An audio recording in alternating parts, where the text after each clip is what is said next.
PG. We advise parental guidance is recommended for people under 15 years.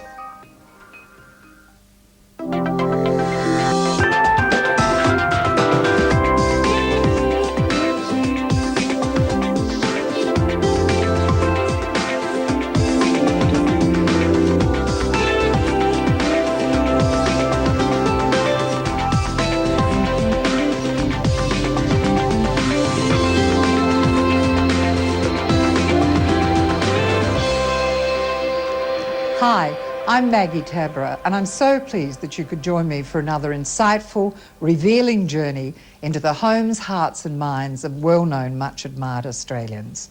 Birthdays are a great time to see old friends, and with a terrifying milestone looming for me, I thought in this episode it'd be wonderful to catch up with a couple of dear chums from my early days in television.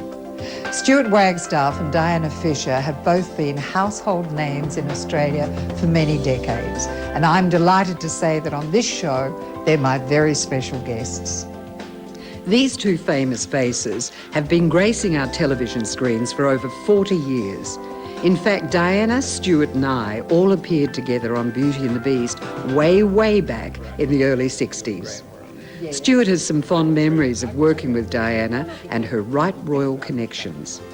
I remember she came back from England once and she was going on about her parents-in-law were the Archbishop of Canterbury and his wife. She was going, she said, oh, and Lady so-and-so was there. And I said, how was the Queen? She said, oh, she was there. I went, oh, shit.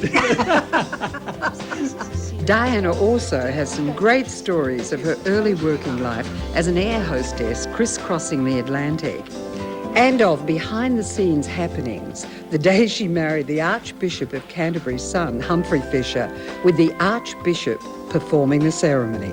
He swept us off into the vestry to sign the registry, and he'd left out a hymn, and Humphrey said, you've forgotten a hymn. He said, I haven't. You have forgotten a hymn. So there's a great argument going on. That's coming up when we drop in on the ever-energetic, delightful Diana Fisher later in this episode. But first, I'm with the Mr. Suave of Australian television, my dear friend, Stuart Wagstaff, in his gorgeous home on Sydney's leafy North Shore. Stuart's stage career began in London just after the war. Then in 1958, he came to Australia, where English actors were very hot property. His talents blossomed, and from the early 60s, Stuart also moved into television, going on to host just about every major live program in production. First, there was a variety show called Studio A. Next, Stuart was lured to the Nine Network, where he hosted In Melbourne Tonight, The Sound of Music, and a late-night chat show. There were also some highly successful telethons in Perth, which raised big bickies for charity. Oh, look at this handsome devil. Aren't you gorgeous? Time hasn't been kind, has it? No, you look fabulous. I'm glad you said that. Thank you. You look fabulous now, but you did look fabulous then Thank too. you. Oh, my God, look at us. You're grinning out like Cheshire cats. Oh, darling, when would this have been taken? That was in Perth, one of the telethons in Perth we did so many of. Yeah? I don't know, mid-70s? I think we were having a good time. We Looks look as like though we're it. having a good time, doesn't it? Stuart as the dapper, sometimes sharp-tongued beast on Beauty and the Beast is probably his best remembered role. It's certainly one in the hearts of thousands of adoring fans. That's early Beauty and the Beast. Now with this is Ina. Ina, Sandra Gleeson. Did she not marry James Bond, Pierce Brosnan? I think she did. She Bubbles died. Fisher. Bubbles Fisher. That's Bubbles So it Fisher. is, yes. With very sort of dossed-up hair, and Yeah. me wearing a hat. Yes, I was having a bad hair day. obviously, yeah. Stuart's television debut was in fact many years before he became an Aussie TV heartthrob. It was back in the days when the fledgling, flickering technology borrowed heavily from the theatre. First television role was in England in the late 40s, I think, or early 50s, in a thing called Murder Bag, which was a television series about a police group, and I was a Welsh police sergeant called Sergeant Evans. No videotape then. It was live to air every Monday night from Wembley Studios, and it was terrifying. It was like a first night in the theatre every week. Absolutely. Yeah. And you'd run from one set to the other, jumping over cables and things. Extraordinary. At the end of the Second World War, Stuart made the unlikely transition from aircraft engineer with the Royal Navy to stage manager at the Windsor Repertory Company. But he'd first been captivated by the theatre many years earlier. You were taken as a tiny child to see a pantomime, I understand. A pantomime in Wimbledon Theatre. It was Cinderella. Yeah? And they sang September in the Rain. I remember that. And I thought, yep, I want to be down there. This is where I want to be. This is where I belong. Yep. Then the second show was Peter Pan, with a woman called Jean Forbes Robertson playing Peter Pan, sitting up in a tree with little lights. And I thought, that's magic. I like this. So this is where you consciously thought, I want to perform, I want to go into the theatre. Yeah. Finding a place to fit in was important to young Stuart. Although born in a thatched cottage in the delightful English countryside between Salisbury and Stonehenge, Stuart's childhood wasn't happy. His dad, Frank, was a strict disciplinarian. There was no love in the house. My father should never have been a parent. He wasn't good at it. He didn't like me particularly, and it was mutual because of that. But surely not from the beginning, you didn't I feel... never remember him being close or hugging, or never went into their bedroom, ever. No, there was no bond at all between my father and I, ever. That's sad, isn't it? Yeah. Was he physically abusive? Yeah. Yeah. And emotionally too? More emotionally. Yeah. What about your mum? My mother was also not very giving. She wasn't, no one came up and hugged or said, I love you or anything like that. She had a bad habit of slapping faces, which is the most demeaning thing. It wasn't a good time. It was pretty rotten. Now, how in the hell did you get into the forces at 15? Well, did you up your age? No, not at all. That's between the age of 15 and 17 and a half. You can go in the British Navy, or could then, as a boy apprentice. And I didn't particularly want to go, but my father was very keen to get us all out of the house because he intended breaking up the marriage. And so he made me sit for this exam. I didn't want to. And in fact, I tried to fail. And the others must have been bloody stupid because I passed and got in. But it was the best thing because I got away from home and suddenly it was easy. Freedom. The discipline in the Navy was considerably less than it was at home. In a moment, Stuart talks about his naval connection with a man destined to become a major world figure. This was before he married, yes, you know who. Yeah, of course. And we take a look around Stuart's very comfortable Edwardian home. You know those wonderful old English stately homes? As you go in the gate, there's always a gatekeeper's lodge there. And I've always wanted to live in one of those. And this is it. Cosy, unpretentious, I hope. I feel totally at home here. That's when we return home with my dear mate, the one and only Stuart Wagstaff, right after the break. Favourite English gentleman, my dear friend Stuart Wagstaff. Stuart's home on Sydney's North Shore certainly has a relaxed, masculine ambience. The adjoining living and dining rooms have plenty of space for entertaining Stuart's legion of long-time television pals. French doors open from the dining room to the veranda and an intimate courtyard garden beyond. I was intrigued by the tiny busy figures on this pot, all climbing up to look inside. Stuart's office is full of mementos and photos from his very successful stage, film and television career, which now spans some 56 years. Waggers is particularly pleased with his 2005 award from the New York International Film and Television Short Film Festival for Best Supporting Actor. He still relishes the challenge of a new role. These lovely high ceilings, Waggers. Yeah, it's nice and cool. It's a cool house. Did you do the skylight? No, it was in. I'm fortunate. Very lucky. Well, I was. I've done a few changes, new roof and everything. This is nice. Oh, I love this. This is your favourite pos? I spend all day here doing the crossword or whatever. The frangipani out there lets the sunlight in the winter and the shade in the summer. It's perfect. Gorgeous. And it grows through the wall, I noticed. Yes, yeah. What about cooking? Do you cook? No, I'm a very bad guy. I eat so many frozen meals. Every time I open my mouth, a little light comes on. I've got to give you lessons, cooking lessons. No, food isn't important to me. It's important that one has to have fuel. It's one of the great pleasures in I life, know, but Waggers. it's like putting petrol in the tank. I need to be fueled, and I don't really care much what it is. I'm not a foodie. While Stuart's home is very comfortable now, he had a difficult early home life with an abusive father and a distant mother. At just 15, he became an apprentice aircraft engineer with the Royal Navy and found life at sea a breeze compared to the harsh discipline he'd experienced at home.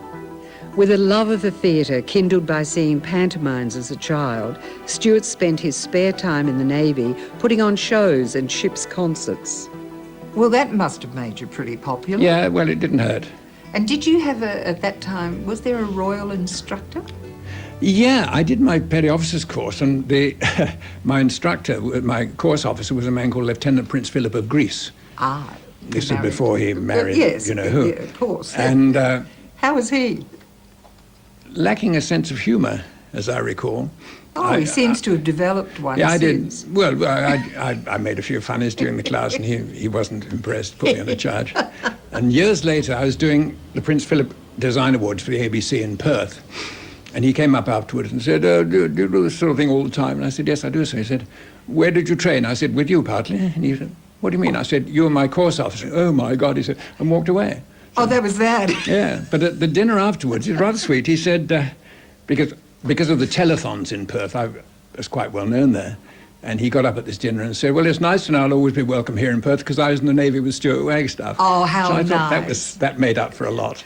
Do you remember that time when you and I were going to and from Perth a lot? Mm-hmm.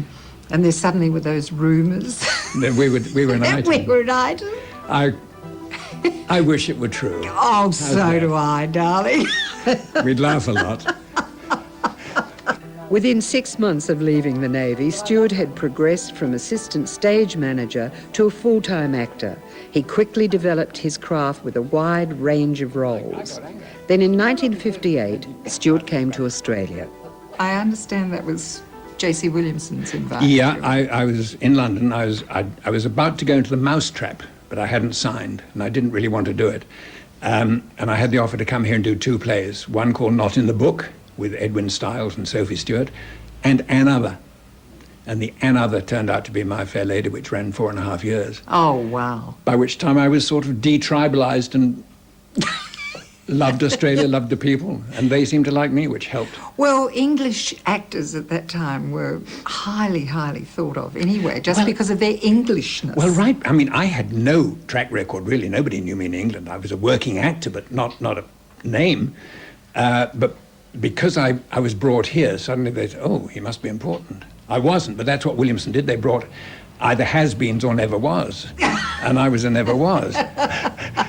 Who soon became. Well, has-been. Stuart played the role of Henry Higgins in My Fair Lady and recalls that period as one of the happiest of his working life. At the same time, he began appearing on our early television quiz shows, slowly building a following with audiences. Then came an offer which was to dramatically raise Stuart's public profile, although he now has some misgivings about his involvement. Tell me about being approached to do a cigarette commercial. When was that? It was the last month of My Fair Lady, which was May 1963. And I had a request through my agent. I thought, good, I'll go for that. So I went, and there was a man there from the advertising agency. And so I sat on a stool and we did it. And I got the job, which lasted for 100 years, well, practically. until 78. They kept paying me till 1993. You did something like 100 commercials, Waggers. 116. Looking back now, of course, with the political feeling about smoking, I wouldn't do it now. No. But then we didn't know, and it was bread and butter. Playing the urbane, sophisticated Benson and Hedges man, seen here with Rowena Wallace, helped land Stuart host roles on many live primetime television shows. Then Stuart replaced Eric Boehm, the original Beast, on Beauty and the Beast, and so began our long friendship. Pat Furman used to say that where Eric Boehm used to thump you over the head with a mallet, so to speak, I would quietly slip a knife into your back, and you hadn't realised it was in there till you got home. I think that was a pretty accurate description. Yeah, I enjoyed it. It was fun. Let me ask you to respond to some questions about Beauty and the Beast. Bubbles Fisher. Oh, fun. Great fun. I remember she came back from England once, and she was going on about her parents-in-law were the Archbishop of Canterbury and his wife. She was going, she said, "Oh, and Lady so-and-so was there," and said, "How was the Queen?" I said, and she said, "Oh, she was there." I went, "Oh, shit." Pat Furman. Oh, Pat was wonderful. I mean, she was so beautiful. She was so together, but she was, poor love, she was so concerned with the wrinkles on her face and everything. She actually told me once that I shouldn't laugh so much. Because it was giving her wrinkles. If she'd have relaxed, she'd have been such a darling. Well, she was a darling. Yeah, she was a darling. Yeah. Pat Lovell. Oh, Lovell. I love Lovell. What a wonderful woman. Yeah. Who suddenly read a book and decided she's going to make a movie out of it. Never made done a it movie before.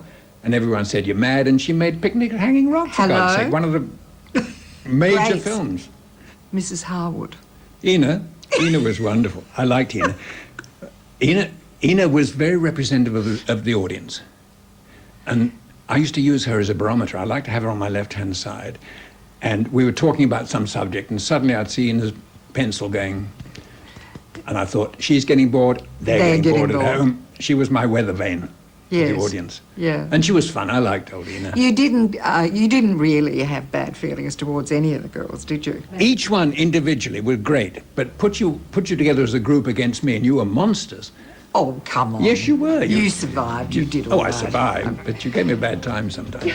In a moment, we'll take a look at Stuart's impressive, steadily growing art collection. When did you start collecting seriously? Oh, God. About mid-60s, I guess. And Stuart talks about his friendship with the king of television, the legendary Graham Kennedy. If you rang him, the fax switched in, and you had to send a fax, then the message would come back, or he might ring you. But he was a loyal friend. That's coming up right after this short break, so don't go away.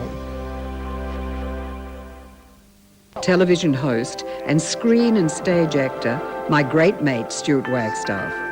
Over the years, Stuart has built himself a handsome art collection, steadily buying pieces with a special resonance. I was drawn to one of Stuart's more recent acquisitions. It's called Last Ferry by Marc Henry. The vibrant blue of the water and the aerial perspective are very pleasing. This oil by Colin Parker, called Summer Heat, captures perfectly the blistering temperatures and hazy stillness of outback Queensland in January. My favourite, though, is this untitled work by Donald Friend of West Indian Boys. It was painted in London in 1952. Is this a recent acquisition? No, I bought that when I was living in Hollywood. It's the painting of the cathedral at Puerto Vallarta in Mexico, Oh, which I've I been to hadn't Puerto seen. Vallarta, No, I yeah. haven't, but I loved that when I saw it. By a man called Patrick Ryan, American painter. He was a friend of Richard Deacon, you remember Richard Deacon from Oh, the yes. Dick Van Dyke Show? I've just recalled that there's a funny story that you told me about him. About Deek? About Deacon, yeah. I was with him at this party in Hollywood, and there was this awful little producer, little creepy man he was, and he kept going up to Richard and touching him. And Richard got the message quite quickly, and always sort of doing that. And finally, this little man trapped him in the corner and said, "Richard," he said, "Yes." He said, "Are you gay?" And he said, "I'm as happy as I can be in the circumstances," thank you, and walked away. With that big basset hound face of his. Gorgeous. From the early 70s, Stuart spent time in Hollywood playing parts in movies such as For Pete's Sake with Barbara Streisand and later Benjamin Franklin with Lloyd Bridges. Stuart's Hollywood foray began when he was spotted by a visiting American television producer.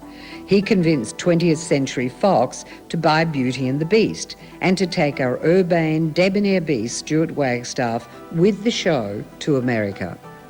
So they took me over there on a 3-year deal, and it lasted a week. I mean, it took a year to get it on air, and it lasted 1 week. They tried it out in, I think, Denver, Colorado, or somewhere like that. They hated it. And then they tried to redo it as calling it Dear Mr. Wagstaff, and I was paraded at these television festivals with videos of this thing in a little hotel room, and Dear Mr. Wagstaff was all over the door, and I thought, oh, God. And that didn't work either. And what did you do in that time? Well, I did some movies, and I did some television series, Partridge Family and Temperatures Rising, And made some friends. Oh, made some. Well, fortunately, I had 1 or 2 friends there already. So when I got there, I was in a group. Yeah. And it was wonderful. met all sorts of famous, Lucille Ball, Mae West, June Allison, people like that. It was great. June Allison, I understand, used to say to you, "Oh, Stuart, you're so tacky." Yeah, with that little voice. You're so tacky. Stuart was lured back to Australia in 1975 to work with English funny man Dick Emery. Then a few years later, Stuart became a regular panellist on what was to become a television sensation, Graham Kennedy's Blankety Blanks. Blankety Blanks was an incredible success. That was fun. I actually read something that you said it was like going to a party every night. It was, because we all got on. There was Ugly Yeah. Dave, there was Nolene, Noel Ferrier, Barry Creighton, Carol Ray, Bobby Lim, dozens of them. And it was like meeting old friends. It was great. Graham was complex though, wasn't he? Oh, yes. Yeah. Yes. Not an easy man to know. Not an easy man to keep in touch with. Well, he sort of retired a bit, didn't he? Yeah, from right. life, and- If you rang him, the fax switched in and you had to send a fax, then the message would come back, or he might ring you. But he was a loyal friend. Graham and Stuart had met in the late 50s while working on a show to raise money for an actors' charity. It was back in the days when Stuart was still appearing mainly on stage. Australia's cultural cringe was in full swing. English actors were revered by all, and for Stuart, who also happened to be very talented, that meant continuous work.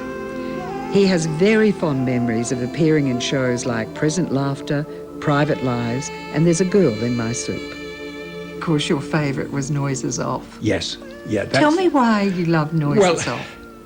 Firstly, it's the funniest play I've ever seen, and certainly the funniest I've been with. It was the most difficult play to do, very difficult. You would get hurt because everything was so tight.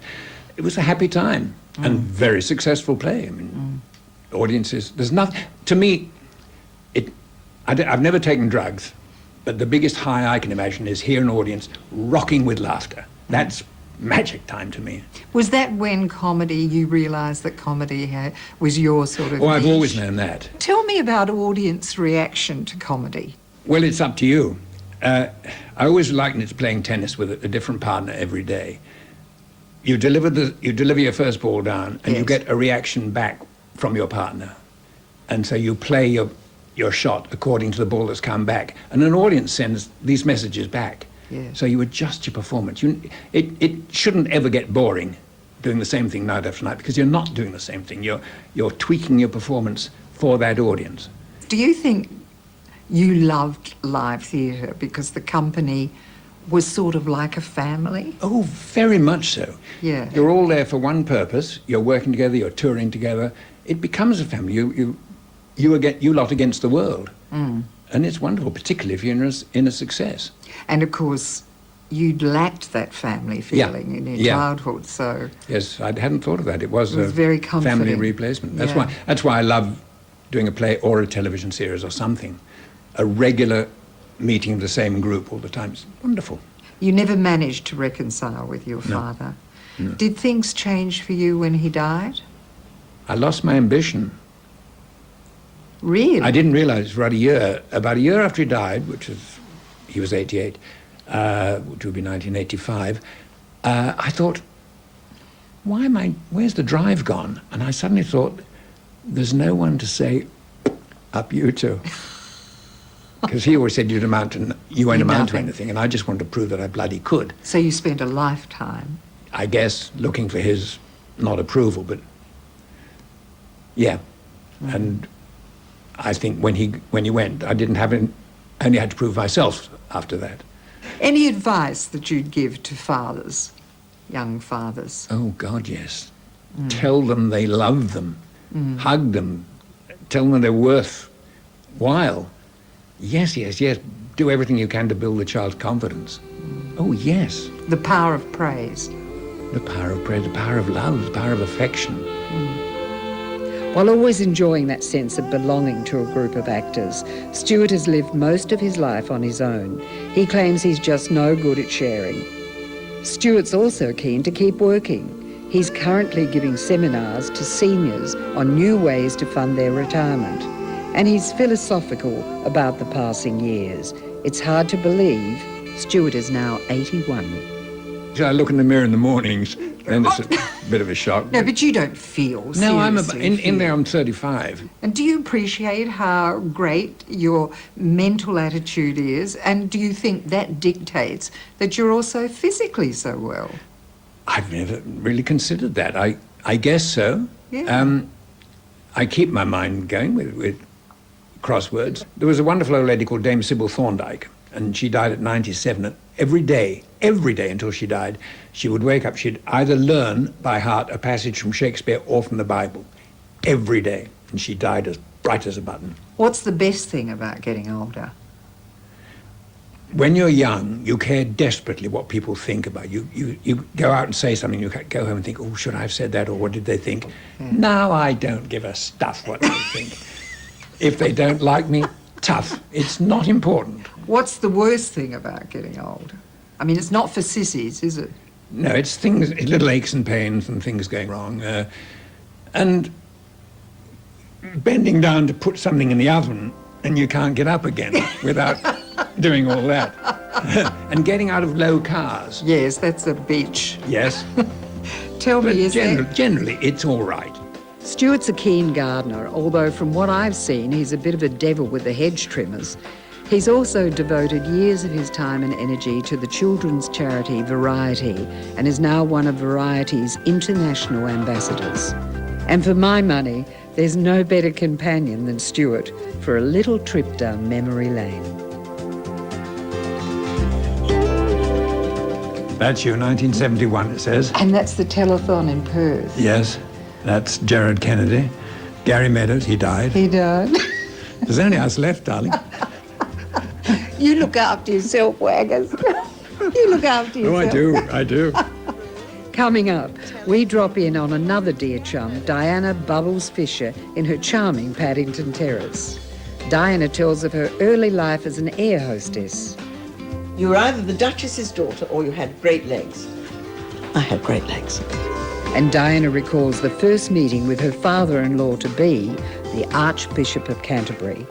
Oh, I had to find the best frock, didn't I? And going to tea at Lambeth Palace. That's coming up right after this short break, so don't go away. First lit up our television screens and our lives back in 1964 with her effervescent appearances on the original Beauty and the Beast. But it was Diana's marathon 12-year stint on the smash hit series The Inventors that made her close to a national institution. Ever vivacious, warm and generous, Diana Bubbles Fisher has also had parallel careers as a journalist, radio broadcaster and a royal reporter. And this is her beautiful home.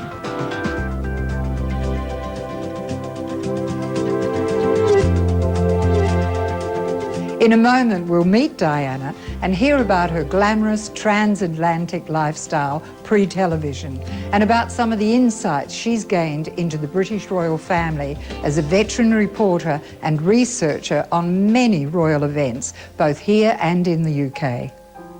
At a glance, Diana's life seems to have been one of almost continuous parties, hobnobbing with royals, meeting and charming famous people, and just being Diana Bubbles Fisher. But Diana's very early days were a distinct and often terrifying contrast to the later social whirl. Growing up in wartime London took real courage. I stayed there during the Blitz, and the house had to have these awful blackout curtains and corrugated metal sheets on the outside of the windows every night. Daddy was guarding St Paul's Cathedral as a fireman or whatever, a watchman or something, and Mummy was on call to drive an ambulance, and I was under the stairs with the dog. So we slept downstairs, and we had rationing, and we lived on corned beef, and we somehow got through. My mother was friendly with the butcher, so I think she went into the cold room and every now and then out came a chop. Despite the deprivations of war, Diana's love of life and her desire to be centre stage became apparent when she was little more than a toddler.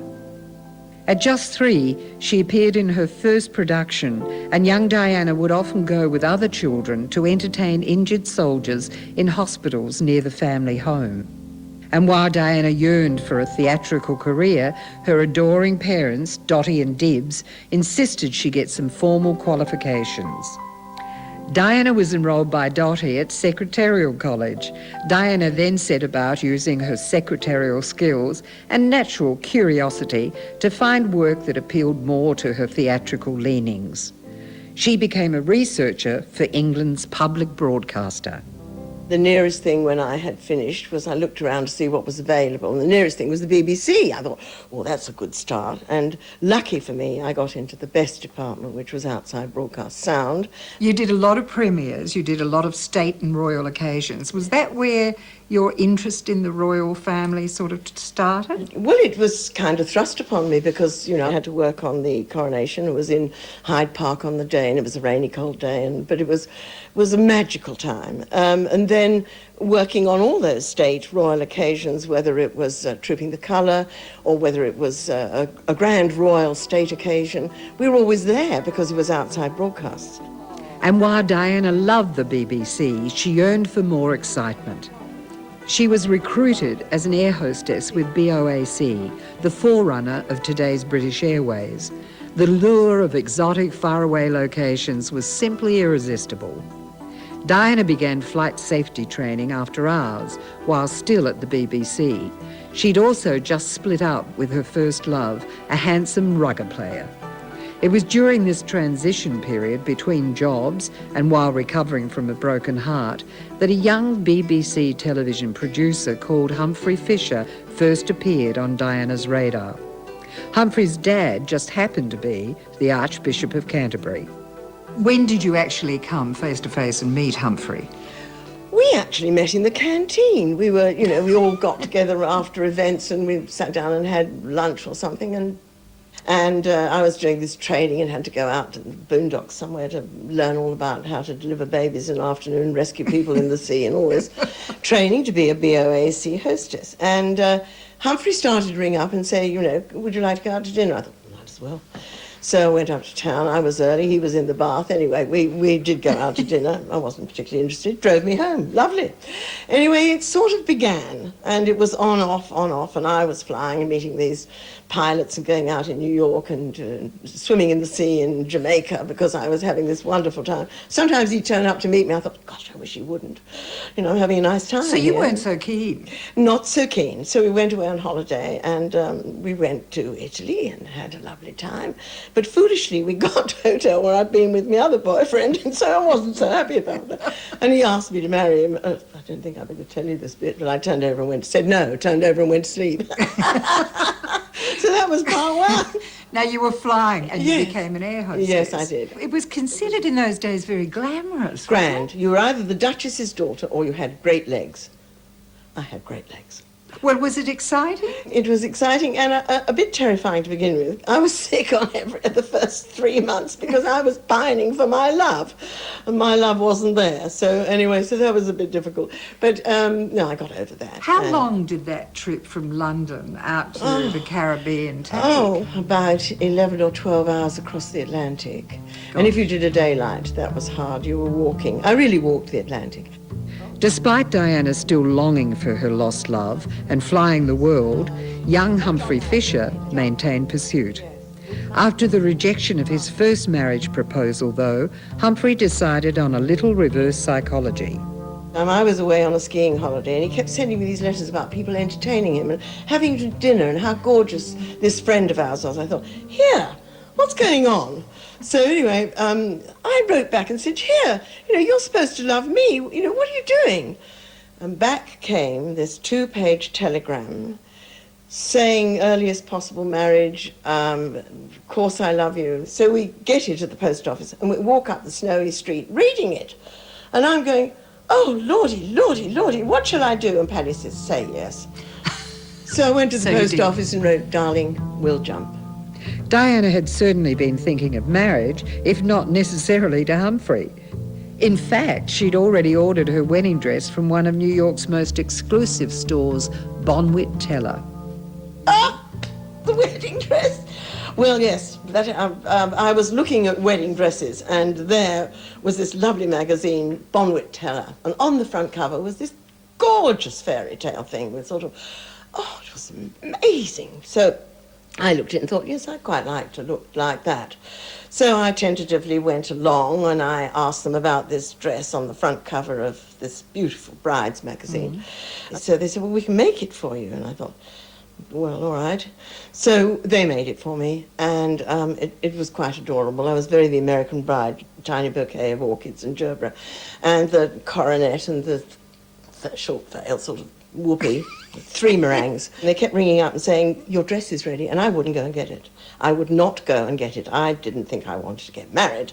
So in the end, they said, Miss Davis, you'd better come and get your wedding dress. I think it was all of about $160 US, which was a huge amount in those days. Yeah. Anyway, I went, and I put it on, and I thought, oh, and it had a sort of train at the back, and it had lace with pot de soie bows. Anyway, so how was I going to get it home? This huge thing.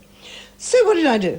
I folded it over and over and over and over and over, and squashed it down, and put it in one of those Macy's shopping bags. Oh, that was good. Yes. How did it come out at the other end? Well, I got to customs and they said, you know, what have you got? I said, nothing, dirty washing. Walked through and got it home. Wouldn't show my mother. Wouldn't show anybody. Tell me how you were feeling about getting married right up until the day, actually. Well, I wasn't sure that I wanted to. And, You weren't 100% sure about Humphrey? Or marriage? No, he was ever there. He was adorable, brilliantly clever, wonderfully intelligent, wrote the Times crossword puzzles and everything else. He was so different from the rugger captain, and that it was a total different experience. But he was lovely, loving, kind, gorgeous, and it was a change. So anyway, there was a time when we had all these wedding invitations on the kitchen table, and Daddy was writing these beautiful names. And my mother looked, I said, oh, I don't know. My mother said, well, never worry, we can have a bonfire, we'll take them out and burn them. And I said, oh, no, I don't think so. Tell me about meeting the Archbishop for the first time. Oh, well, I had to find my best frock, didn't I? And going to tea at Lambeth Palace. It was a bit, you know, a bit Daunting. Sort of daunting, yes. Anyway, he just became Pa, and he became lovely, and if I was there trotting noisily down the corridor, he'd say, who's this? And I'd say, you know very well who this is, it's me. Give him a big kiss. I understand he got quite carried away at your wedding. He got carried away when he was marrying us. He looked up, you know, the words are something about she should be loving and kind. He looked up and said, lovely and kind. I thought, oh, good, I look all right. And then again, he swept us off into the vestry to sign the registry. And he'd left out a hymn. And Humphrey said, you've forgotten a hymn. I said, I haven't. You have forgotten a hymn. So there's a great argument going on. He snatches the paper and says, look, you've forgotten a hymn. Oh, shall we go back? No, he says. Luckily, the choir went on singing. So anyway, no, he kissed the bridesmaids and he kissed me outside too. It was lovely. The rest is history. What was the date? 22nd of July, 1959, and it was the hottest day of the year. You had all that chill to carry And what around. did he give me as a wedding present? What? Well, we get to Claridge's and I open the door and I said, we're in the wrong apartment.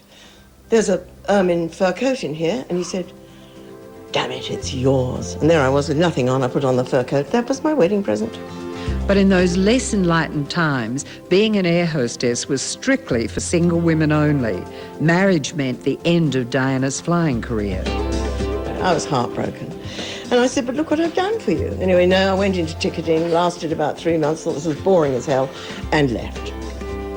In a moment, Diana tells of the close and lasting friendships she was to develop with comedian Danny Kaye and working with actor David Niven. Oh, Maggie, he was just magic. Funny. And we'll hear how Diana and husband Humphrey came to call Australia home. The sky was 1,000,000 miles high and it shone. I mean, it was sparkling. That's when we return home with my dear chum, gorgeous Diana Fisher, right after the break. Broadcaster, royal reporter and television presenter, the human dynamo, Diana Bubbles Fisher. Diana's 3-bedroom cottage has plenty of space for the almost constant stream of visitors and guests she delights in entertaining. Like our great mate Stuart Wagstaff, Diana's also an enthusiastic gardener, although unlike Waggers, Diana's a little more restrained when using the hedge trimmers. In fact, Diana's courtyard is a prize-winning inner-city oasis. Bubbles, this is a serious garden. You don't do it yourself? It is totally mine, and I can't win awards unless I do it all. There's nobody to do it. I prune, I dig, I get usually filthy fingernails because I like to feel the earth. I was going to say, there are things called gardening gloves. Yes, I've tried, but I can't feel good enough. You know, you've got to get in there. Okay. But it is a joy.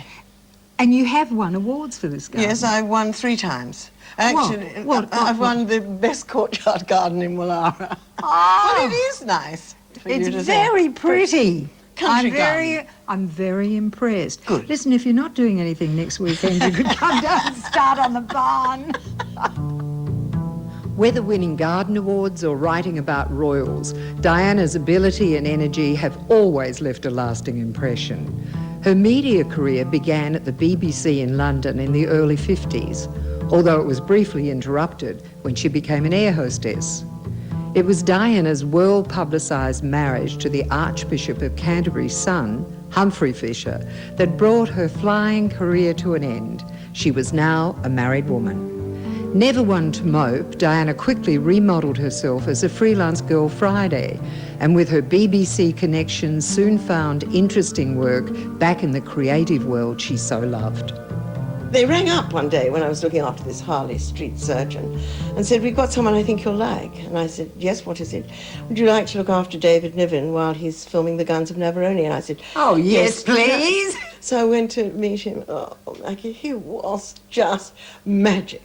He was funny. a funny man. Huh? Oh, I could have fallen straight in love with him if I hadn't been married tuppence. And enormously talented. Wonderful. Diana also developed a close friendship with American comedian Danny Kaye. It was to catch Diana's mum, Dottie, off guard a few years later. He said, "When you come to Los Angeles, ring me." And I did, and "What do you want to do?" I said, "I'd like to see your house," and he took me there. And he said, "I'm playing in London in the summer. Will you be there?" And I said, "Actually, I will. Here's my home telephone number, my mother's." And I said, "Ring me if you're really serious. I'd love to come." Well, the phone goes, and Dottie answers the phone and says hello, and you know, in a jolly way. And the voice says, "Is Diana there?" "Yes." "And who is it?" And he says, "Danny Kaye." And she goes, "Diana, it's Danny Kaye." And I said, "Yes." So I trot across, and there he is. "Would you like to come to the festival?" And I said, "I'd love to." And I did, and spoiled again. Lovely. Princess Margaret was in the next box. In 1964, you and Humphrey moved to Australia. Now, was that because of the BBC? He was asked to be, there was a friend of his who'd been the ambassador, and he rang Humphrey and said, "You've got to apply for this job. It is the most marvellous country," etc. Humphrey'd been once to film after we got married, and he rang me from Australia and said, "We've got to come and live here." And I said, "Don't be silly, we've got married, we've got a flat in London, don't be daft." So he came home. Anyway, Humphrey, cut the cackle, Humphrey got the job, and we packed up. And my mother said, "You couldn't go any further, could you?" And I said, "No, I don't think so." So we set off, and we came and fell totally head over heels in love with this vital, dynamic, gorgeous sunshine country. The sky was 1,000,000 miles high, and it shone. I mean, it was sparkly. And that's where I bumped headlong into you, and we laughed and cried together on Beauty and the Beast with Eric Bowman. What did you think of Waggers? Oh, I liked Waggers because he's an Englishman, you know, but he could be cutting, but he could be sharp, and he could be amusing, and he was different. They were all different. Tell us how Bubbles came about. Well, everybody thinks it's because of my love of champagne, but it was being on radio with a chap called Ellis Blaine, who you'll remember, and we were great mates. And he did this programme, Let's Find Out. We'd have a bit of lunch and we'd go, and he'd say, "Here comes Champagne Dinah." And Heather Chapman, who writes in the paper about radio, said, "No, no, no, not Champagne Dinah, Bubbles." And it stuck. Well, I don't mind. After 5 years on Beauty and the Beast, Bubbles returned to England when Humphrey was offered a very senior role at the BBC. Apart from hosting her own television show about people and their pets, Diana also plunged back into research for the BBC. This time, it was for the 1969 investiture of Prince Charles as the Prince of Wales. So how many times have you met the royals? Maggie. Dozens. Many times, and I've been on the Royal Yacht Britannia twice. If you're accredited member of the press on a tour, you meet them at the beginning and you come in with a large label saying Channel 7 or whatever you are, or ABC. And Does the Queen recognise you? once when I wrote a piece, we had nothing to write about. I think we were in Coffs Harbour, and it was a day when there was absolutely nothing. So I thought, well, look, I'll write about behind the scenes. I'll write about what she has to go through. You know, learning about the people she's going to meet, because you never see her with a piece of paper saying, oh yes, now the mayor. Now I met him 3 years ago. And she's wonderful. She does her homework. Yeah. And a day later, well, after this had, gone and been printed and so on, In the she gets column. all the papers every day. She gets them from London as well. And the press secretary just came up to me and said, that was much appreciated. That's all that was said. Nice. In 1970, after continuous overtures to Humphrey from our ABC, Diana and Humphrey returned to Australia. At about the same time, the ABC was also shooting a pilot for a new series. It was to become a national institution. Yes, the inventors. Well, they asked me to come along and have a go, and I had a go. And we all stuck. There was Leo Port, the Lord Mayor of Sydney, me. But you we were had there others. for 12 years. I was in at the beginning and out at the end, and never, ever missed a programme. Darling, tell me, why was the inventors so incredibly successful? Because you, the inventor, was there with the thing you'd made in your garden shed or you'd dreamt about, and you'd made it. And you showed it to us, and it worked, and it was magic.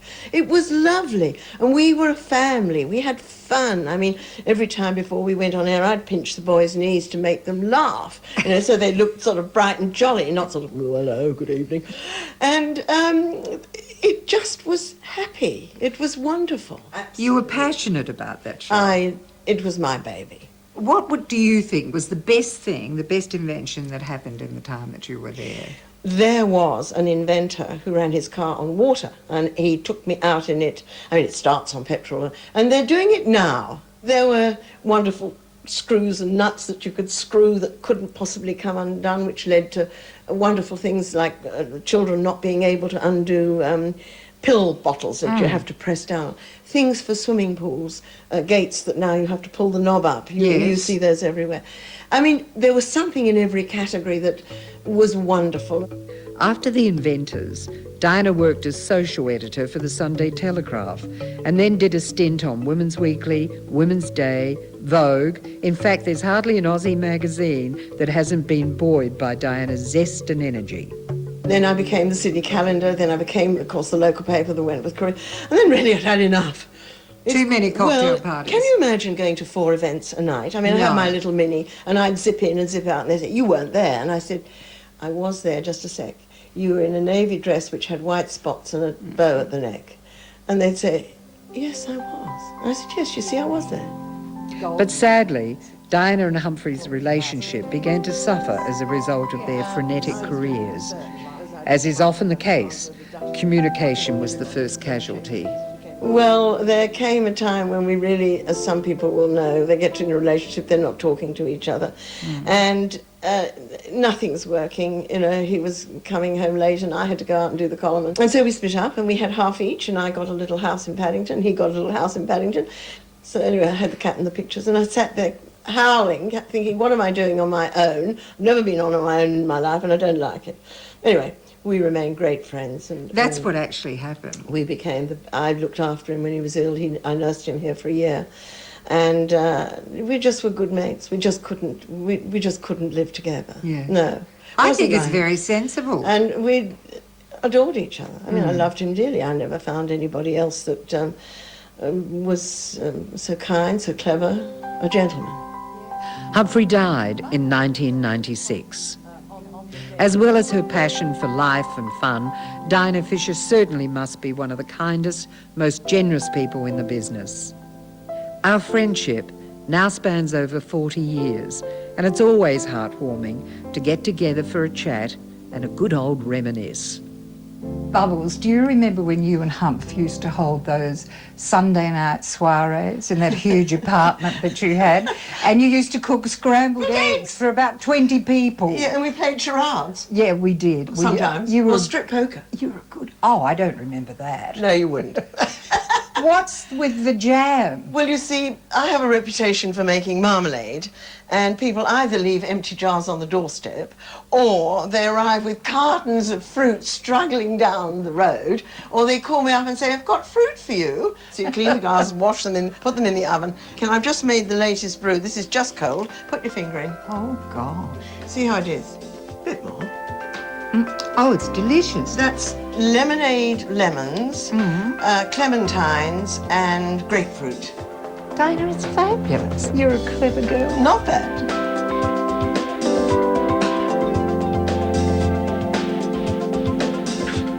Well, I hope you've enjoyed the show. Just before we go, have a look at this. It's a royal egg warmer. It's just so Diana. It's also from Buckingham Palace. Isn't it cute? Now, don't forget to watch out for our next episode when we'll once again journey into the homes, hearts and minds of well-known, much-admired Australians. I'm Maggie Tabberer, and I look forward to your company then.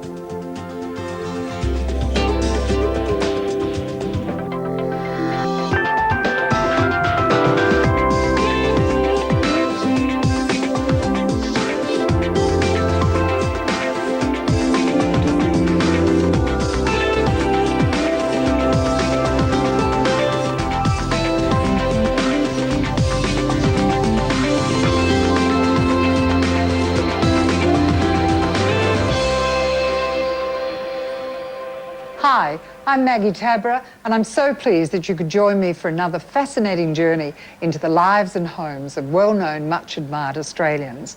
This wonderful contemporary living room belongs to internationally recognised chef Neil Perry and his wife Samantha. And just take a look at this superb view. I mean, you could virtually reach out and touch the bridge and the Opera House. In a moment, we'll meet Neil and hear how, from boyhood, he was surrounded by food-loving relatives.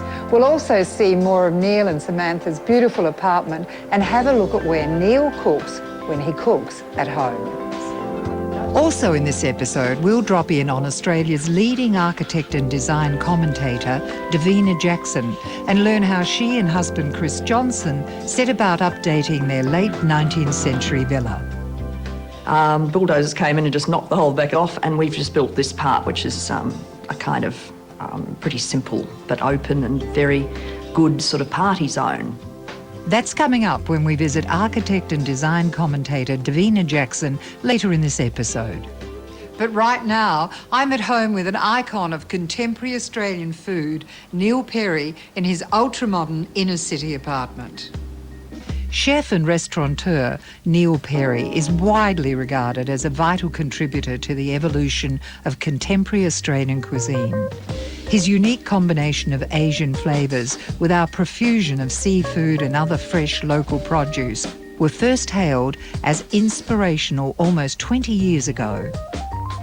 Neil's profile continued to grow with restaurants on Sydney's northern beaches and then with his celebrated Blue Water Grill at Bondi.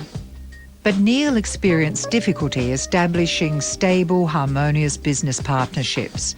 Determined to succeed, however, Neil embarked on his next business venture with his cousin Trish Richards. One of the great things about having Trish as a business partner is that we have spent 16 years never having said a cross word to each other because, maybe because we're family, I'm not quite sure, because a lot of people say family is a disaster, don't do it. Together, Trish and Neil found premises for their now world-famous Rockpool restaurant in Sydney's historic Rocks precinct. With set-up costs of almost $2 million, it was a huge professional and financial investment.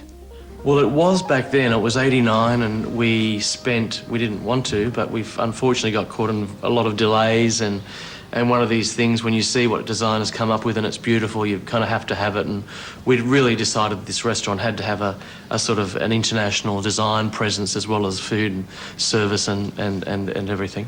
So we spent $1.8 million on it, which was a lot of money back then. And it was a lot of money when Paul was saying it was the recession we had to have and interest rates were going upwards of about 20%. And when we paid $350,000 in interest in the first year, Trish and I were looking at each other thinking, hello, what are we doing?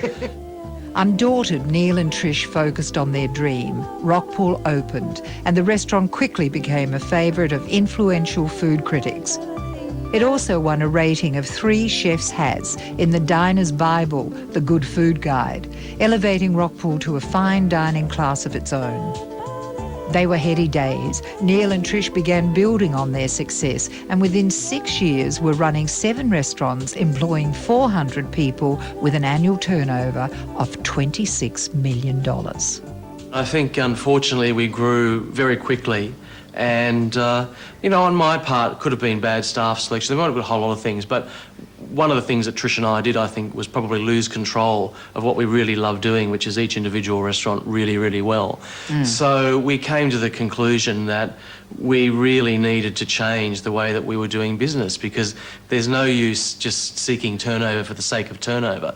So we started to really focus on what were the core assets, which were the ones delivering and which were the ones losing, and let's shed them. And one of the issues was when you're in leases and different things, you can make a decision, but it takes you sometimes 2 years to get out of it. Yeah, that's right. And, you know, staff liabilities are mounting, you know, at the stage where you're paying more payroll tax a month than you're making, you really need to kind of refocus.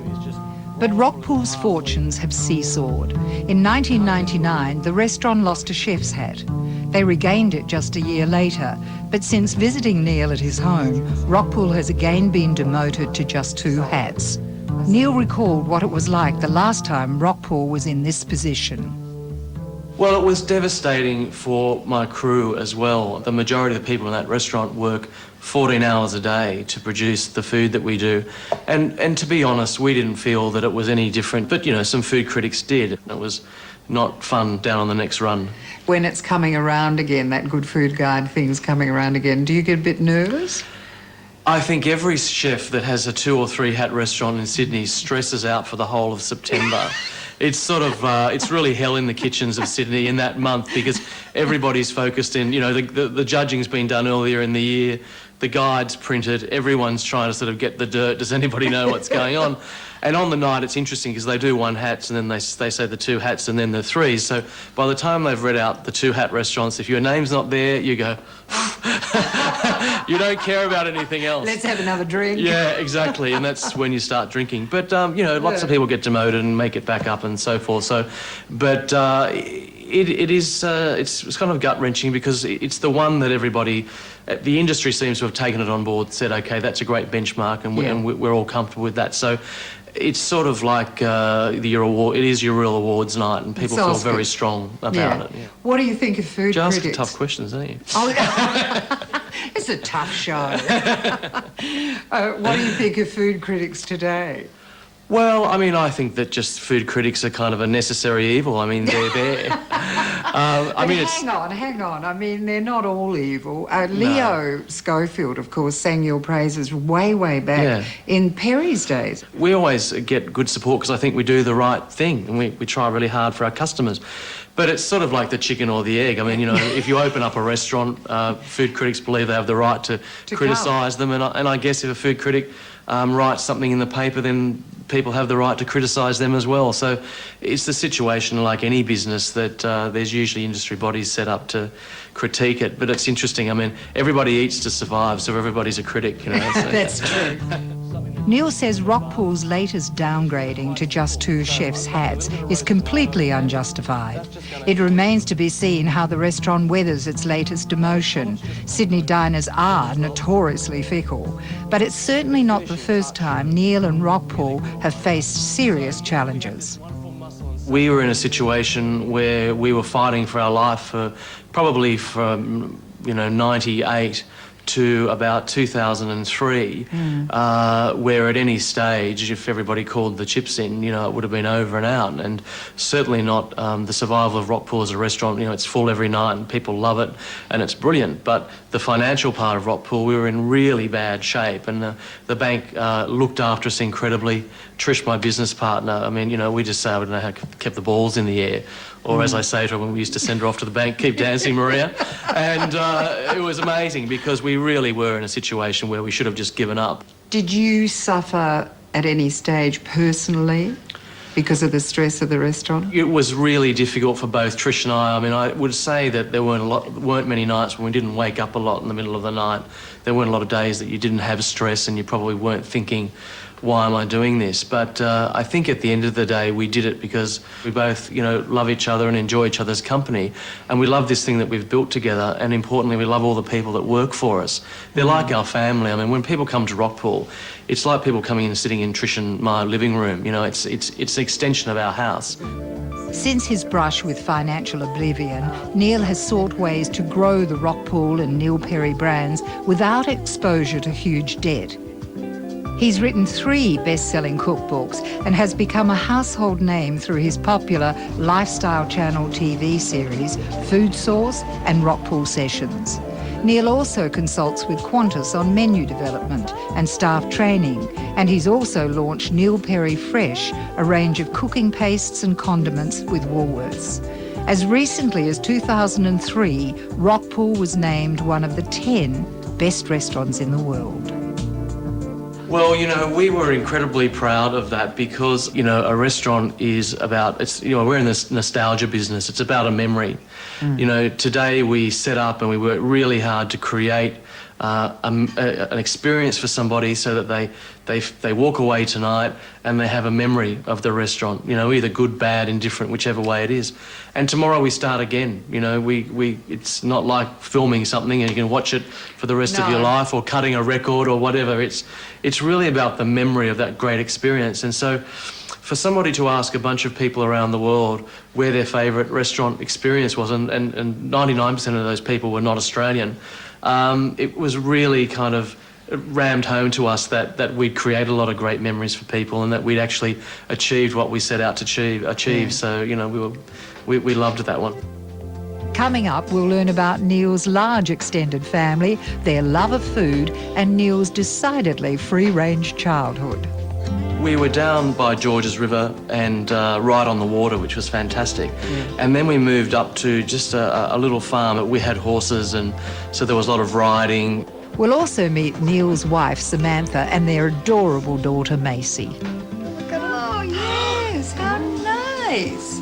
How good's this? I get a cuddle at the end of the day. I get a cuddle. That's coming up when we return home with Australian cooking legend Neil Perry, his wife Samantha, and sweet little baby Macy, right after this break. Internationally acclaimed chef Neil Perry, his wife Samantha, and their gorgeous little daughter Macy in their ultra-modern inner-city apartment. Neil and Samantha's living room has captivating views of the city skyline, the bridge and the Opera House. Understandably, the view was a significant factor in Neil and Sam's decision to take up residence.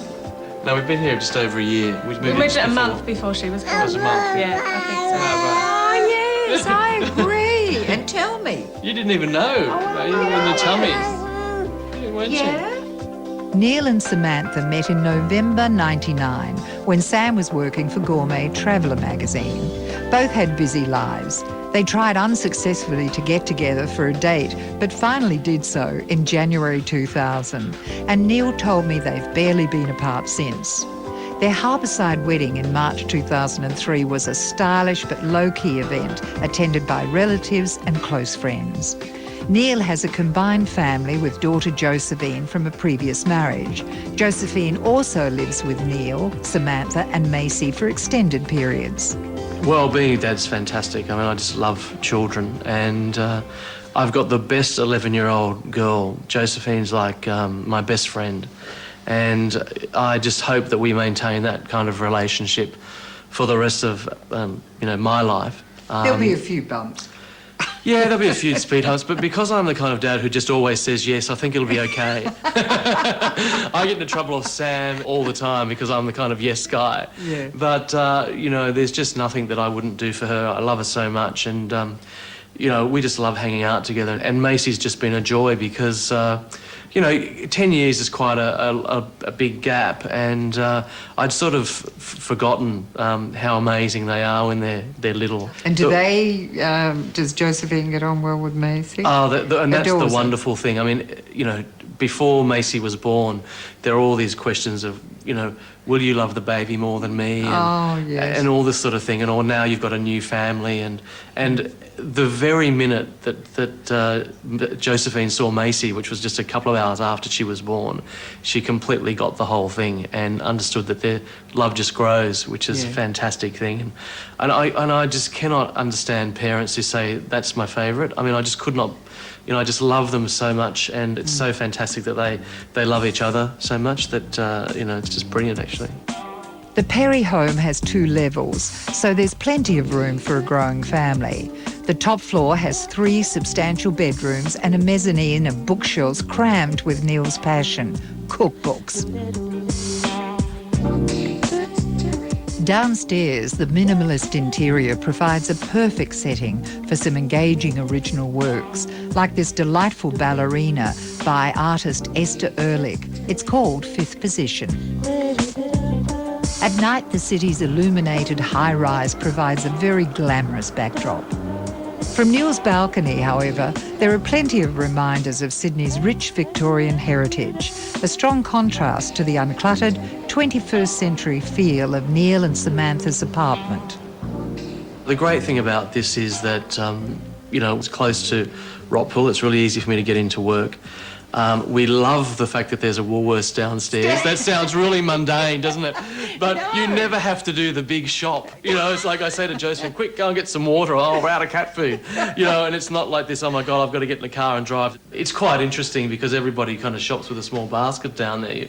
You run into 10 friends every time. It's a social standing in the queue. It's a real social place, I hear. Yeah, and there's lots of little restaurants and things around here that we frequent. So it's a nice little community. And of course, you know, I was sort of born and bred in Sydney, and I'm so passionate about this country, but particularly about this city.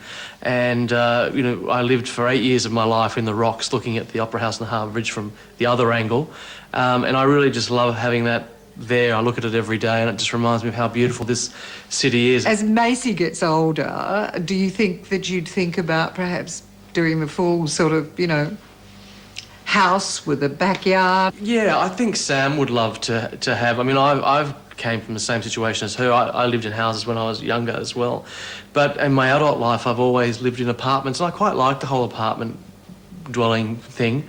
Once you have a media profile, people kind of have a little bit of ownership of you. I do like the sort of sense of security with a young family that you have in a place that no one kind of knows where you are, and it's difficult to get there. It's not easy to get in here, let me tell you. No, I tell you, you found it difficult, didn't you? Found it very difficult. I'm worried about going home, actually. Yeah, you might not be allowed to eat loud out. Of course, Neil's apartment lifestyle is a far cry from his childhood, surrounded by his big, extended family and the great outdoors. Neil's was an idyllic upbringing, first mucking about in boats on the Georges River, and then the family moved to a farm on the city's outskirts.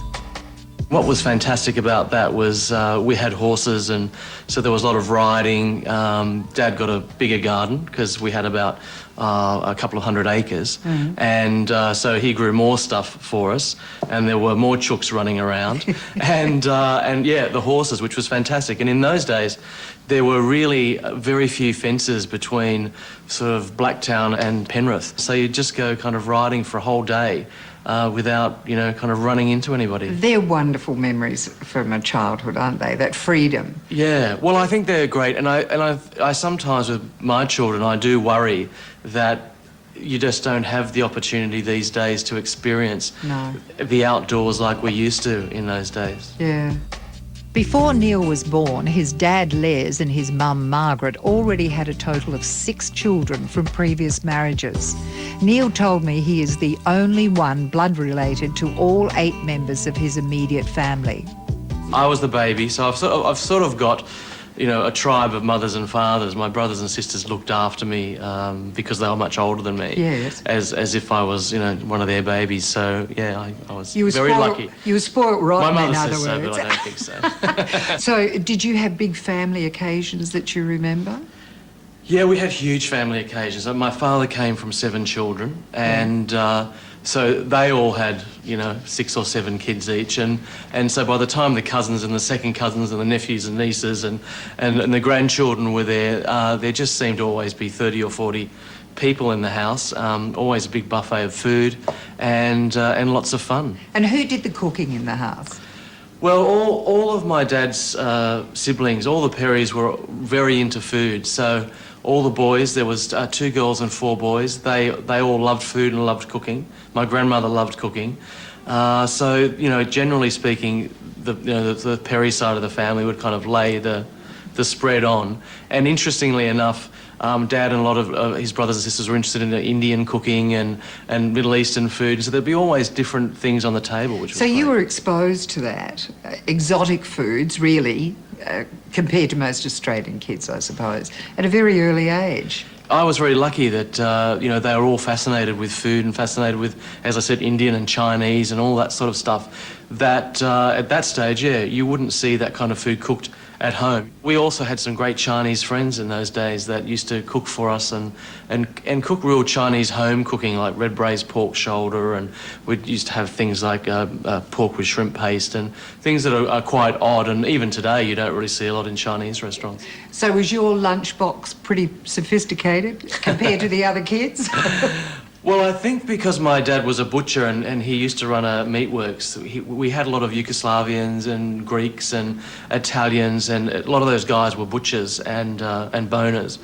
And so I always remember as a young kid, you know, having a lot of kind of, you know, salami and cheese, and we ate kind of interesting cheeses and dolmades and fried eggplant and all that sort of thing, because he would, you know, he'd eat along with those guys breakfast and lunch and, you know, bring those sort of ideas home, which was fantastic. So we had a very kind of multicultural food experience at a very young age.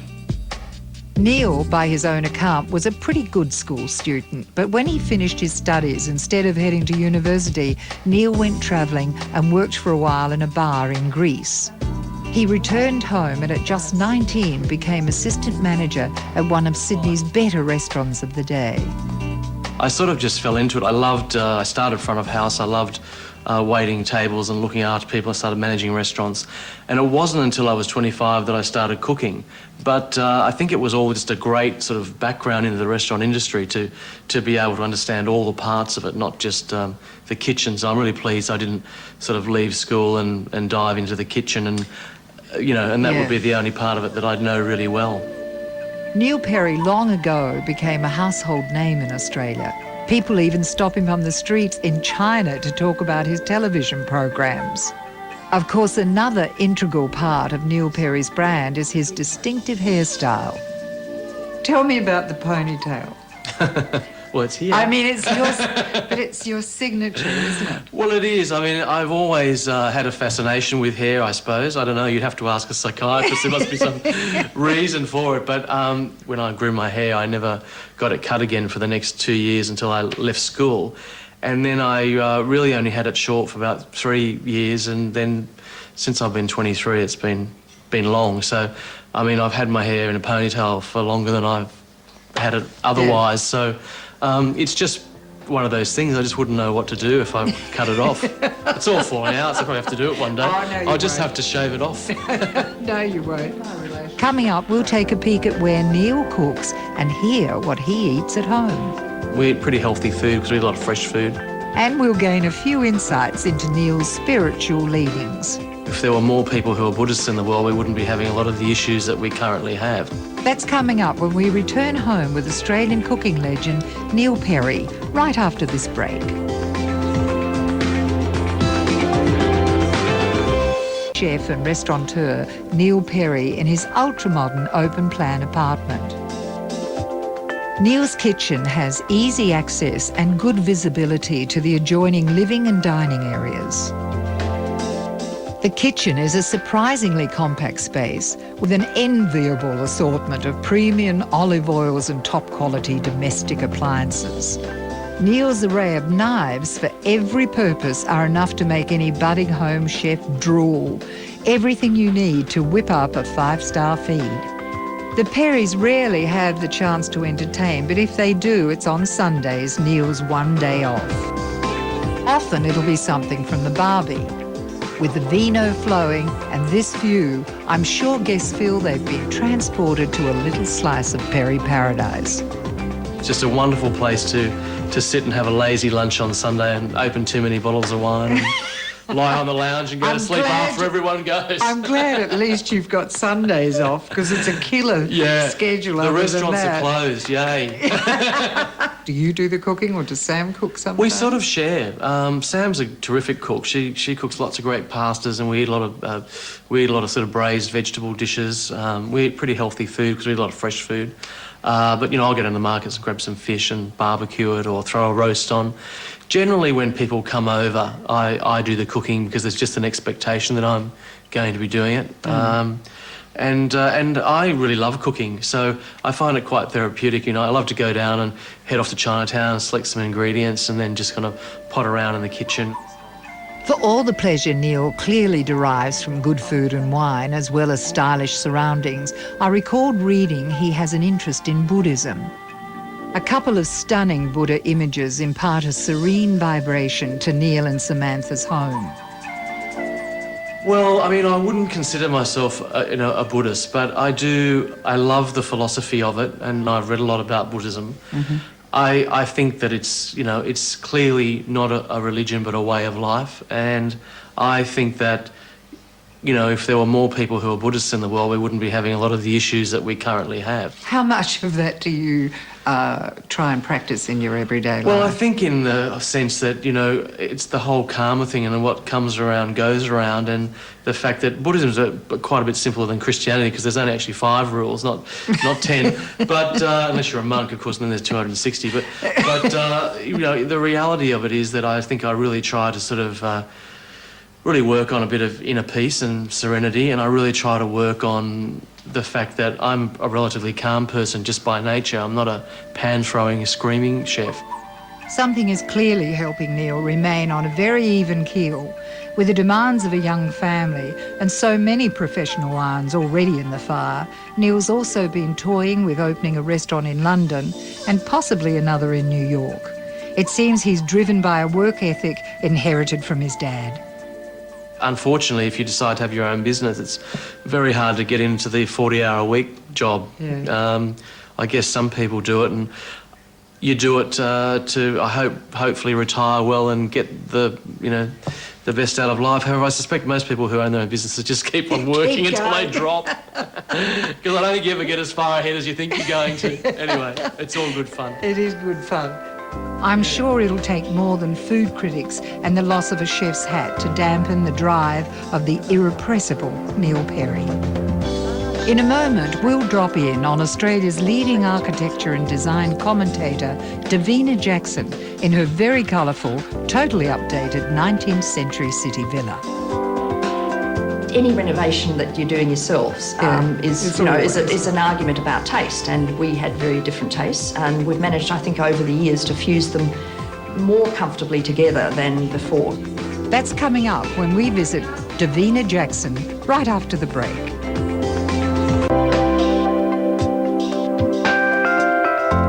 I'm in architecture and design commentator Divina Jackson's dining room in her wonderful 1870s inner city villa. And one of the astounding things about this house is its great sense of light and space. In a moment, we'll meet Divina and hear how she's promoted Australian architecture and design to the world. And we'll also see more of this very beautiful house.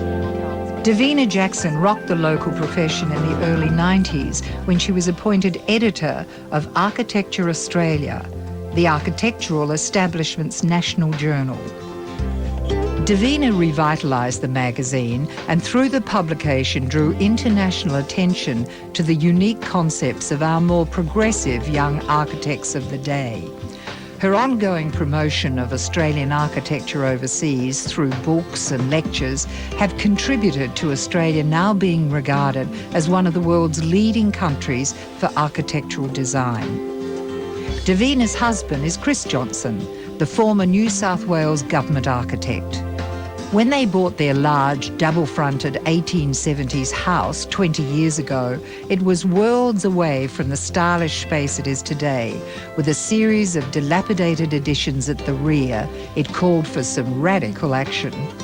Bulldozers came in and just knocked the whole back of these lean-tos off, and we've just built this part, which is a kind of pretty simple but open and very good sort of party zone. Did you choose an architect or did Chris do it? We decided that he would be the architect.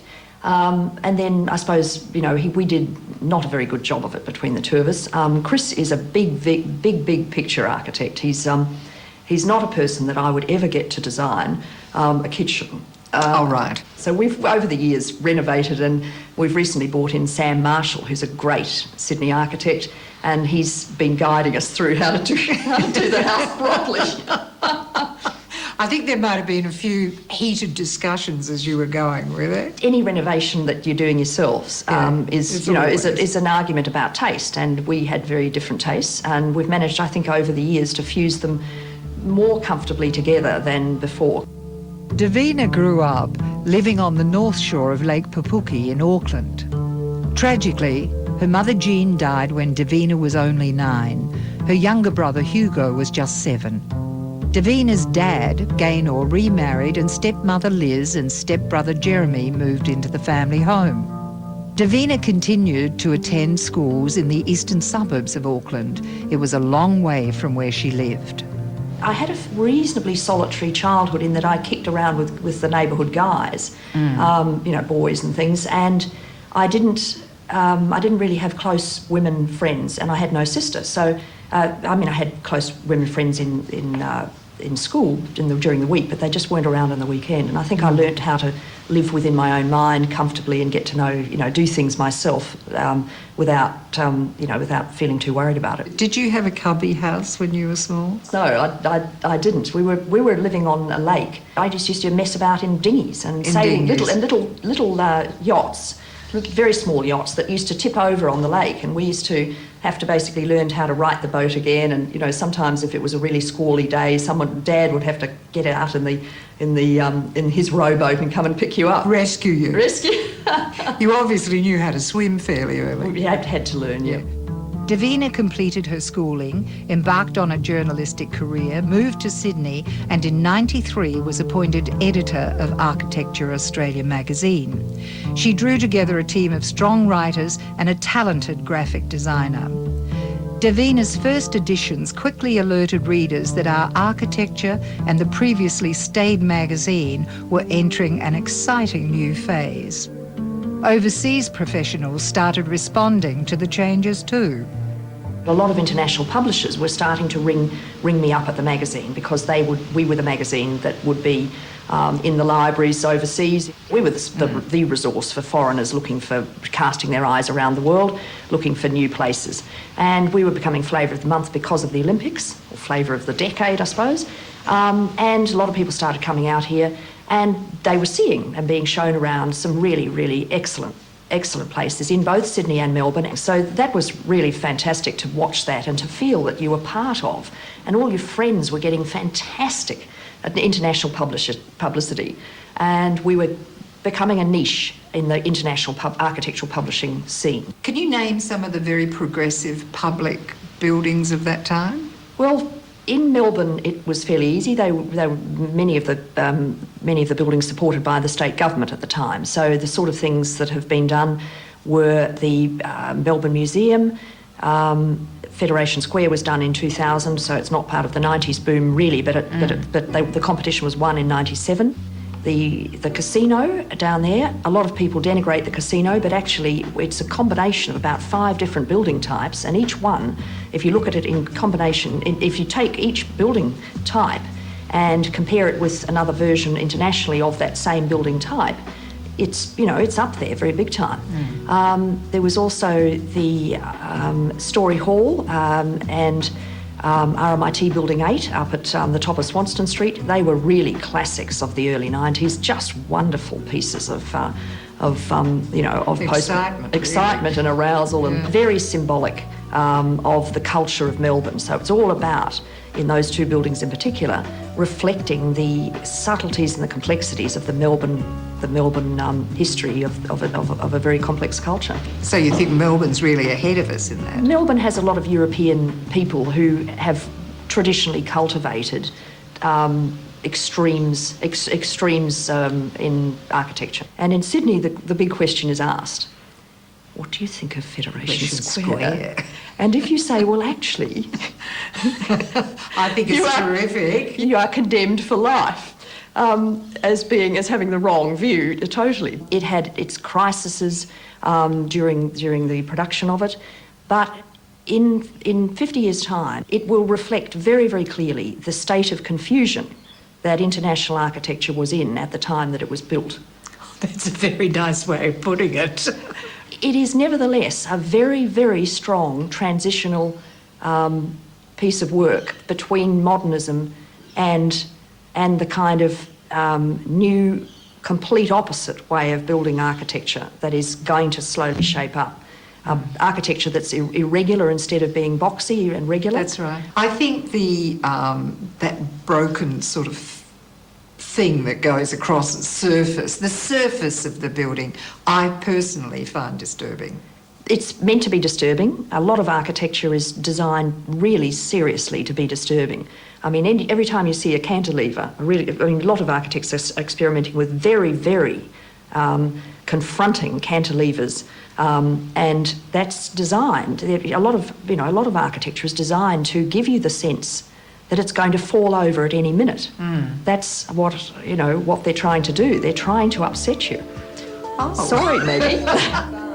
Davina's appointment as editor of Architecture Australia was all the more controversial because while she'd trained as a journalist in her hometown Auckland, she didn't have any formal architectural training. But Divina had extensive industry contacts. She'd worked in Sydney on Australian Home Journal, Bell and Vogue Living magazines. Undaunted by the sceptics, she seized the editor's role. Were you upset at any time about some of the negative comments about your appointment? Look, I'm a controversial figure in Australian architecture and always have been because I suppose I'm a change agent type. And I have views that are very strong about what needs to be done. And that upsets the old guard all the time, but they can't actually see where the next shifts of change are going to come from. And I suppose I make a lifetime or make a career out of understanding how the culture's moving around and you just get a kind of sixth sense for how it's going to cohere in a completely different way in another year's time. My grandmother used to say that I was always running ahead of the rest of the family when we would go walking to get around the next corner to see what was going on around the next corner. And I noticed that when I'm walking in groups of people, I'm always ahead of them, not trying to be part of the group. It's a temperament thing, Maggie. Do you think architecture, is it like the fashion industry? Does it have that bitchiness in there as well? Well, look, yes, it does. It's goes through periods of factionalisation. I've got my share of feuds with major egos in the culture. Doesn't seem to worry you too much. I can't let it worry me. I have to keep my mind going on, thinking about tomorrow, and I can't let myself be lulled into a sense of security because somebody's an important person, and therefore by being aligned with them, or being friends with them, that I feel comfortable and feel happy and relaxed because I'm warmly relating to somebody who's a great architect. They do, I think, go through phases where they shut down their minds at a certain age. In a moment, we'll see a little more of Divina's colourful home, and we'll hear how she believes a heritage mafia seriously influenced the design and construction of two major building projects in Sydney. Our heritage politics forced those buildings to be pushed underground. That's coming up when we return home with controversial architect and design commentator Divina Jackson, right after the break.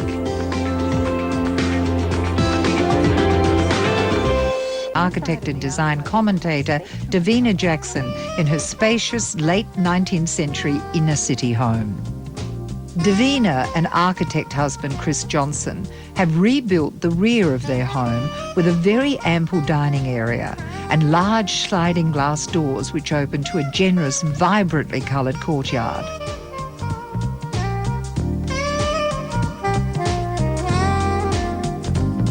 It's a great party venue with room for up to 300 guests.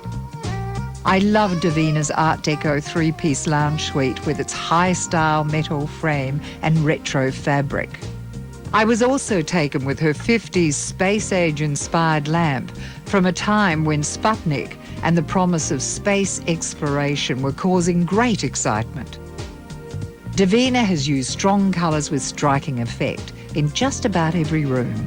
Well, it's our third colour scheme, and I get excited by colour. What I tend to do is have very dark colours or very dull colours, and then enliven them with a number of one or two really sort of, brilliant hues. And this time the dark colours, or the neutrals, are chocolate brown and black, a bit of woodwork in black, pale timbers and redder timbers. And that wonderful khaki green. And on the outside of the house is a sort of khaki green. And then we've got black window frames and so forth. And then we've done a lot more with orange this time. That we've only got one bright colour. Orange is a pretty powerful colour. I mean, I think it looks fantastic, but were you hesitant at any stage? For us, orange is the new beige, Maggie. Is that right? Indeed, it's a neutral.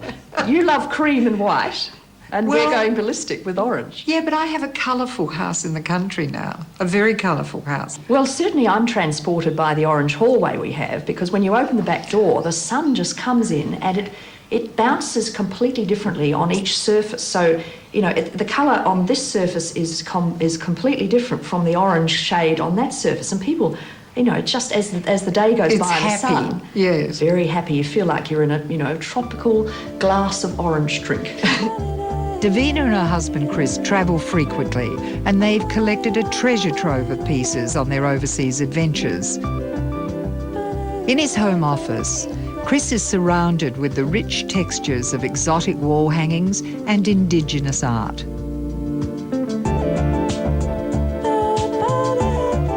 But Divina prefers a functional, minimal feel in her work environment. It's from here, now as an associate professor, that she's currently working on projects for the University of New South Wales and writing a PhD thesis for the Royal Melbourne Institute of Technology. It's also where she penned Australian Architecture Now, the definitive book on Aussie buildings of the 1990s. It's a survey of the 1990s, all the exciting, interesting work that I'd been seeing.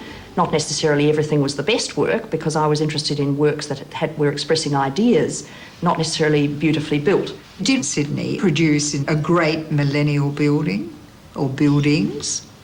We didn't produce in Sydney a building that I think reflects the way the 21st century is panning out. We weren't interested in that.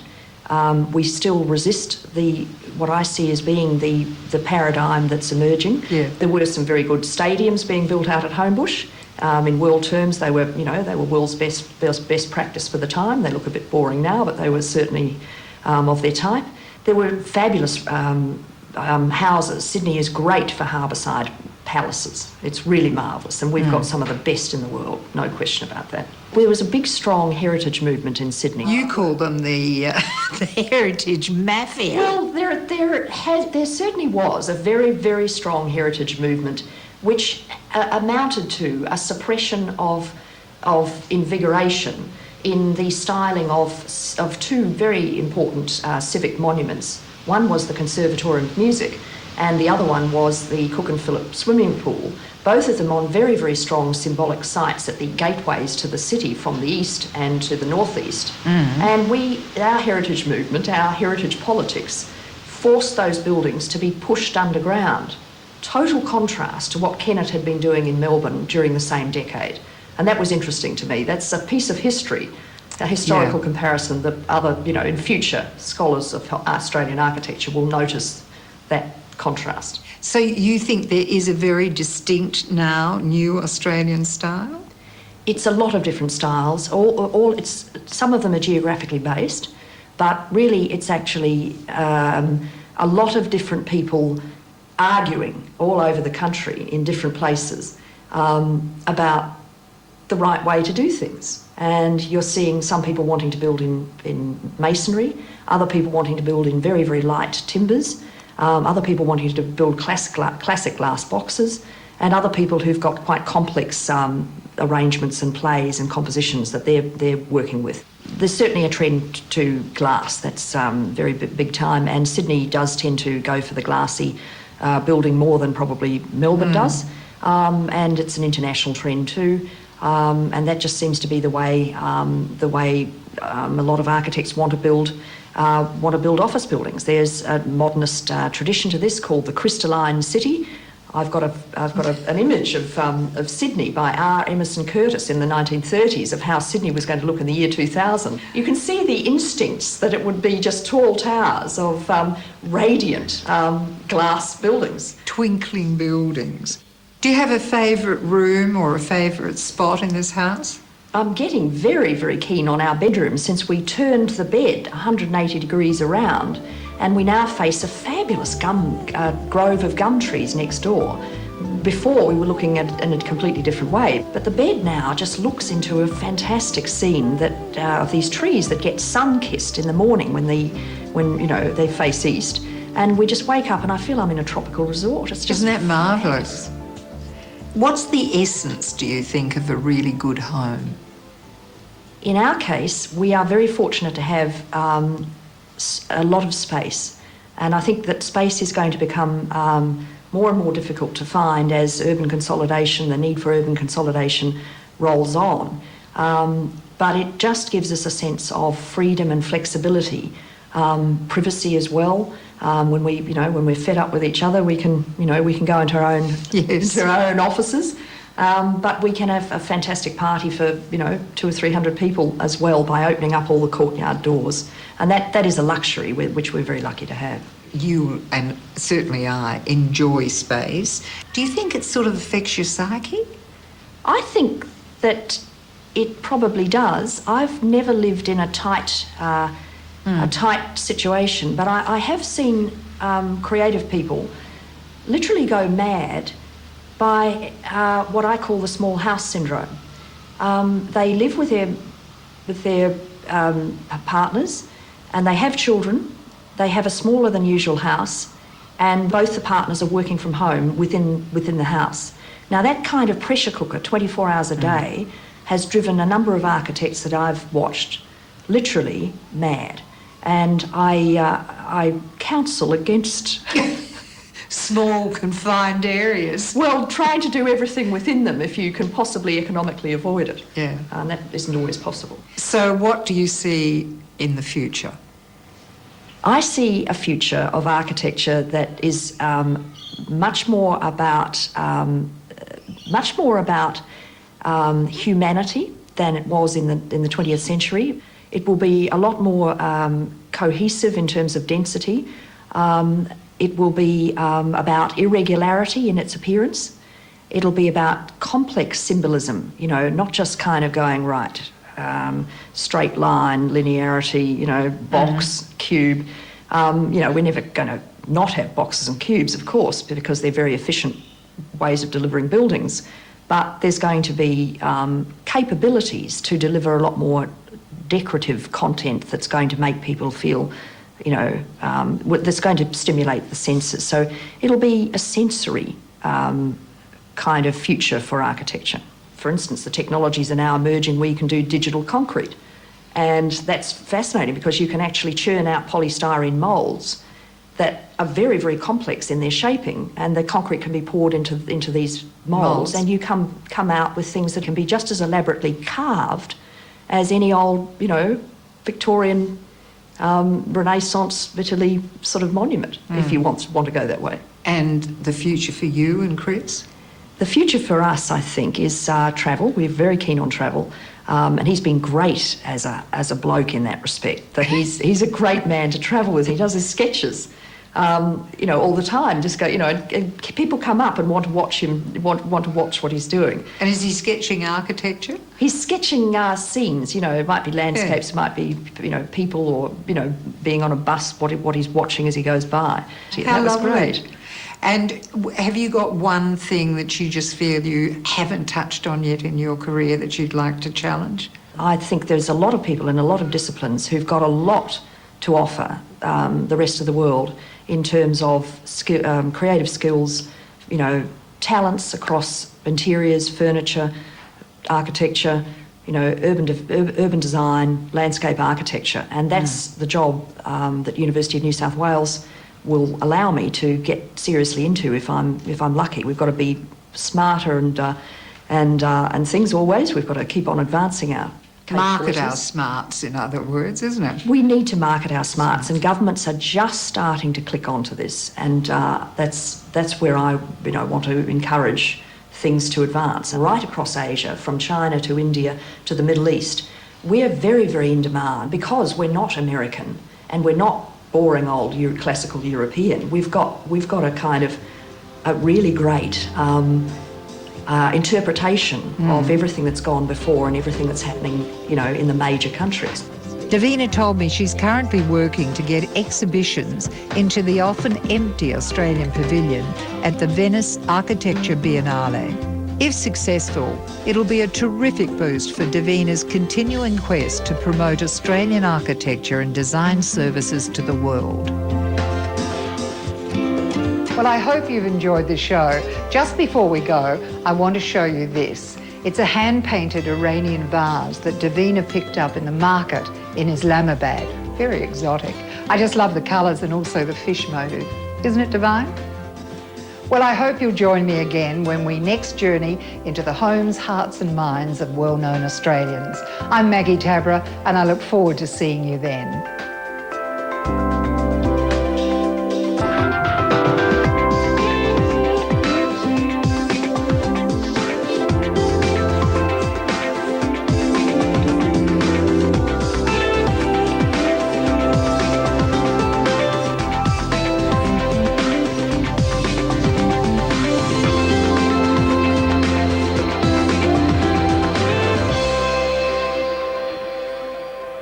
Hi, I'm Maggie Tabberer, and welcome to another insightful, revealing journey into the homes, hearts and minds of well-known, much-admired Australians.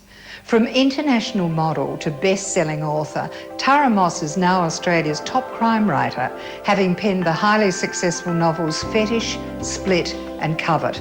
And this is her ultra-modern three-storey terrace in South Melbourne. It's a wonderful space, and look at this powerful painting of Tara by portrait artist Nafisa Naomi. In a moment, we'll meet Tara and learn how at just 14, she took the first steps in what was to become a stellar international modelling career.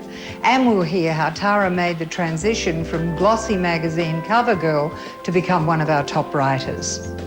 Also in this episode, we'll call in on cosmetics entrepreneur Natalie Bloom and learn how she built her multi-million-dollar empire from her parents' living room with just $5,000. And I said, oh, where are you actually from? And she said, oh, I'm the buyer at Myer. Oh. So I said, oh, okay. And all of a sudden I stood up tall and, you know, I tried to be a bit more professional. And she actually ordered 5,000 pieces. So that was the big turning point. We'll visit Natalie Bloom later in this episode. But first, I'm with Tara Moss, international model turned best-selling crime writer in her delightful Melbourne home. Tara Moss is one of our highest profile authors, and with her stunning looks, it's easy to see why she's become a media darling. However, her recent wedding to Melbourne film producer Mark Pennell was a little controversial. Guards with umbrellas obscured the happy couple from press cameras, and some Melbourne journalists were a bit unhappy. Tara still finds being our #1 crime writer and her popularity with readers and the media a bit difficult to absorb. It's something she tends not to think about because she's not convinced recognition is all that beneficial to the creative process. Like, it was a very weird thing to learn because HarperCollins were very clever. They didn't tell me when I was writing Covet which is good because I'm sure it would have given me instantaneous writer's block. I would have just gone, the pressure. I was literally in a board meeting. I'd finished the manuscript, sent it in, and we were looking at the covers and so on. And they said, oh, by the way, did you know that, the AC Nielsen figures tell us you're the #1 selling crime writer? And I went, what? I basically fell off the chair. And it took me quite a while to get my head around it. Of course, Tara had a highly successful career before becoming a best-selling author. Growing up in her native Canada with Dad Robert, Mum Janie and big sister Jackie, Tara was a tomboy. As a teenager, she saw herself as just another tall, gawky girl. But others had a different perception. One day my mother measured me on the kitchen doorway, with the pencil and the ruler, as a lot of parents do. And she realized that I was 6 feet tall and 14. And she had heard somewhere that models were supposed to be very tall, and I was undoubtedly very thin.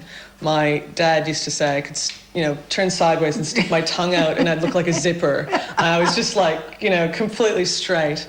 And so she said, maybe you can do the local mall show or something. That could be fun. And I said, oh, that'd be great. That'd be fun. And we went to a model agency, my mum and I, and they got all kind of excited. And it put Mum and I in a real spin. And I remember leaving the agency after they'd been talking about, moving to Europe and becoming a model, supermodel and all this. And we sat on this hilltop in Canada at home and talked about, what do we do with this? Should we, she was really suspicious about what the intentions were of the agents, and sort of thought, I'm not sure if I'm comfortable with all these things they have in mind for you. And, I didn't know what to think. I was 14 and everything sounds exciting at that age. Yeah. Yes. You could leave school and go and do all those wonderful precisely things. So a year later, I took off to Europe and started modeling. So they let you go when you were 15? Yeah, my parents went with me on that first trip. And then not that long later, unfortunately, my mother passed away. And so because I'd been told I should be a model, and it was really the only thing I had that I kind of looked at and thought, oh, this might be my destiny, I don't know. I pursued that right away.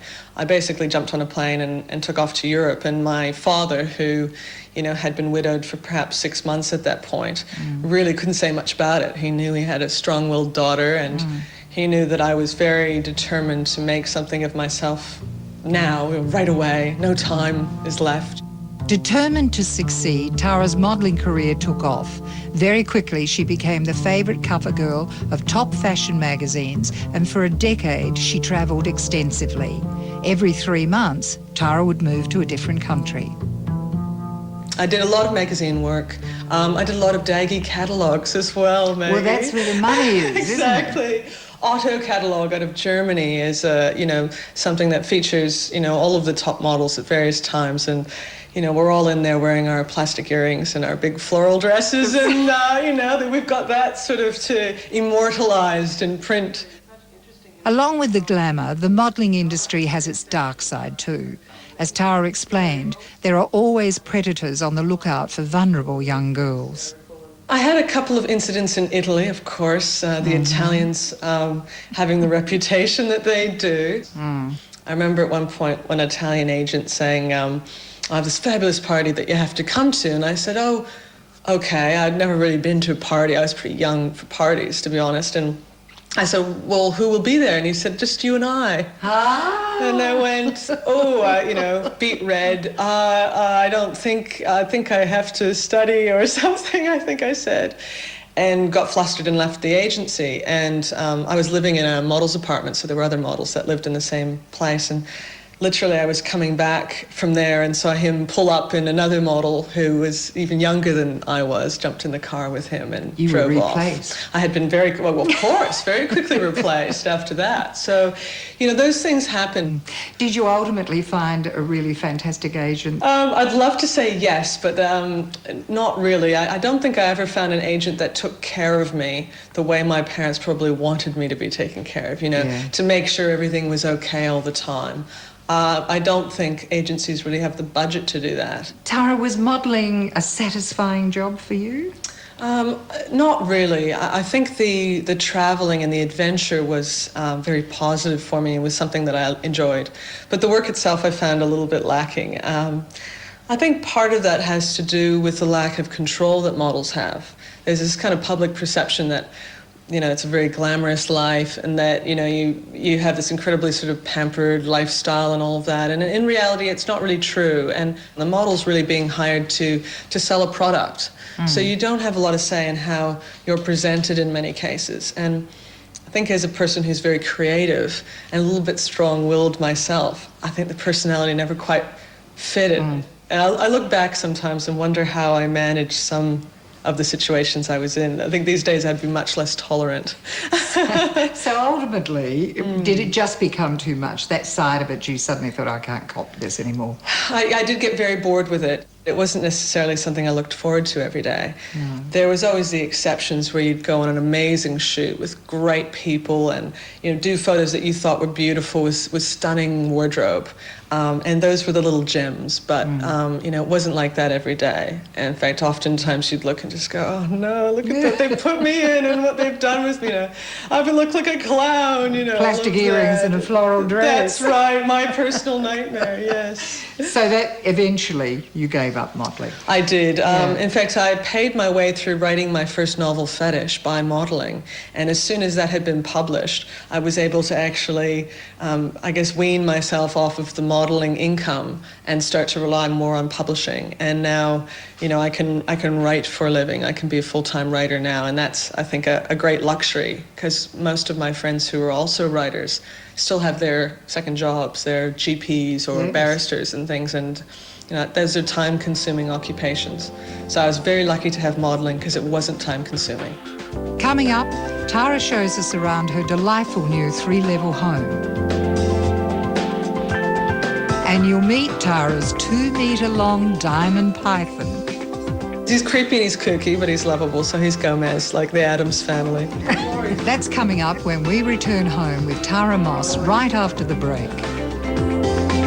Model turned best-selling crime writer Tara Moss in her delightful South Melbourne terrace. Tara and film producer husband Mark Pennell only recently moved into their 3-level home and are very happy with the flexibility of their new environment. The top floor is an expansive open space with kitchen, dining and living areas. There's also a generous terrace with district views and a perfect northerly aspect, capturing plenty of winter sun. Both Tara and Mark are budding collectors. I was intrigued by their Hugo lamp, strands of metal shaped like a giant squid.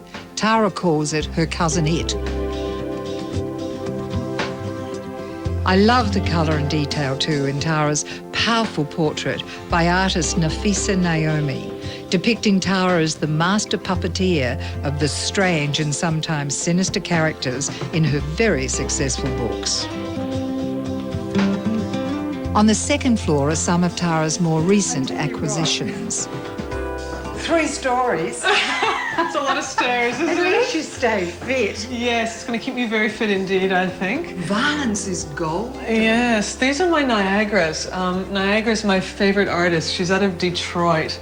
And she does these wonderful sort of ironic takes on pop culture. How strange, because I would swear that these were drawn by a guy. Yes, I think as a female, she's kind of a strong personality, and she's, taking that irony. You know the old pop art stuff from the 50s where the women were kind of sitting at home on the telephone going, oh, when will he call? Well, these women are heavily armed. It's a bit of a different scenario. On the ground floor is Tara's writing retreat, a place where she can let her imagination take her deep into the criminal world as she taps out another best-selling book. It's a strange little space where all the items within it react to me. It's not for anyone else, and someone going in there will just think, what is this stuff, I've got my FBI cap that's got all the pins from all the different sort of departments and criminal investigation agents and stuff that I've done research with, that it connects to me. I'll see it and I'll kind of, brings back memories of some of my, favorite research moments. And it has no view, which is really important in a writing office because, that beautiful sunshine or seeing the waves roll to the shore will only entice you to leave that space. So I've got a funny little writing cave that I spend a lot of time in. And I kind of think of my writing desk as this massive sort of cockpit where you've got everything at hand. You've got your thesaurus and your research materials and your computer, and it's all kind of there, and that's where I make it all happen. Also on the lower level, I couldn't help but notice this amazing image of Tara. It was a recent gift from Tara to her husband Mark for his birthday. Another of these hangs on the wall of Mark's office. It's a total departure from the usual office family photo. I'm sure it's also a talking point with Mark's film industry clients. I had seen the famous shot with, I think it was Natasha Kinski, and I just thought, I want to do this snake shot. I must do this snake shot. And I wasn't going to do the shoot it without snakes. I said, I need really huge snakes. So they brought out this amazing 12-foot carpet python and another one that was 7 foot. And just working with them, I thought, I have to have one of these. They're magnificent. They coil around you, and they're so strong and silky. They're like this cool silk stocking wrapped around you, all muscle. Just very elegant, amazing creatures. So I set out to get my wildlife license so I could acquire one. And I now have Gomez. Because he's creepy and he's kooky, but he's lovable, so he's Gomez, like the Addams family. I give him a bit of a stretch out about once a day for an hour or so. He lives behind locked glass, as people normally keep pythons, because they're very large and can go roaming. And, I'll just kind of walk around the house with him around my neck, or we'll lay on a rug and I'll just read a book while he coils around me, and we hang out. We're very comfortable together. It's a bit difficult if the doorbell rings. I usually say, just a moment, because you can imagine a lot of people are quite frightened of snakes, and I respect that. And the last thing you want is to give someone a heart attack when you open the door and there's this enormous kind of slithering creature around your neck. Do you think you'll grow out of it? Nah, I tend not to grow out of things like that. If anything, I become more obsessed. I'm already looking for a pal for Gomez. And how does Mark feel about Gomez? He's not attached to him the way I am, but he's cool with it. Tara's gorgeous little Maltese Shih Tzu cross, Bo, is definitely more my speed. Bo's been with Tara since shortly after she arrived in Australia. I wondered whether he's still safe, though, with old Gomez now slithering around. There are some food chain issues in this household. There's they don't get to meet one another for those sort of reasons of natural kind of, competition. I think Gomez has looked at Bo before and kind of gone, okay, I know what my backup is if Mum doesn't feed me. And Bo, I don't know, has really figured it out yet or not. I'm not even going to ask you what you feed Gomez, because I'd rather I can show you if you want. No. Tara comes from a pet-loving family. This is Tara's mum, Janie, with her family pooch, Brew, in 1989. It was Janie who first encouraged Tara to try modelling when she was just 14. Understandably, Tara's beauty and talent were quickly recognised, but amid the excitement, Janie received some devastating news. She'd gone to see the doctor and had arrived home, and it was before Dad had got home. I just got back from school. And she was crying at the dining room table. I've never told anyone this story. She was crying at the dining room table, and she said, I've got cancer. And me, at the age I was, thought, it'll be okay, they'll just cut it out. As a kid, you don't really have a sense of the, how heavy that is, what a serious thing it is. And so I said, don't be upset, Mum, it'll be all right. You'll go into hospital and they'll cut it out and you'll be fine.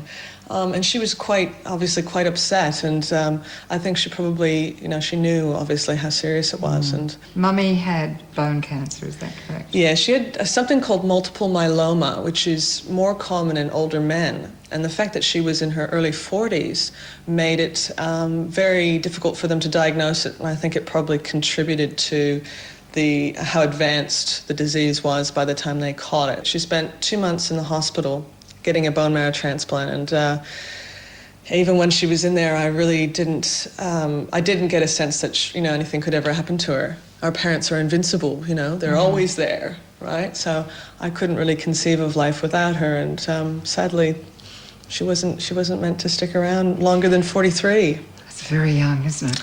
It is. I think it gives me a sense of the fragility of life and that ticking clock. I don't know if I'll get old.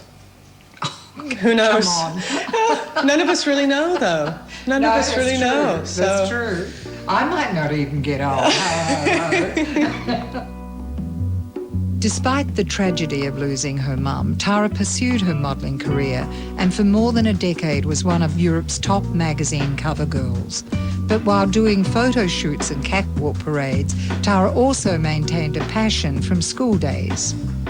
As a student, she'd written horror stories with fellow pupils as characters. Actually, the kids were asking to be written in, and they used to wait till school was up to get their handwritten chapter that featured their own grisly demise. So kids can be morbid, and I guess in that way I never quite grew up. But what a good start. It was my first reading audience, 10-year-old. Tara explained it wasn't until she came to Australia that she felt sufficiently confident to allow others to read her adult writing. What brought you actually to Australia then? I was modelling and then I fell in love. I fell in love with an Australian, and how could you not? Those glorious accents. I was literally off the plane for something like 3 weeks and fell madly in love with an Australian, and it was a great love affair for 2 years and didn't quite pan out in the end. But by then I had settled into Australia a bit, and 2 years may not seem like a long time now, but at the time, I'd never lived anywhere more than 3 months since I was, 15 years of age. So I felt amazingly settled quite quickly in Australia. And it was around that time that I entered this short story into a literary contest and won the Young Writers Award. So I think that was pivotal to my staying in Australia. So what did you do? Did you do the rounds of the publishers and show them examples of your work? Or? I didn't. I was, again, very fortunate because that particular short story award is often watched by literary agents and publishers. So I got a phone call from the amazing Selwa Anthony, who's a great literary agent. She's got luminaries like Colleen McCulloch and so on her books. She's quite amazing and has been in the industry for a long time. And she called me up and said, I liked your short story, what else have you got? And after I finished having a nervous breakdown, I said, well, I'm working on this little book I'm going to call Fetish, and, if you'd like, I can send it to you. I was like, oh. And she said, great. And about 6 months later, I finished the novel. Sent it to her, and she liked it. So it was like winning the lottery, 3 or 4 times. By the time I got published, I was delighted. It was a pretty smooth transition, though, from international model to a crime writer, wasn't it? Not really. In fact, I would say it was a very rocky road because although internally I was a writer, externally I wasn't seen as one. And, there was a lot of skepticism about that, change of career. And it was something that actually took me aback because amongst your own circle of friends, people know you, and when you're modeling, people see you one-dimensionally and they don't question it. But the moment you put something out there like a novel, people go, oh, hang on, She didn't write it. She didn't write that. How could she possibly write it? In a moment, we'll hear about Tara's unconventional way of proving the skeptics wrong. Now I'm the only scientifically proven author in the world that I'm aware of, so it's kind of notched that one up. And we'll learn about Tara and now husband Mark Pennell's love at first sight meeting. It was just I like him. That's coming up when we return home with Tara Moss right after the break. Best-selling crime writer Tara Moss, her faithful dog Bo, and her recently acquired pet python, creepy old Gomez. After winning the Scarlet Stiletto Young Writers Award in '98, Tara also attracted the attention of top literary agents. Tara's now written and published 3 novels, the bestsellers Fetish, Split and Covet. But the transition from model to best-selling author hasn't been easy, with some critics constantly questioning whether she'd actually written the books. I understand you even took a lie detector test. Is that true? It's true. In fact, it was one of, I think, the greatest things I've ever done. This journalist said, it was Emma Tom from The Australian, and she said, I've read your books and I like your work. And I mentioned to one of my journalist colleagues the other day that I'd read your book, and they went, oh, yes, if she wrote that. And it really got her back up. And she said, why would you think that? They're like, oh, some model writing a book as if. And so she thought, here's an idea. Why doesn't she take a polygraph? And when she put this dare to me, my first response was, bring it on. Yes. And then when I was hooked up to it, and I had this sort of... Take it off! I went, ah! So that's when I began to sweat profusely, and thankfully the machine expects people to be very stressed. And I was stressed indeed, but now I'm the only scientifically proven author in the world that I'm aware of, so it's kind of notched that one up. Undoubtedly her own work, Tara's books now sell in 9 countries and have been translated into 5 languages. In fact, Tara's readiness to look life squarely in the eye has paid dividends before, like the day she met the man who was to become her husband, Mark Pennell. It was Melbourne Cup at the Emirates Marquee of all things. I was at the races by myself. I was single, and I didn't expect to be in Australia at that time. I was supposed to be overseas, and when I found out, I had 3 days, and I thought, I'll go to the Melbourne Cup. This will be fabulous. I know I'll meet someone, and it'll be great. And I knew that I would have friends I'd find somewhere in amongst all those people. And so there I arrived. It was the best decision I could have made, because instead of sitting lonely in a hotel somewhere, I was in this wonderful social environment with really interesting people. I made a lot of new friends, and I ended up meeting my husband, which was very much a love at first sight sort of thing. Oh, was it? It was. It was just kind of, I like him. In fact, there's this now infamous photo that we have in our personal album where I licked the side of his head within about 30 seconds of meeting him. As you do. As you do, kind of making my mark, I suppose. And this is when we first met one another. It was just instant. Felt very comfortable. And the look on his face, he thinks, okay, bring it on. And you reeled him in very slowly. Oh, yeah. Actually, not so slowly. I think a week after we met at Melbourne Cup, precisely a week to the day later, we were in the Blue Mountains having dinner at some French restaurant, and he said, I'm going to ask you to marry me, right? And I said, yeah, I know. And he says, and I'm going to take a while before I do it so I don't seem insane. And I said, yep, I know.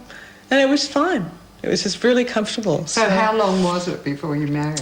I think he had decided in his mind he would take 6 months before he asked me to marry him officially, and he lasted 5.5 months. Tell me about your beautiful engagement ring. It's 110 years old, and it's a family heirloom from Mark's family, and his great-great-grandfather used to bring polo ponies to the Maharaja of Jaipur.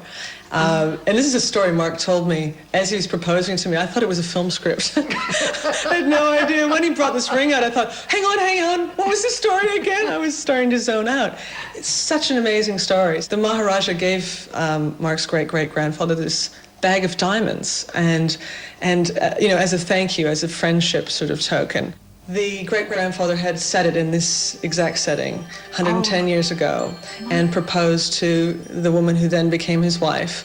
And once time had passed and they'd both passed on, it went into a little vault as a family heirloom. It was not brought out again until Mark dusted it off and proposed to me with it. Mark and Tara's wedding in March 2004 was a glamorous event. Mark's longtime friend, Deborah Lee Furness, dressed as a groomsperson, standing in for her husband, Hugh Jackman. Hugh couldn't attend because of Broadway commitments, but their son Oscar made an adorable page boy. The media weren't happy, though. Security guards with black umbrellas formed a shield around Tara and Mark to thwart press photographers.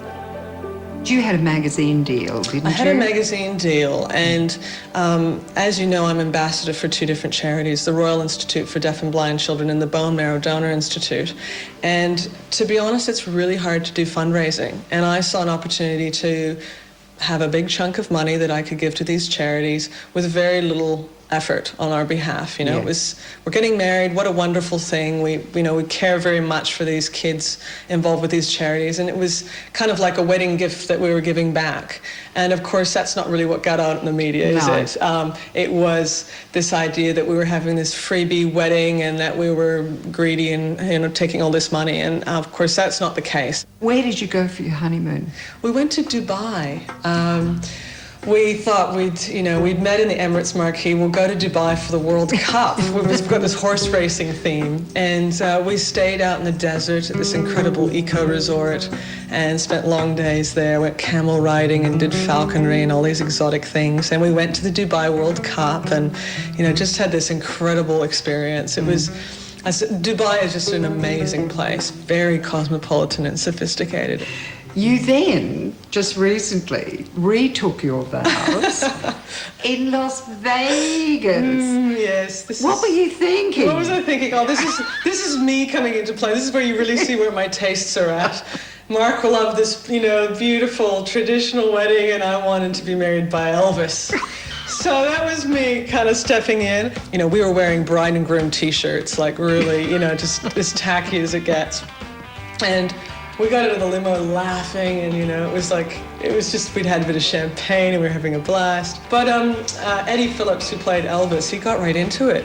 And he did all the vows in Elvis speak. It was all, I promise never to forsake you.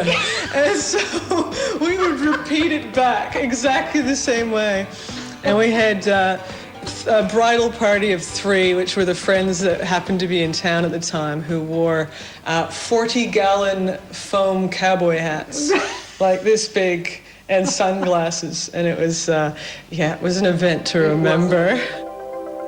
Tara told me she and Mark understand the demands of each other's careers and give each other the time and space to pursue their individual creative goals. On weekends, they'll often ride together, satisfying their current passion for big, shiny motorbikes. During the week, though, Tara's at home with Beau and Gomez, researching and writing her next novel, Hit, which deals with the criminal side of our sex industry. Asian workers come across and they are sometimes put into really nasty scenarios. So there's been some pretty heavy research for it. Coming up, we'll pop across town and visit cosmetic entrepreneur Natalie Bloom. Natalie shows us around her stunning family home and tells how she launched her now thriving international business on a shoestring. I had $5,000 in my bank account, and I was very determined on doing everything on my own, and if I was going to be successful, I wanted to have done it myself. That's coming up when we drop in on the woman behind the Bloom cosmetic empire, delightful Natalie Bloom, right after the break. Making candle kits in her parents' garage, Natalie Bloom has built an international cosmetics empire and become an inspiration to young women around the country. As well as running a thriving global business, Natalie is mum to gorgeous 3-year-old Chloe and delightful 12-month-old Amber, and Natalie has another baby on the way. The Bloom Cosmetics range now has over 200 lines, including eyeshadows and blushes and a wide range of cosmetic accessories. Natalie's products, bearing the distinctive Miss Bloom logo, are available in department stores worldwide, including the prestige cosmetic retailer Sephora in the US. But big business often has small beginnings, and Natalie's was no exception. My girlfriends always said at school, I always had lip balm in my pencil case. And I remember with Mum, I used to melt, I'd get Vaseline and mix it with beeswax and put in some peppermint extract and make my own little lip balms. Yeah, I don't know what I thought I was doing. But I just always loved the little packaging and the boxes. As well as experimenting with lip balms, young Natalie developed a passion for art and craft. She finished school, then completed a 3-year graphic design course at Royal Melbourne Institute of Technology. Between graphic design jobs, Natalie also began designing greeting cards. At about the same time, she met and fell in love with Brian Hammersfeld. I remember him saying to me, "You're so passionate about greeting cards, and why don't you just print arrange?" And I just thought he was crazy. I was like, no, I could never do that, and I'm just going to go and find a job somewhere else. And he really encouraged me to do it. And so I did it not with the intention of starting a business. So I just printed a range of greeting cards and took them around to a few stores to sell, in weekends and spare time. And they bought them. And they bought them. And I was like, are you crazy? Now you're in business. Yeah, so that was the beginning of the business. But for 3 or 4 months, I I still never anticipated for it to be a business, and I was doing freelance design work for advertising agencies or friends that needed design work done. So I was always focused on continuing on as a graphic designer. But as these greeting cards sold, I printed another range, and then someone suggested that I go to a trade fair, like a gift show, and I did that, and that was really the beginning of it's time to be serious about this, either do it or don't do it. And I had this idea of I loved all the natural packaging and everything natural, natural fragrances, and I put together this candle making kit, which... now, where did you get that idea from? Look, I don't know. I'd seen that you could make with flat sheets that you just put a piece of wick down and rolled up this candle. And as I said, I love everything crafty. And so I was just doing that myself. And I thought, what a great idea to put this together as a kit to sell as a package. And I put together a prototype and I took it to this trade show. And on the last day of the trade show, this lady was wearing no badge or anything. She was talking to me, and I was so over it by this stage. And it was cold. It was actually in August, so it was still freezing here. And she started to show a lot of interest in this product. And by the end I said, "Oh, where are you actually from?" And she said, "Oh, I'm the buyer at Myer." Oh. So I said, "Oh, okay." And all of a sudden I stood up tall and, I tried to be a bit more professional. And she actually ordered 5,000 pieces. So that was the big turning point of, having to do mass production and sent us all into chaos, and it was really the beginning of the business. So that was serious. A big turning point, yeah. So what did you do? You borrowed $5,000? I had $5,000 in my bank account, and I was very determined on doing everything on my own, and, if I was going to be successful, I wanted to have done it myself. After working from her parents' home for 12 months, Natalie moved her fledgling business into a shared warehouse. But it wasn't long before Bloom had a warehouse of its own. How did the range grow? I sourced a manufacturer and I said, I want a predominantly beeswax-based lip balm, and I want it scented with essential oils, and they all said, "Oh, it won't sell because everyone wants strawberry and chocolate flavour," and I wanted citruses or mint that you could get natural extracts to scent it. And then they said, "Oh, we usually put saccharin in it to sweeten the lip balm," and I was like, "I don't want anything artificial in it." And so we developed this formula, and then I packaged it in a really cute box, and it's still in our range today. But that product was, outsold anything we've done. So from there we did a lip gloss with a hint of colour, and again included essential oils in the formula. And that's our hero product that still today is the number one seller. Incredible. And from there it became very consumer driven, that we needed lipsticks and lip liners, and then everyone wanted eyeshadows. So we moved from the lip category. You still kept the natural thing going, which was really your key selling point, wasn't it? Yeah. Natalie told me Bloom went international when still just a gift business. It gave the brand an invaluable profile overseas. As Natalie moved Bloom more towards cosmetics, other new quirky niche cosmetic brands were popping up internationally, and new chain stores were opening specifically to retail these young new brands. Pre-children, I was on a plane, constantly visiting all the different markets and doing PR in all the different countries, meeting all the Japanese beauty editors and then the US beauty editors. And I mean, each country has their own unique idiosyncrasies, and the beauty editors in America, they're so full on and excited and over the top. And then actually I did a PR event in Paris one year, and I was so shocked because the beauty editors were so arrogant.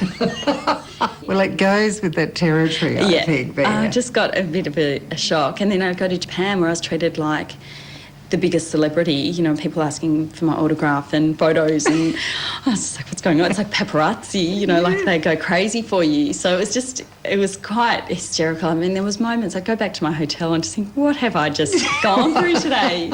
It was good fun. I had a great time. In a moment, we'll hear how, amid the excitement and phenomenal success of her cosmetics business, Natalie and her husband Brian suffered an almost unbearable loss. You lost your little boy. Is that a cot death? Yeah, Justin died of SIDS at 6 months. He was 23 weeks. And Natalie talks about the difficulty of explaining the tragedy to her then 2-year-old daughter, Chloe. She would ask questions that were confronting because they were all the questions we want to ask that we don't know the answers to. That's where we return home with Natalie Bloom right after the break. The dynamic, creative woman behind Bloom Cosmetics. The ample dimensions and relaxed modern ambience of Natalie's living room are echoed throughout the house. When Natalie and husband Brian first met, they initially shared Natalie's one-bedroom apartment, but quickly realised they needed more space. When they found their current house, it was very neglected. Brian said, okay, let's knock it down and build something modern and new. And I love the charm of old houses and, you know, just retaining little features of a house. And I just said, no, I really want to keep it. And in the end, he agreed with me. And so we totally gutted out the inside. And did you have an architect? We had an architect and actually we worked closely with an interior designer because it was more of an interiors-driven project than architectural. I really wanted to have the cooking area central to the whole kitchen, so you know the kids can sit up on the bench and help with the cooking, and everything's just easily accessible. You know, emptying the dishwasher is easy, the fridge is perfectly located. So yeah, I was quite involved. What I really also admire is that you've got this huge amount of cupboard space. Yes. Without it looking kitcheny cupboards. Yeah, well, we lived in a one-bedroom flat prior to here and we had nowhere to put anything, so... You were going to always have storage. Yeah, it was a necessity. In the 1950s, Natalie's grandparents established Portman's, which sold fashionable but affordable women's clothing. Portman's was an enormous success and Natalie has clearly inherited her family's business acumen. In just 12 years, with only $5,000 plus her enormous talent, Natalie has built her Bloom Cosmetics business into a multi-million-dollar empire. Natalie's products are now sold in leading department stores around the world. In 1999, Natalie married Brian Hammersfeld, her longtime boyfriend, and the man who encouraged Natalie to start her business years before. Then in 2002, while Bloom was continuing to grow, Natalie and Brian's delightful first child, Chloe, was born. In 2004, you found yourself pregnant again. Yes. Now, when did you find out you were having twins? Oh, I found out I went to see my doctor at 6 weeks for the first checkup, and he's got an ultrasound machine in his rooms, and he said, hold on a minute, there's another heartbeat. There's 2 babies, you're having twins. And I just got the shock of my life. Brian was instantly excited, but I think I was very apprehensive and got a shock. It took a while for it to sink in. But yeah, it was very early on. It was at the 6-week mark. Well, you called your babies Justin and Amber. Yes. And I know you haven't spoken about this publicly before, Natalie, but you did have a tragedy. We did. Yes. You lost your little boy. Now, was that a cot death? Yeah, Justin died of SIDS at 6 months. He was 23 weeks. And that happened at home? Yep. Yeah. It's tough, isn't it? I lost a baby boy too a lot of years ago, but it still hurts. Yeah, I think I don't think it's something I'll ever get over. And yeah, it was a tough time. I mean, I had 3 kids under the age of 2. I was breastfeeding the twins, and Chloe was going through that stage of approaching toddler years. So she was intense, and I had the business, and so it was a very chaotic time. And this was really tough because you had so many fronts that you had to take care of. Yeah. So how did you find time to grieve? I just went into getting on with projects very quickly. So I'd had contact with Mercamora growing up, the artist. Yes. And I'd done, she used to have workshops. I did one when I was 14 and then I did another one when I was 21. So Merca's been in my life in some capacity for a long time. I was cleaning, just putting some books away or something, and a book that she had done on angels sort of fell off the bookshelf. And I just saw it and I just instantly thought, Murkamora, I need to get her to do a painting of an angel for Chloe and Amber. So I rang up her son who looks after her art, and I said, look, she may not remember me, but I'd love for her to be able to paint a painting for my girls, you know, symbolic of Justin. Yes. And he rang back straight away saying she would love to. So here's her number, give her a call. And I know that you know of Mecca, and she's completely crazy and nuts, but... Wonderful. She's the most fantastic lady, and she said, there's one condition on me doing it. You have to paint it with me, and you have to come to the art shop with me, and you're part of the process. Oh, isn't she clever?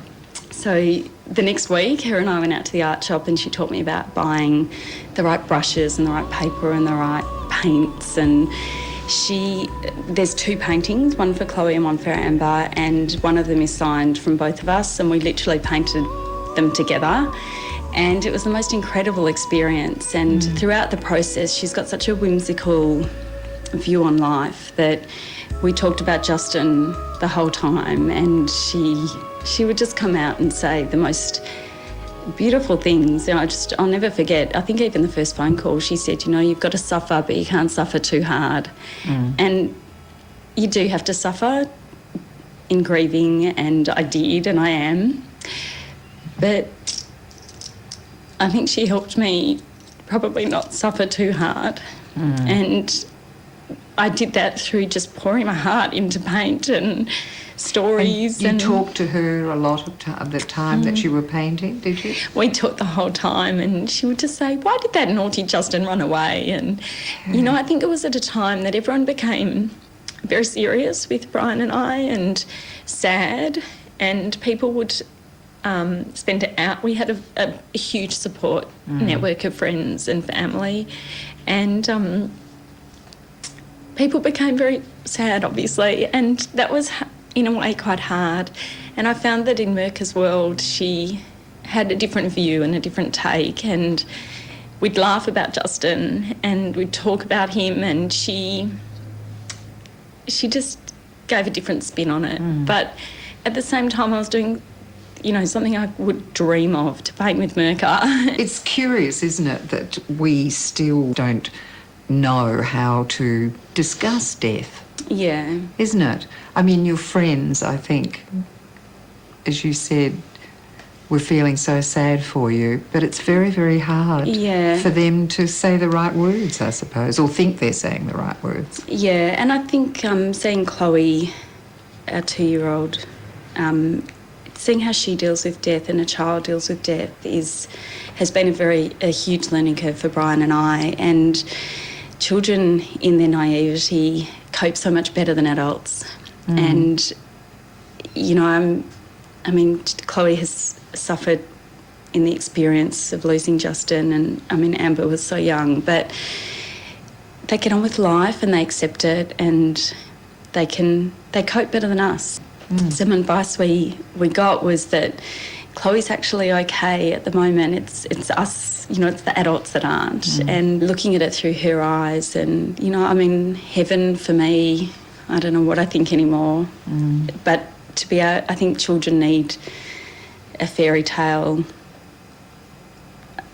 idea, and they can grasp concepts sort of more easily than adults, which... Did you use the word died? You told me that you did that. You didn't avoid it and we got say advice that Justin was gone on a holiday or something. No, the advice that we got was to be very direct with Chloe, and you can't help but want to protect her.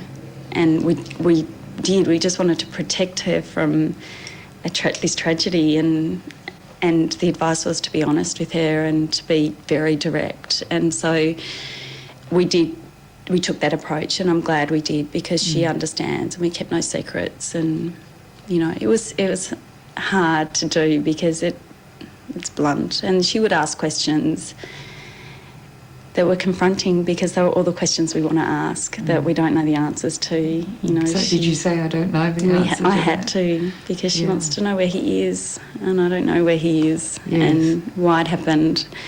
And we just had to be honest, and where I didn't know, I just had to say, we don't know. But it was the right path, you know that, don't you? Yeah. Did losing that little boy change your relationship with your husband? I think it just changes you as a person, and so that has an effect on your relationship, and you deal with things differently. What did Brian do? He really treasured time with friends and spent a lot of time, with his mates. I've had a very supportive group of friends around us. And your parents? I think my parents, both our parents probably suffered harder than we did because, Well, they share the same loss, but they also hate seeing what you've got to go through. Yeah, exactly. Yeah. And they've found it terribly hard to cope with. But, they're like our backbone. They've been incredibly supportive.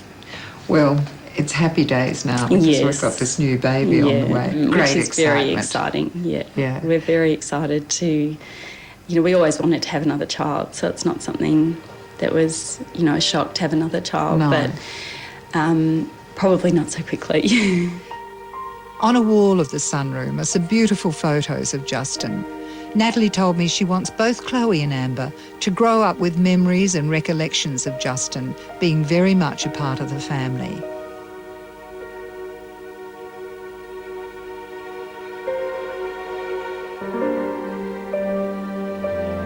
The sunroom is another generous space in Natalie's beautiful home.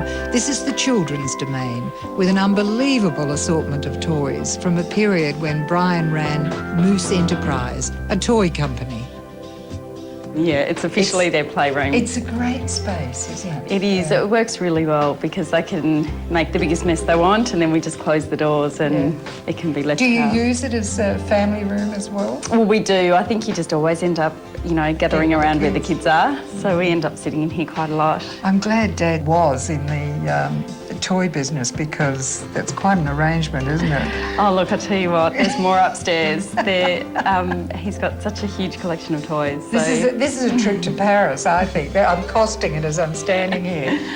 Pretty much. Natalie's sunroom opens onto a level garden with plenty of shaded areas, ideal for young children.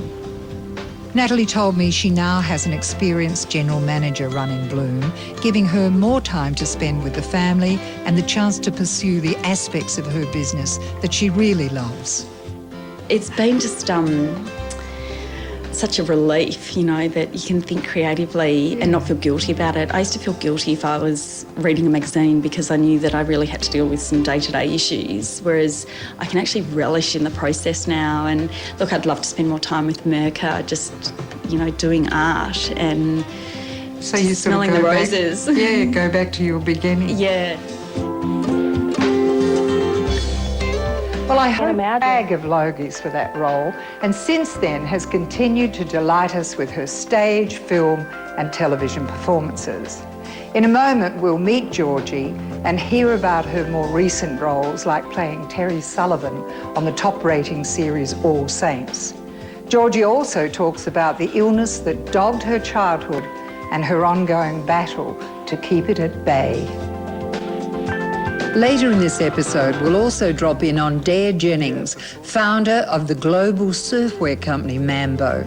Very versatile Georgie Parker, two-time Gold Logie winner and doting mum, a lady with a brilliant past and what looks to be an even brighter future. For more than a decade, Georgie Parker has been a household name in Australia. After winning our hearts in the iconic television series A Country Practice, we've cheered silently from the sidelines as Georgie's career has blossomed, establishing her as one of our leading actors. But even as a kid growing up on Sydney's upper North Shore, Georgie was becoming accustomed to life in the limelight. Her dad was a member of the famous Parker furniture family, and that taught young Georgie a few things about fame and success. I was born and bred in St Ives. It was sort of like the outskirts of the North Shore then, and it was the way, you pass St Ives to get to the northern beaches. I went to school there and everything, and there were lots of vineyards around us at the time. So it was sort of semi-rural almost, wasn't it? Absolutely. And we used to get a lot of bushfire threats back in the old days, and And that was literally 41 years ago. So, and I lived there until I was 25. And then I moved out and I moved to Balmain. So, yeah, I lived in St Ives for a long time. And did the family purposely move out there so you kids, because you had brothers and sisters? Yeah, I've got a brother and a sister. I've got Michael and Vicky. And I don't know why they moved out there. I think Dad was raised in Pymble, and St Ives was the flash new suburb in the 60s, or the 50s and the 60s. And, you know, and I think he was a groovy, happening guy, and he got married to my mum. And I think also because, you know, back then it was you owned your own house very young. And Dad built a very modern, you know, sort of Japanese-inspired house in St Ives, and moved in when I was a baby. And it had a big yard, and we had a pool, and, you know, it was all a very typical middle-class, you know, everything was brand new upbringing. Your family was actually quite well off, though. Yeah. Were you aware of that at a young age? We were always made aware that we were lucky, and we never took anything for granted. But also, I think the important thing with our family was Dad had worked since he was 16, so he worked very hard for what we got, an incredible work ethic, and nothing ever came easily for us as a family. But he reaped the rewards of the work he did. Well, and he was Mr. Parker Furniture. He was Mr. Parker Furniture, which and he is was very famous in Australia. Yes, and especially when he joined the company in the 50s and the 60s, and his designs were, you know, iconic now, and they're collector's items, and they're kind of, you know, culty, you know, in the furniture game, and so we were aware of that, and we were very proud of it. And there were Keith Lord ads on TV in those days, and you know. So my dad was on TV, you know, it was kind of cool. But my mum was also a member of Amnesty International, a member of Greenpeace, and we travelled a bit when we were young, and she said, you know, see, the world doesn't live the way we live. And so, you know, whenever we drove back home and flew back into Australia and drove home, we were aware of what we had. Yeah. And also... the swimming pool and the pretty house. Yes, I mean, and also... we never had any misconceptions that the world lived the way we did. But that was due to our parents' hard work. But also, when I was 16, my dad said, well, I don't want you coming to ask me for money in the holidays. I want you to go and work. So from 16, I worked. So at Christmas holidays, I worked in Grace Brothers, GBs. And I taught ballet all through when I was 16 and 17. So I always had my own cash. So he taught us very early on, and we all did that, you know, if you want something, you work for it. Georgie was a student at Abbottsley, an exclusive private school for girls, but her strong work ethic wasn't immediately apparent. Georgie certainly didn't excel at her studies. In fact, some teachers even pleaded with her not to take subjects they were teaching. Georgie, tell me, I noticed, say very often that you were not a good student. Is that true? Oh, yeah. Yeah, it was shocking. Did you hate school? I hated school. Well, I didn't hate school because my friends were there, but I just didn't... I just could not apply myself to something that in no way interested me. Was it what you were being taught, or they were trying to teach you, or do you think it was the way they were teaching you? I think some of those teachers were great teachers, and I really liked them. And there were elements of what they were teaching that I found interesting. But if I couldn't apply it to the human condition or the life I was living, I just didn't see the relevance of it. And I think that was just where my talent lay, was in the human condition and studying the human condition and telling stories. So anything that was vaguely artistic, I got and I understood because it was relevant to me. Yes. But maths and science, I just couldn't. I just couldn't apply that to myself. And as soon as they brought, you know, numbers in maths I can understand, but when they brought letters in, like X and Y, I thought, well, how can I count that? I just thought it was stupid. And, you know, so I had teachers begging me not to do maths when I went to 5th and 6th class. I said, please don't do any more maths. And I went, oh, all right. Clearly, the academic world was not for Georgie. In fact, her mother was deeply worried about Georgie's seemingly poor memory. But when Georgie suddenly found her way into a school play, things really began to look up. When I was 8, my mum went to the headmistress and said, I'm really worried about Georgie. I don't know if I should take her to see someone. and you know, and she described, you know, her concerns were that I had no interest in remembering my birthday. But my answer all to that was... All little girls want to remember their birthday because they want all the presents. Well, the thing was, I kept on saying, but I don't have to give myself a present. You have to remember my birthday because you're giving me the present. I just turn up. Why do I have to remember? there was a couple of other things that were just kind of basic stuff. And the headmistress said, look, you know, I don't think you have to be concerned by those things because I think Georgie obviously has a talent for something, we just don't know what it is yet. So luckily, about 3 weeks after my mum saw that teacher, there was a school play and I was given a part in it and I learnt the whole play in 5 minutes. I learnt my lines and everyone else's lines in 5 minutes because it made sense to me because it was a story. I got up, I told the story, someone couldn't remember the line, I'd say their line for them. And I got it and I could be the part, and my mum was watching it going, oh, thank God. And so from then on, everyone was saying, you're going to be an actress. Because Did she recognise that at that stage? Yes. Gosh. Yes, luckily. And luckily from 8 years old, I thought, that's what I'll do, I'll be an actress because that makes sense to me and I could do it. Something I could actually do. In a moment, Georgie talks about her traumatic teenage years and how at the tender age of just 13, she found a remarkable capacity to deal with life's difficult challenges. So I thought, well, okay, so I've got scoliosis, there's no getting away from that. I can't pretend I haven't got it. So I thought, okay, well, what do I do? And we'll hear how Georgie kept her feet firmly on the ground while riding a skyrocket of fame and success. When they read my name out, I thought, oh, they've made a mistake. Oh, Bert read it out. I thought, oh, he's made a mistake. And then he was looking at me, I thought, oh my God, I have to get up. That's when we return with the very energetic Georgie Parker right after the break. Stage and film actress, the delightful Georgie Parker. Georgie will long be remembered for her marathon 7-year role as Terry Sullivan on the top-rating medical drama TV series All Saints.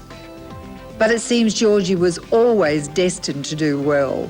Through adversity as a child, she found a strength of character that would ultimately propel her to great success in her acting career. I loved ballet and I loved dancing because I loved music and I loved physical interpretation of things. And I really am thankful that Mum made me dance because when I was about 13, I was diagnosed with scoliosis, which is curvature of the spine. And there's all sorts of curves. So my curve, luckily, is not that detectable. But I've actually got like a 58-degree curve now as I'm sitting here. And I will have that for the rest of my life. Well, most people think that the curvature of the spine is like this, forward. that you bend forward. Yours isn't. No, my curve is right bang in the middle, and I can disguise it. I have to stay very fit, and if I am muscularly fit, I can correct the curvature a little bit myself. And my main problem is discomfort and stiffness, so I have to remain as mobile as possible.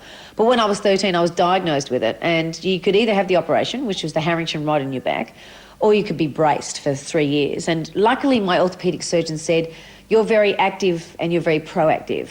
And he said, I reckon you can do it on your own. And so I was braced for 3 years. Georgie, that's a terrible thing. Isn't it for a little girl? I mean... Well, I wasn't your average little girl. Obviously. Well, and I don't know why, but I thank God that I saw it this way. I saw it as an adventure. So I thought, well, okay, so I've got scoliosis. There's no getting away from that. I can't pretend I haven't got it. So I thought, okay, well, what do? I'll have the brace. Okay, well, I'll wear the brace. And what is it? Now, Show how it to many me. hours a day did you wear the brace? 23 out of 24. You're kidding. No, it was... Once I put it on, it was fine. It was uncomfortable and... So you had to go to bed with it on? Oh, yeah, but that's all right. I was asleep with it. You know, I mean, it's 8 hours being asleep with it on. That was okay. I'm just thinking of the 13-year-old, 12, 13, 14-year-old girls that I know. Yes. It's such an important It's a blossoming stage. time. Yeah. It's a blossoming time. And you couldn't participate in that? Well, I did. I just did. I just made people accept the brace. Yeah, I said, this is me, this is how I come. So you take it off for 1 hour? I take it off for ballet, and if I things, and I got hot, and your skin would get rashes, so you'd use metho to toughen your skin up. But was there pain? No, I never had any pain. I still don't have pain. I have discomfort.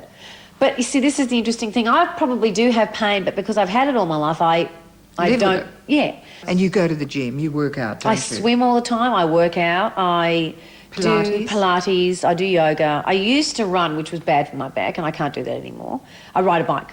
I've got a bike now and I ride around. Is it true you had a name for your brace? Boris. Boris the brace. Boris the brace. I had Boris Jr., he was my first one, and then I got Boris Senior.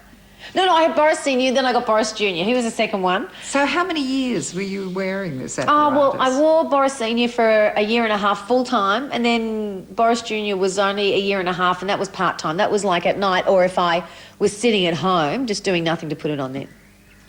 And the other thing was I did counsel a lot of kids because I had a very gung-ho attitude, and I wanted to, because it was part of... I see my back as me. It's not separate from me. It's not a condition I have. It's what I am.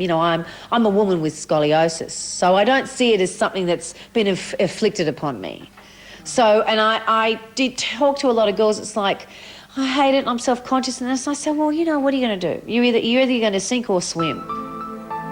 We know Georgie certainly didn't sink. In fact, it wasn't long after ditching her back brace and leaving school that Georgie began creating her own opportunities in the world of theatre and entertainment.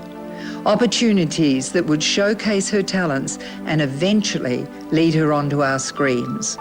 Well, I started an amateur theatre company with a bunch of friends because I thought, well, I was a fairly immature 18-year-old, and I think maybe the brace held me back on that front, but also I think I used it as an excuse because I kind of found guys irritating then and sort of cramped your style, and it was like girls were behaving like this. They'd be all strong with you, but when guys come around they started doing all that, and I thought, how boring.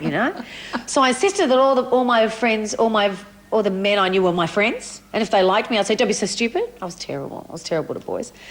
And then so we formed a theatre group because I thought, I'm not ready to go to NIDA yet, I'm too immature, they won't take me.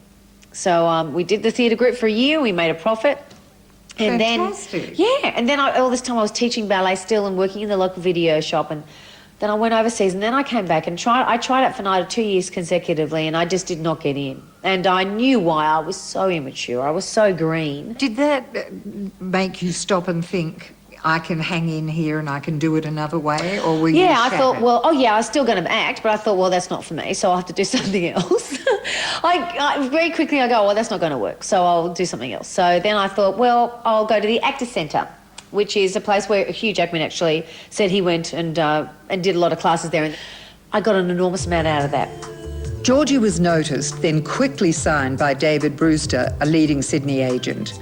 Small parts led into her first Logie Award-winning role in a country practice as Lucy Gardner.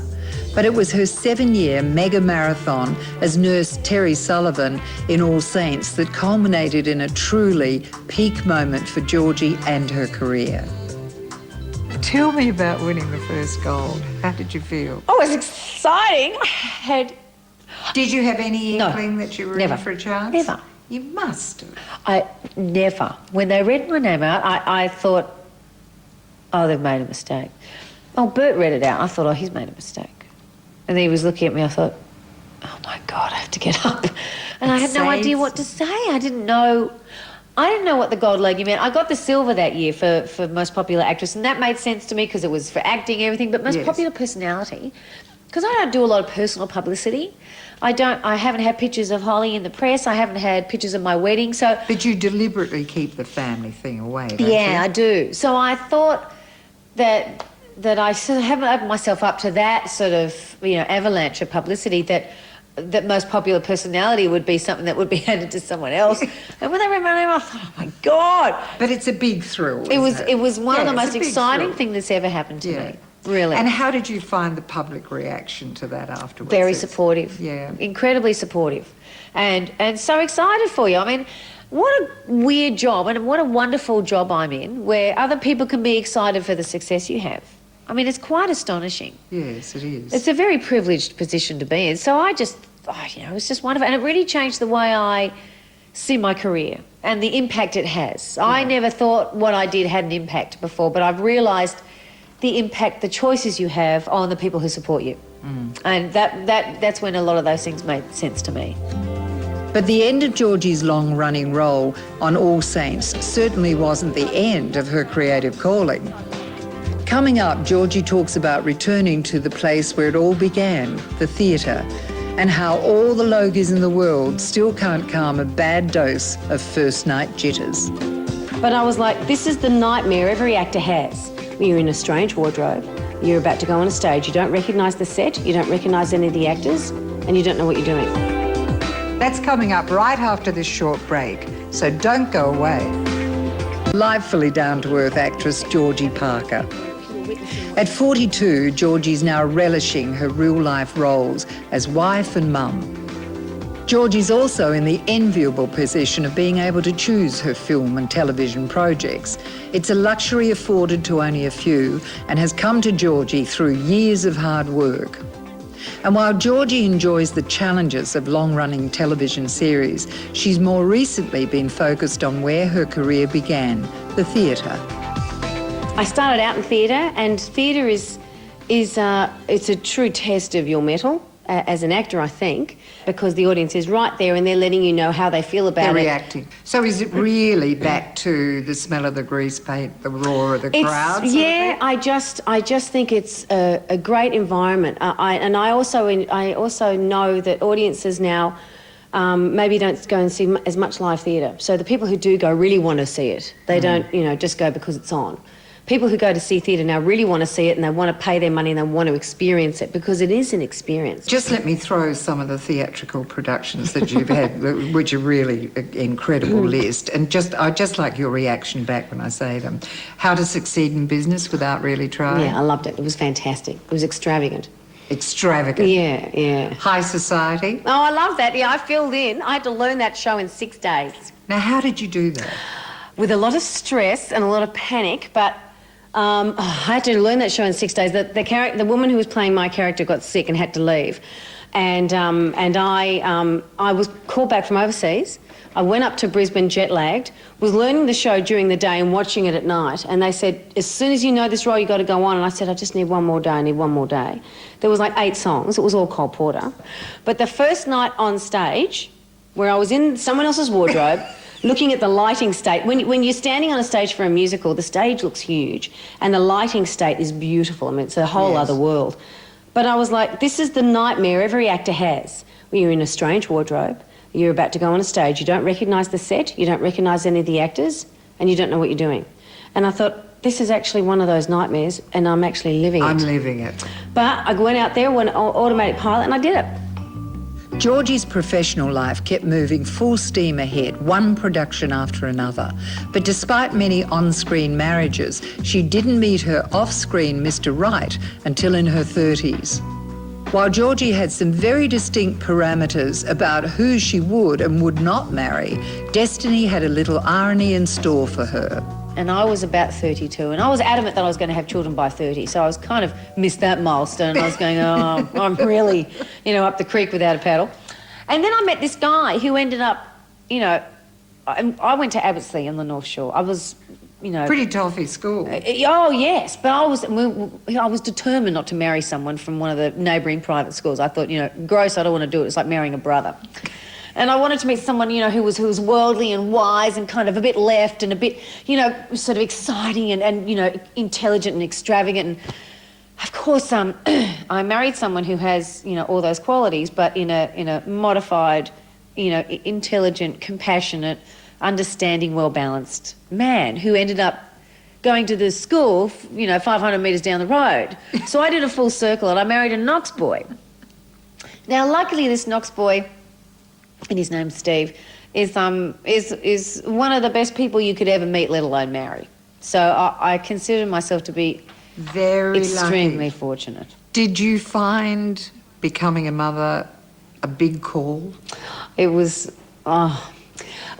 the way I'm feeling now is exactly what I wanted out of motherhood. And we've got a fantastic person in our family. She's a lot of fun. And she's a very interesting person, and I'm very lucky to have been able to be a mum. But having a baby is a completely different thing. And having a baby and trying to read a baby and trying to accommodate the demands of a baby was very daunting and exhausting. And I wasn't prepared for the exhaustion. Now, of course, family life always comes first with Georgie, and she's very careful media interest in her career doesn't intrude on her family's privacy. I don't go to many work functions. I don't live in that world. I live in a world where I drop my kid off and I pick her up and we hang out in our community and we have friends over to play. I mean, that's the world I live in. So when I go It's to... really mum, dad. Yeah, absolutely. And that's the world I want to live in.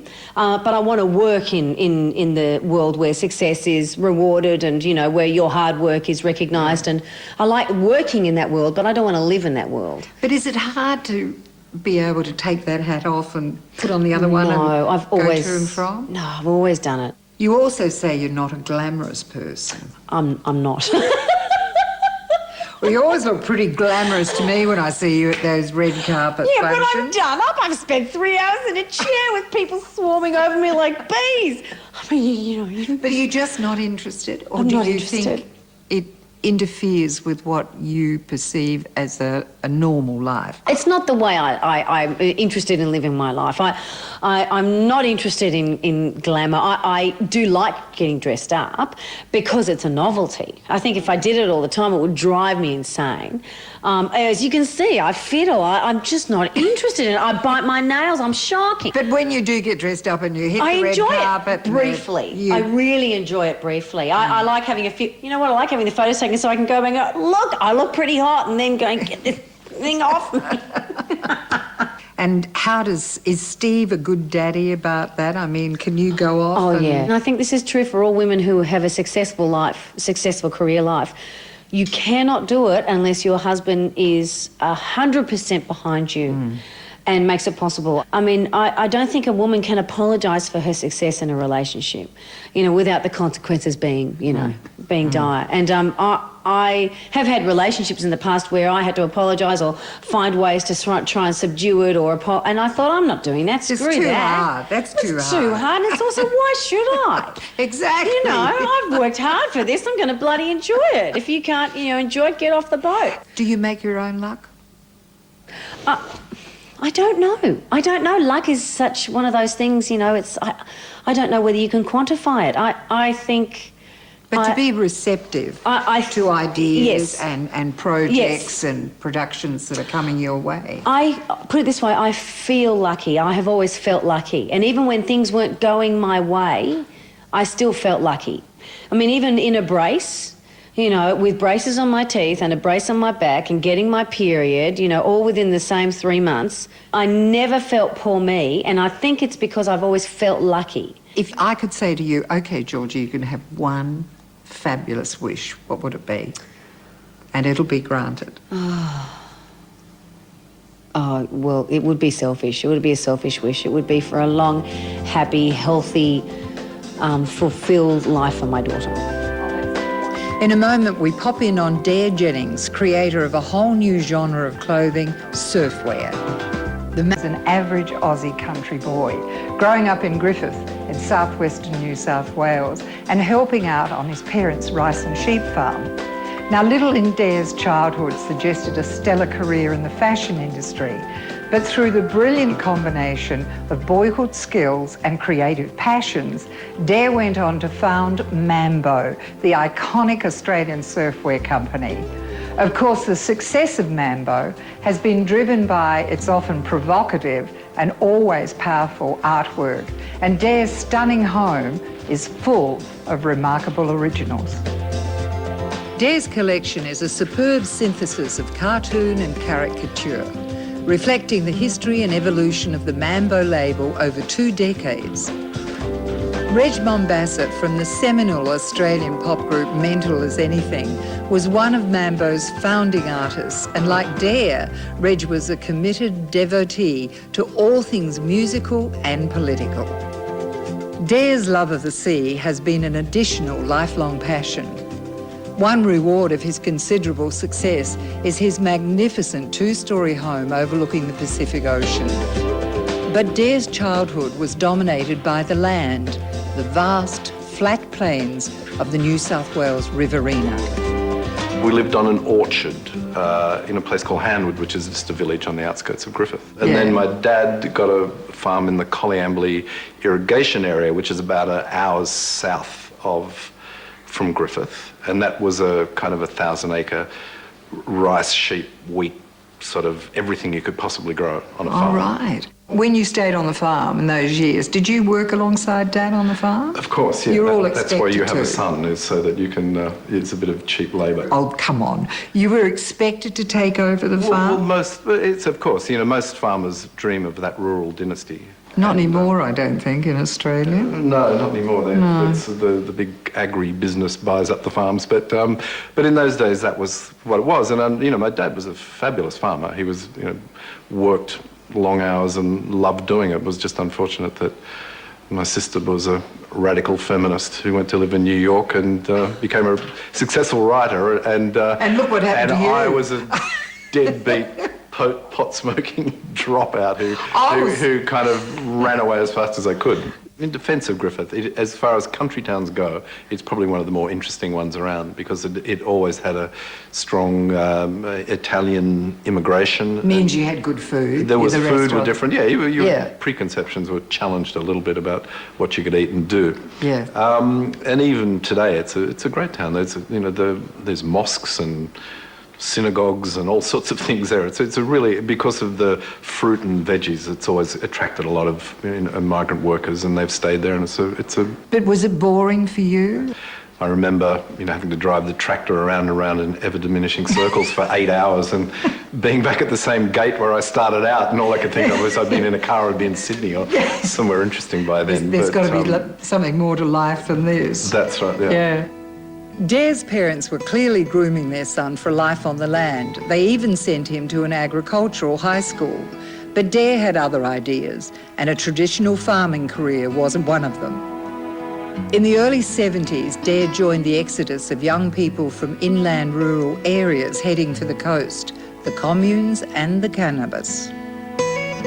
It was the perfect escape for this country boy, although it wasn't long before the family work ethic and a few good ideas presented Dare with an opportunity he knew was too good to miss. I went to university and then dropped out of university. And I think I just got bored doing nothing, because in the late 60s, early 70s, that was the full hippie kind of alternative cultures were sort of coming up. And I think I just needed something to do, and it was the story that I tell is even with the start of Mambo was just hitchhiking in trucks and going, gosh, if you made T-shirts with Kenworth or Mack truck on them, these guys, you could sell them. Well, in fact, that's what you did, wasn't it, Kenworth? Doing, yeah. Yeah. Tell us about that first move into the business. Well, it was in an age far away when there were no T-shirts, or very few. It's hard to imagine. But someone had shown me a promotional T-shirt from America that had Kenworth trucks, and I went, ooh, God, everyone would want one of those, wouldn't they? Which unfortunately is something that stayed with me. I still do these things that I think everyone would want one. Everyone would want one. Well, they did in this case. Yeah, I've been lucky in some cases and not so lucky in others. But in this case, I taught myself to screen print.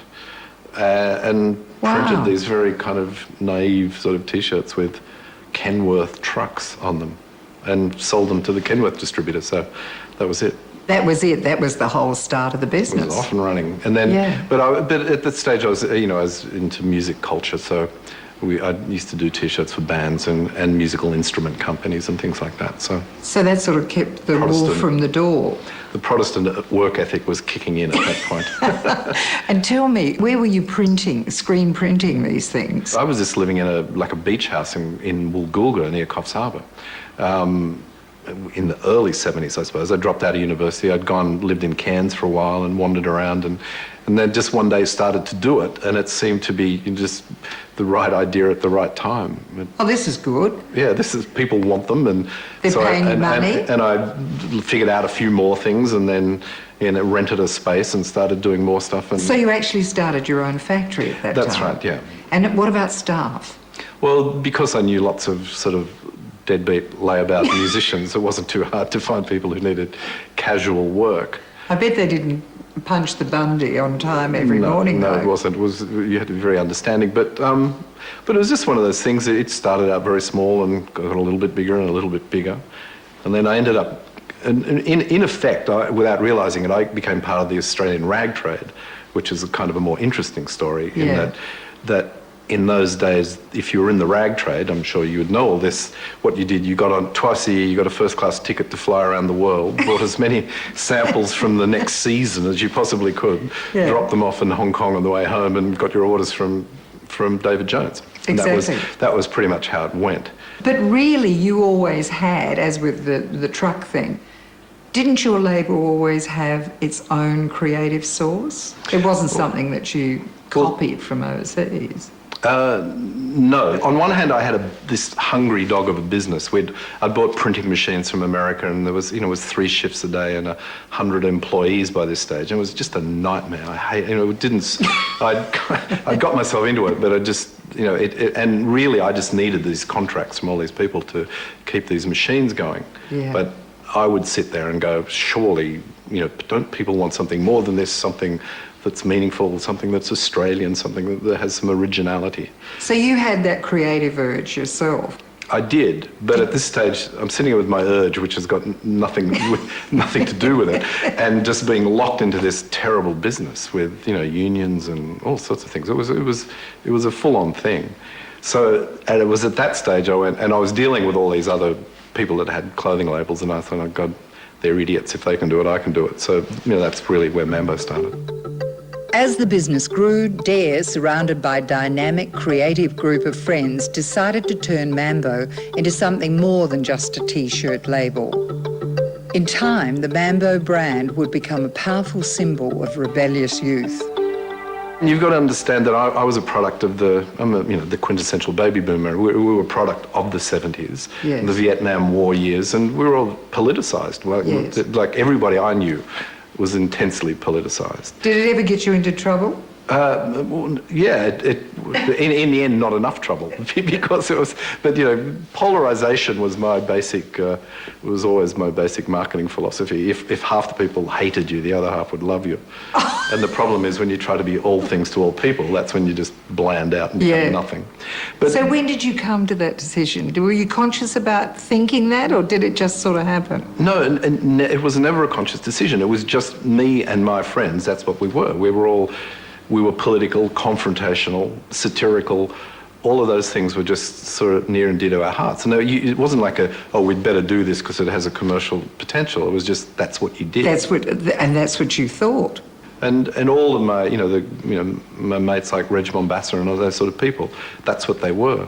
And through the whole years of Mambo, I tried to find more people like that, but they kind of didn't exist. We came out of a certain era and a certain sort of style. I'm wondering where you think you got your nous about business.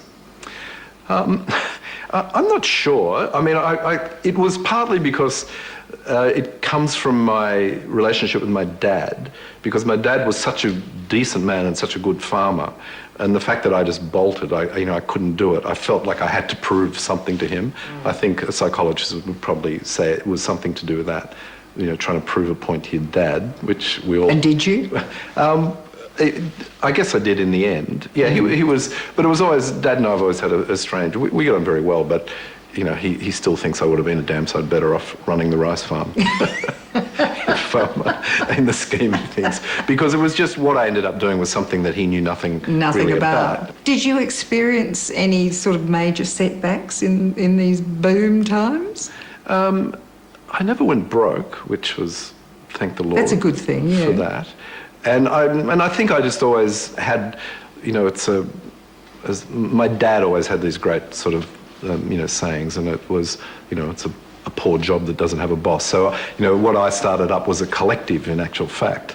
It was like a workers' collective, except I was the boss. And, it's if things are worth doing, they're worth doing well. And I'd watched a lot of people go broke, so I just really was always careful about that. So it was a good mix of good management, some luck. Well, just timing, I think. When the surf industry had just in the late 70s sort of became, went into a bit of a boom time. So in business terms, what it meant was there was some distribution there. There was a place to distribute your goods to. Yeah. And then that business grew and grew, and we were on the ground level of it. And, as well as, I was delighted how we went. But if you look at companies like Billabong, Quicksilver, Rip Curl, they've done incredibly well. And they were all in sheds at the time. It's incredible, isn't it, what happened to the Aussie surf market? It is, and I think the point that I do like to make at this stage is just the notion of the Australian rag trade. Yeah. Is that we went off overseas with something that was distinctive. And of course, they've all got that image in their head of sun, surf, Australia, haven't they? We were selling a romantic notion of what Australia was, but more importantly, it just didn't exist there, and therefore people were happy to buy it. What tuned you in to knowing what the youth market wanted? That sort of barometer. Well, there's certain basic elements to the way I did things. I never got PR companies involved, and I never used advertising agencies, because my feeling was that if you don't know, if you're going to go and ask somebody, and especially what we were doing, you're in trouble, because it's got to be instinctive. Otherwise, it just simply won't work. And, you know, the people that worked there, we all lived the lifestyle. It was, you know, the reasons we did things were because that's what we wanted to do. We all loved going to Bali to surf, so we all ended up doing businesses in Bali. It was that kind of attitude ran the whole thing. In a moment, Dare tells of life after Mambo, his latest business venture, and of his delight at finally settling down to become a family man. I'm very grateful, because I just would have been a pathetic, indulgent person who wandered around, you know, getting sick of everything. So, I thank the good Lord every day that this opportunity came up to do it. That's coming up, so please, don't go away. The man who for over 2 decades dressed the coolest and the hippest of the surfer generation. Success in the sale of Mambo in 2000 has brought Dare many rewards, as well as their home, just a stone's throw from Sydney's beautiful Tamarama Beach. Dare and his wife, Marley Wan, also have a delightful holiday house in the hills of Bali. It's a perfect lifestyle for Dare, who now, with a young family, really has it all. But Dare certainly doesn't have plans to just kick back and put his feet up. You decided to sell the company, and you were doing something like, I read, 50 million a year. Yeah, it was a substantial business, but like all of mine, I've always had this problem that I can do things, while I'm doing them, I can do them, but then it had just become so big, and it was more about management, and the fun of it all had really gone out of it. And you start to, you know, your overheads go up, and then you've got to achieve sales, and so the whole thinking and sort of philosophy sort of tends to change.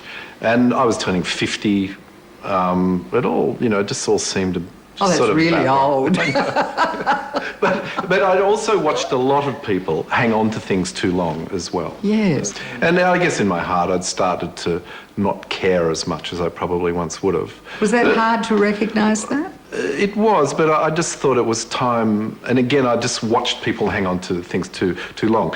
I'd never thought of selling it until they asked me if I would sell them the whole thing, and mentioned a number, and I went, of course, I'll sell it tomorrow. Yeah, you know, and in a split second you go from never ever going to sell it to not being able to do anything but sell it. And then I understand you said you had a bit of a rough time because you had limelight deprivation. Is that true? It was a curious experience to suddenly go from doing all of those things, and then the thing that I found hardest was just getting things done. Like when you're surrounded by people, things happen all the time. Then suddenly you're sitting here and going, well, I better post that letter. And, you know, getting the letter to the post office would take about 3 hours, and that's all you got for it. I know exactly what you're talking about. It's a very odd thing.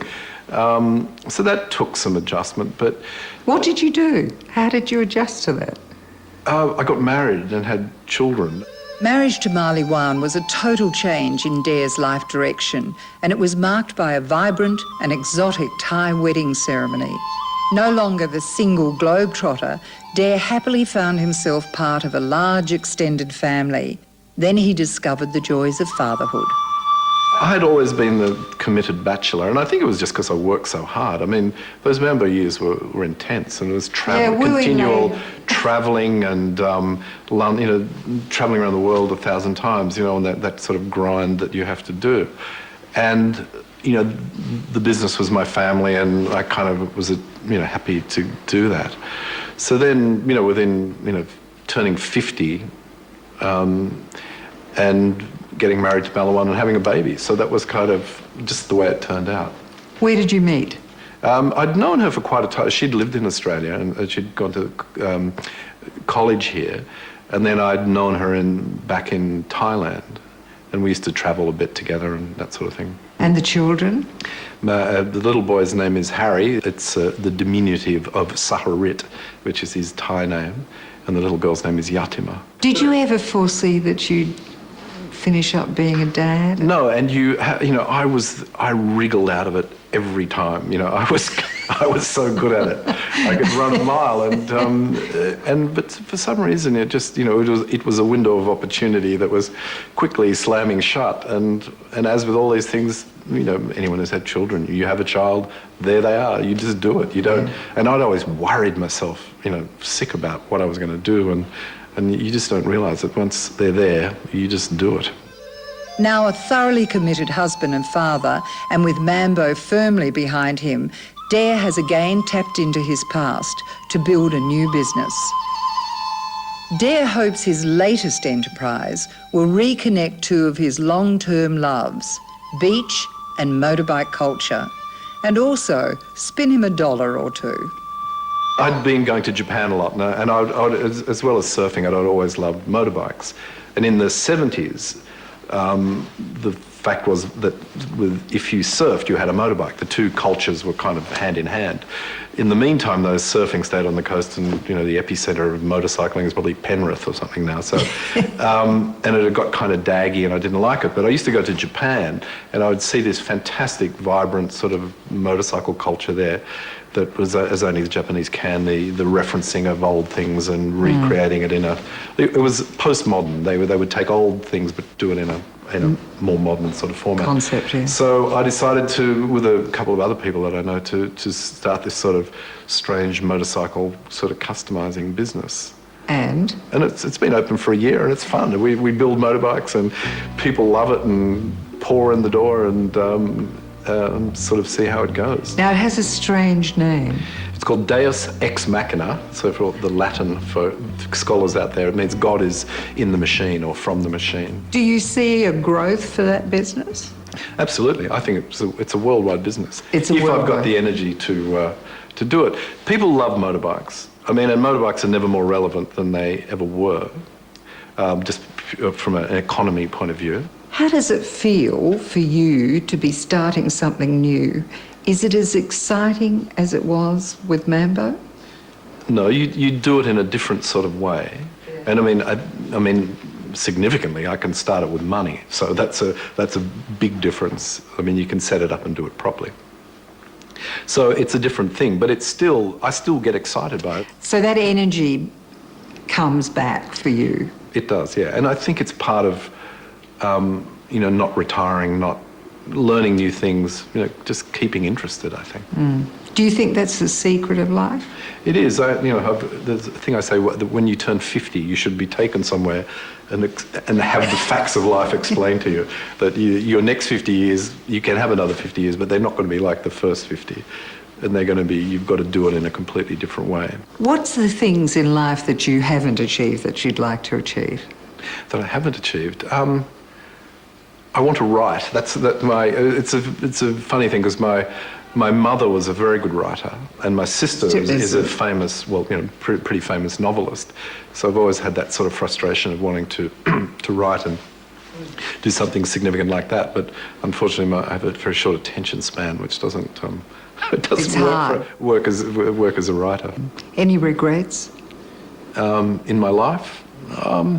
You have them, but I think I just have to realise that I've been extremely lucky being able to pursue things that I've enjoyed and find some success in them. So basically, and as Frank Sinatra said, what? It's regrets. I've had a few. Yeah, regrets. But then again, too few to mention, I'd say. In creating Mambo, Dare brilliantly fused subculture, fashion and art. Then for good measure, he threw in a touch of larrikin Aussie humour and gave us a brand that was truly unique. Well, I hope you've enjoyed the show. Just before we go, have a look at this. It's a David Mackay painted surfboard. inspired by Mexican religious art. And just have a look at this detail on the back. Incredible. Understandably, it's one of Dare's treasures, but he tells me she's never even been in the water. Now, don't forget to watch out for our next episode, when we'll once again journey into the homes, hearts and minds of well-known, much-admired Australians. I'm Maggie Tabberer, and I look forward to your company then.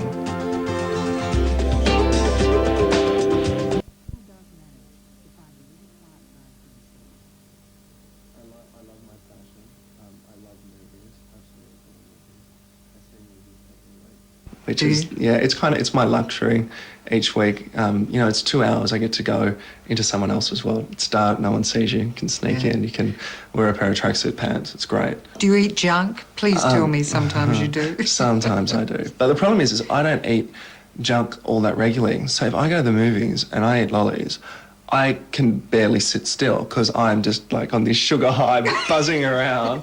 And after it's just scary, and then there's going to be that burn of sugar where you just go bang straight back down. But, you know, things like that, you know, I like my art as well. I love architecture, and that, you know, that through travel I've experienced, and you know, I'm fascinated by it. I love gardening. Describe a perfect day for Ian Thorpe. A perfect day is waking up. A perfect day is a Sunday to begin with. Because I wake up and I don't have training. It's the one morning that my life isn't ruled by an alarm. And then the sun is shining and it's hot, but not at the point where it's too hot to go out. And the waves are just big enough for me that I get a little bit of anxiety going, oh, I'm going to get hurt if I come off. And, you know, then it's just spending and having a really lazy day. With the Beijing Olympics in his sights, Ian's back in the pool and training hard. I doubt there'll be too many lazy days for the truly remarkable Ian Thorpe in the immediate future. Coming up, we drop in on Sydney Art Gallery owner and director Tim Olsen, his wife Dominique, and their gorgeous little boy James. We discover Tim's recently renovated Paddington home is something of a private gallery with a truly remarkable collection. Have you ever had a dinner party guest come in and say, I just have to have that painting? Yeah. And often I say, nothing's for sale, but Dom says, yes, it is, for a price then. I'm sure we can negotiate something. And if you've ever pondered buying an original work but weren't sure whether you were doing the right thing, Tim has some timely advice. It's to do with what you find interesting, and don't be obsessed by what people tell you should have. You know, and don't let any smart-ass art dealer tell you anything different. That's coming up when we pop in on naughty but very nice Tim Olsen right after the break.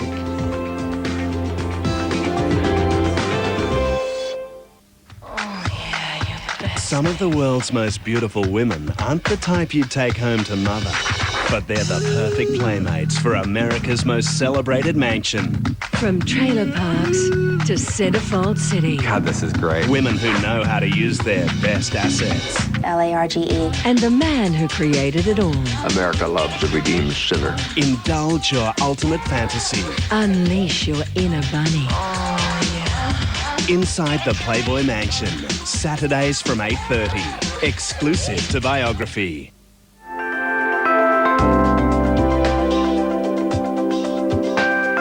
Art dealer Tim Olsen operates two of Australia's most successful art galleries, and this is Tim and wife Dominique's delightful living room.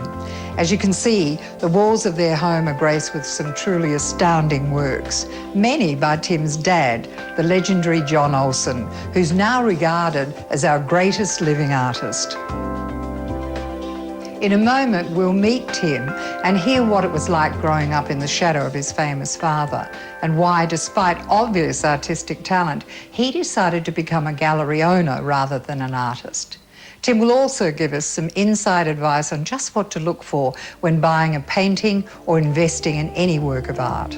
Few know the Australian art scene as well as Tim Olsen. Tim spent 7 years at art school before ultimately turning his talents to art retailing. He now owns and operates two of Sydney's most successful commercial galleries and represents over 20 artists, including his dad, John Olsen. Tim's recently renovated Paddington Terrace reflects his absolute passion for collecting. In the formal lounge and dining rooms, Tim and wife Dominique have created a luxurious, elegant simplicity with both furnishings and fabrics to maximise the superb colours and textures in their artworks. This room also serves as a private viewing space for Tim's numerous high-profile clients.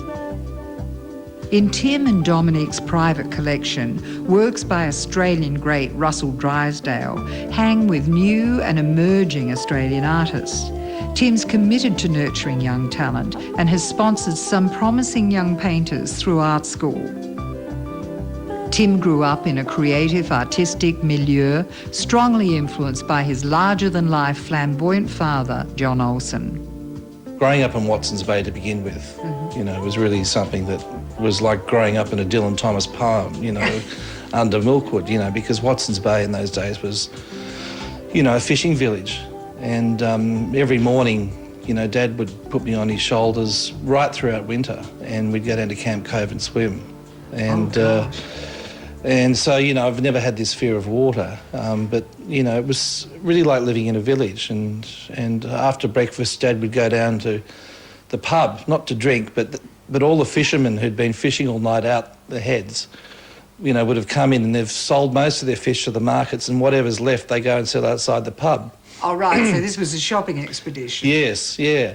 And they'd probably sort of drink their profits for the rest of the day and go to bed in the afternoon, wake up at 1 again in the morning to go fishing. Do it all again. Yeah, so it really was like a Mediterranean village. Both your parents were artists, your mum too. Yes, yeah. Well, Mum and Dad met in art school. And Dad, after teaching Mum for a year, went off to Spain for the first time and lived in Mallorca. But anyway, Dad eventually came back and they threw a big party at the National Art School. And consequently, what happened was that, you know, he declared that he had this wonderful love for my mother. And I don't know, they had this huge big party in the sculpture garden. And Dad tells me that I was conceived in one of the drawing rooms that night. Which is very 60s, I thought. That's very 60s. Very 60s. So I'm a very real product of an art school. Of course you are. Tim has many wonderful recollections from childhood, like the time when Tim, Dad John, Mum Valerie Strong and Sister Louise all had an idyllic sojourn in London, France and Spain before again taking up residence at Watson's Bay. It was the mid-60s and John Olsen had established himself as an extraordinarily gifted painter. In 1968, John opened the Bakery Art School and a few years later was commissioned by the DeBell Foundation to paint a mural for the Sydney Opera House. It was based on the iconic Kenneth Slessor poem Five Bells about a man who fell from a Sydney Harbour ferry and drowned. But John's creative talents were not confined to canvas. As Tim recalls, John painted ceilings and even took a brush to the kitchen at Watson's Bay. Oh, we had an old Kookaburra gas stove. Yes. And he gave that a go one day, and that was sort of covered in strange-looking goldfish and cats and what have you. But also he used to do ceilings, and there are still in Sydney today several of John's ceilings which friends commissioned John to do, and so I don't know whether he was trying to be Michelangelo, but there are times when I'd see old photographs of people having their dinner parties, and there was this crazy thing around this sort of chandelier, which to me looked like a contradiction. Yeah, chandelier with an Olsen paella on the roof. But you know, Dad was so obsessed about having to paint sometimes, he'd paint anything. In fact, Louise still has a doll's house painted by John. Were you allowed into John's studio as a boy? Oh, yeah. Oh, yeah. There's a wonderful situation where actually there's a painting hung in the Art Gallery of New South Wales. And with our art class one day, the art teacher organised a busload of us boys to go around to the art gallery, and Dad gave a tour.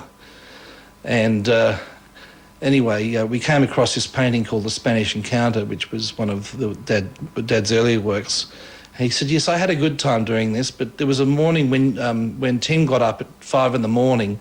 and got into the studio and it altered the picture to the point that I thought it was destroyed.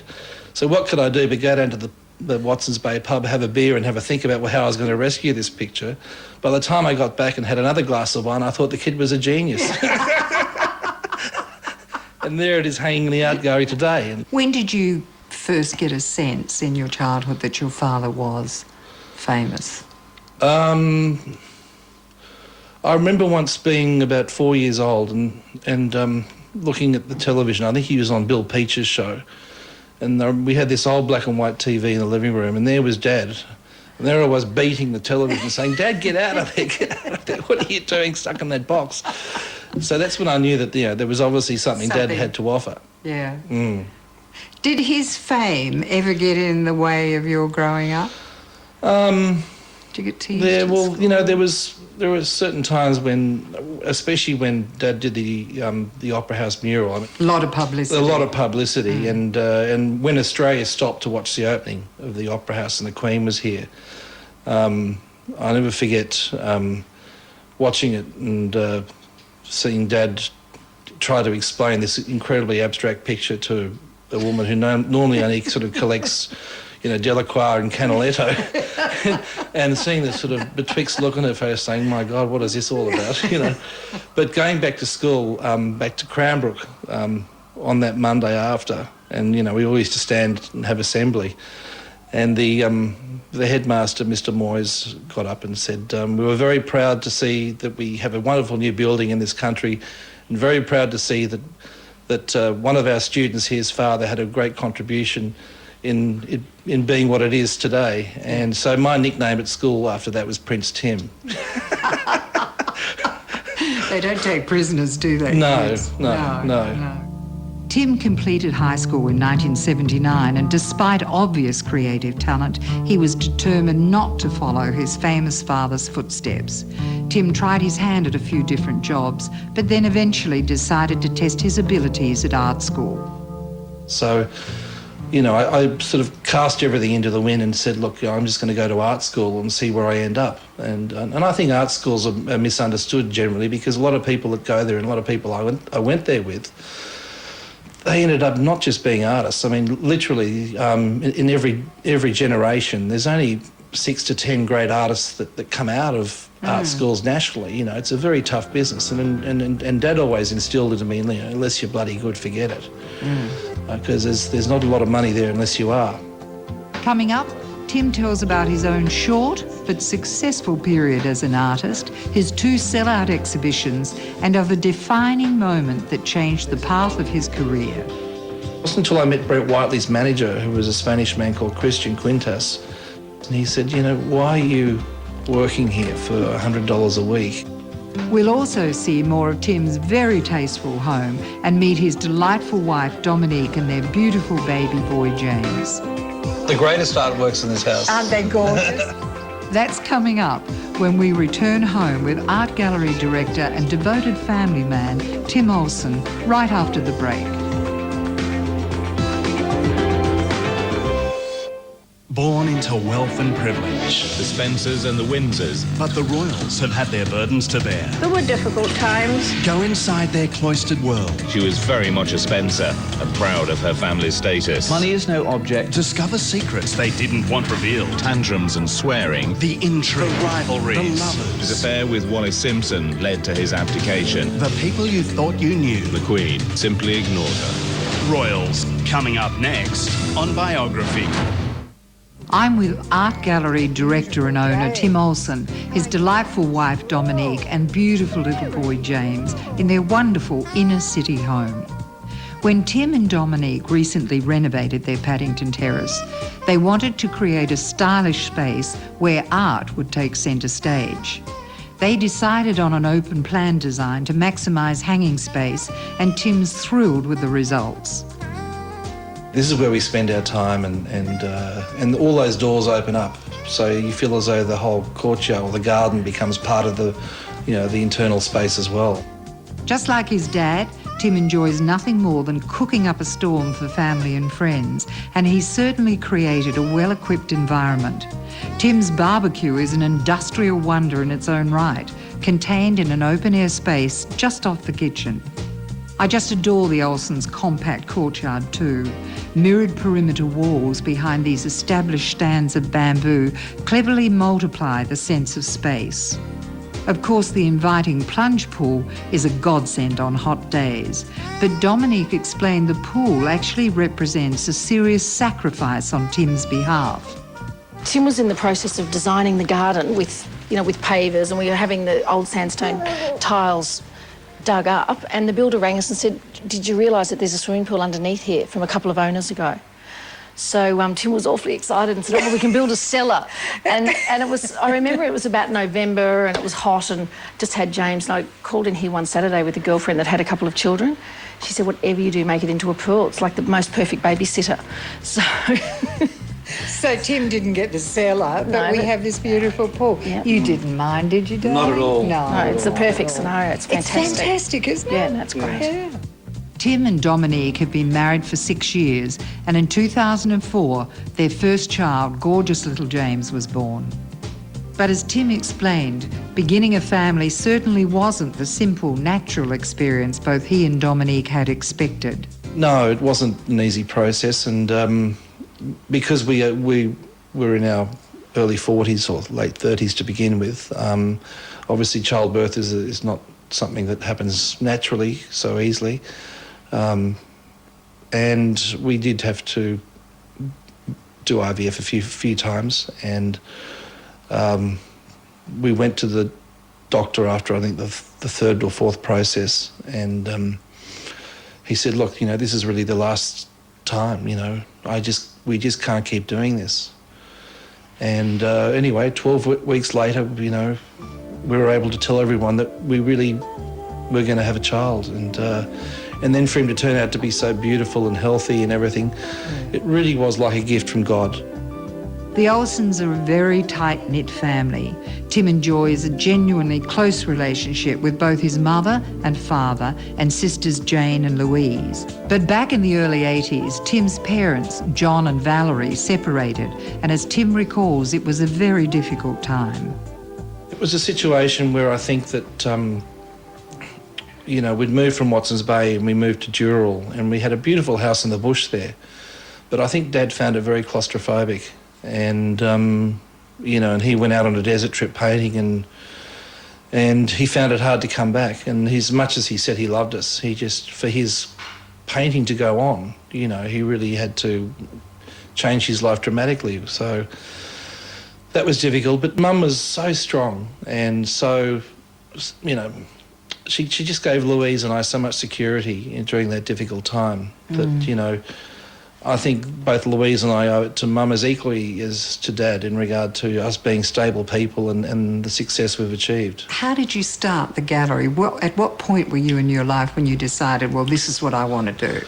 Well, I first of all worked for other dealers, but the person I think that had the biggest influence on me was Rudy Coman, who owned that gallery on the corner of Jersey Road and Paddington Street, where I've ended up just down the road. And Rudy said, "The boy must be the dealer, not the artist," How did you open the gallery? It wasn't until I met Brett Whiteley's manager, who was a Spanish man called Christian Quintas. He came into one of the galleries once and he said, "Why are you working here for $100 a week when you could be selling your father's work from home?" He said, you don't need a gallery to start with. So he really gave me the confidence, and and I went and sourced different paintings from auctions and what have you, and started doing my own little private dealership from home, very much in the French salon style. Mm-hmm.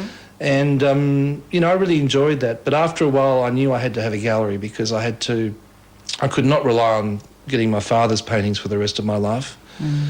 There'd be a time when they'd run out, and I had to start developing my own artists and start developing the careers of other people, using my experience to develop them as well. So it's a two-way street. What we're doing is creating a culture, and we might not realise it now, but I'm sure in 100 years' time, people will talk about this period Of Australian art. Of Australian art, and these are the people that made up what it is. And I want to be part of that. But if Tim spots a young talent, he'll do his best to help them along. As well as exhibiting and selling art, Tim also offers advice to private and corporate collectors. Tim, is there a golden rule for buying art for your own home? It's to do with what you find interesting, and don't be obsessed by what people tell you should have. You know, it's not just going out to try and find the painting that has Whiteley or Boyd or Olsen written in the corner. You know, be inspired and have faith in your own taste and vision. If you go into a good reputable gallery and you see something good, well, obviously knowing the competition that there is for young artists to get into a good gallery, you know that if they're supported by a good gallery, they're going to go somewhere. Tim, what's the most enjoyable part of running the gallery?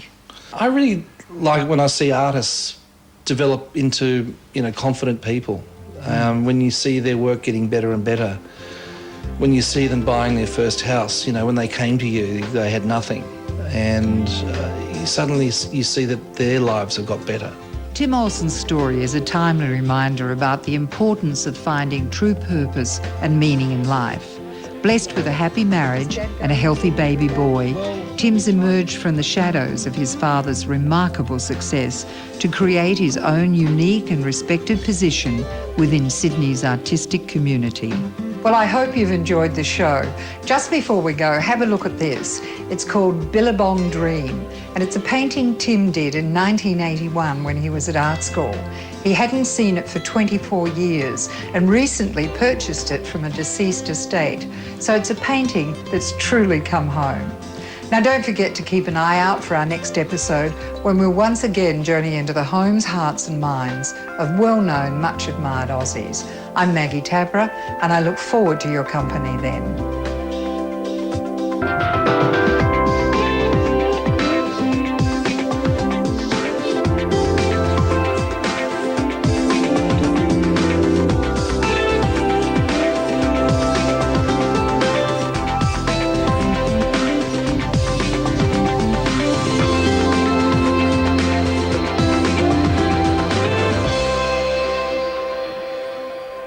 Hi, I'm Maggie Tabberer, and welcome to another insightful, revealing journey into the homes, hearts and minds of well-known, much-admired Australians. This is filmmaker Rebel Penfold Russell's ultra-modern living room. It's a wonderful space. And what about this absolutely amazing ocean view with its spectacular sweep of Bondi Beach? In a moment, we'll meet Rebel and hear about her distinctly unorthodox upbringing as the only child of heiress Rada Penfold Highland. We'll also learn how Rebel's yearning for a sense of family has driven many of her film projects, and of her experience as executive producer on the Oscar-winning Aussie film Priscilla, Queen of the Desert. Later in this episode, we'll also drop in on celebrity jeweller Nick Chironi at his idyllic country retreat. From humble beginnings as an Italian migrant, Nick's brilliant artistry has earned him many prestigious international awards. Nick's now regarded as a world leader in jewellery design and tells how he's become the favourite of one megastar. We became so good friends that we can talk on the telephone about diamonds. That's all she wants to talk about. She wants to talk about diamonds. That's coming up when we drop in on celebrity jeweller Nick Chironi later in this episode. But first, I'm with one-time wild child, now award-winning filmmaker and doting mum, Rebel Penfold Russell, in her ultra-modern oceanside home. To an outsider, Rebel Penfold Russell appeared to have the perfect childhood. A country estate, plenty of four-legged friends, and a glamorous mother who was the toast of Sydney society. Rebel, what are your clearest memories of your early childhood? Lots of animals, lots of good times, and there were always people there. So they were Open good house. memories? They were always really good memories. Tell me about Springmead Farm. Springmead Farm was bought for us by my grandmother. It was a very ugly brick veneer house, two single bungalows joined. by a sort of walkway.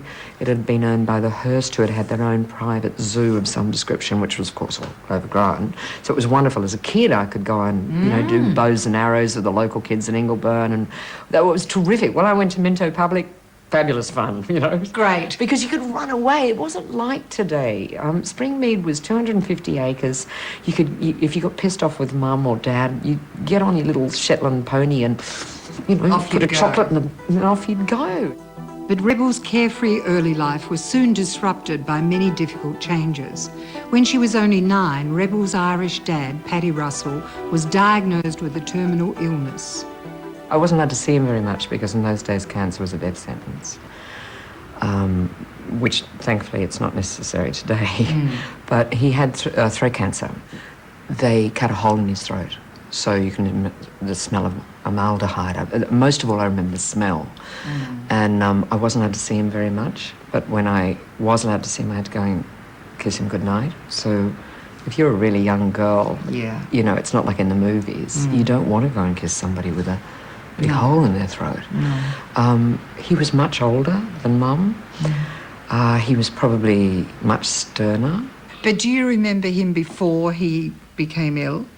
I remember him being a good writer and loving really bad detective novels, But I don't remember a lot.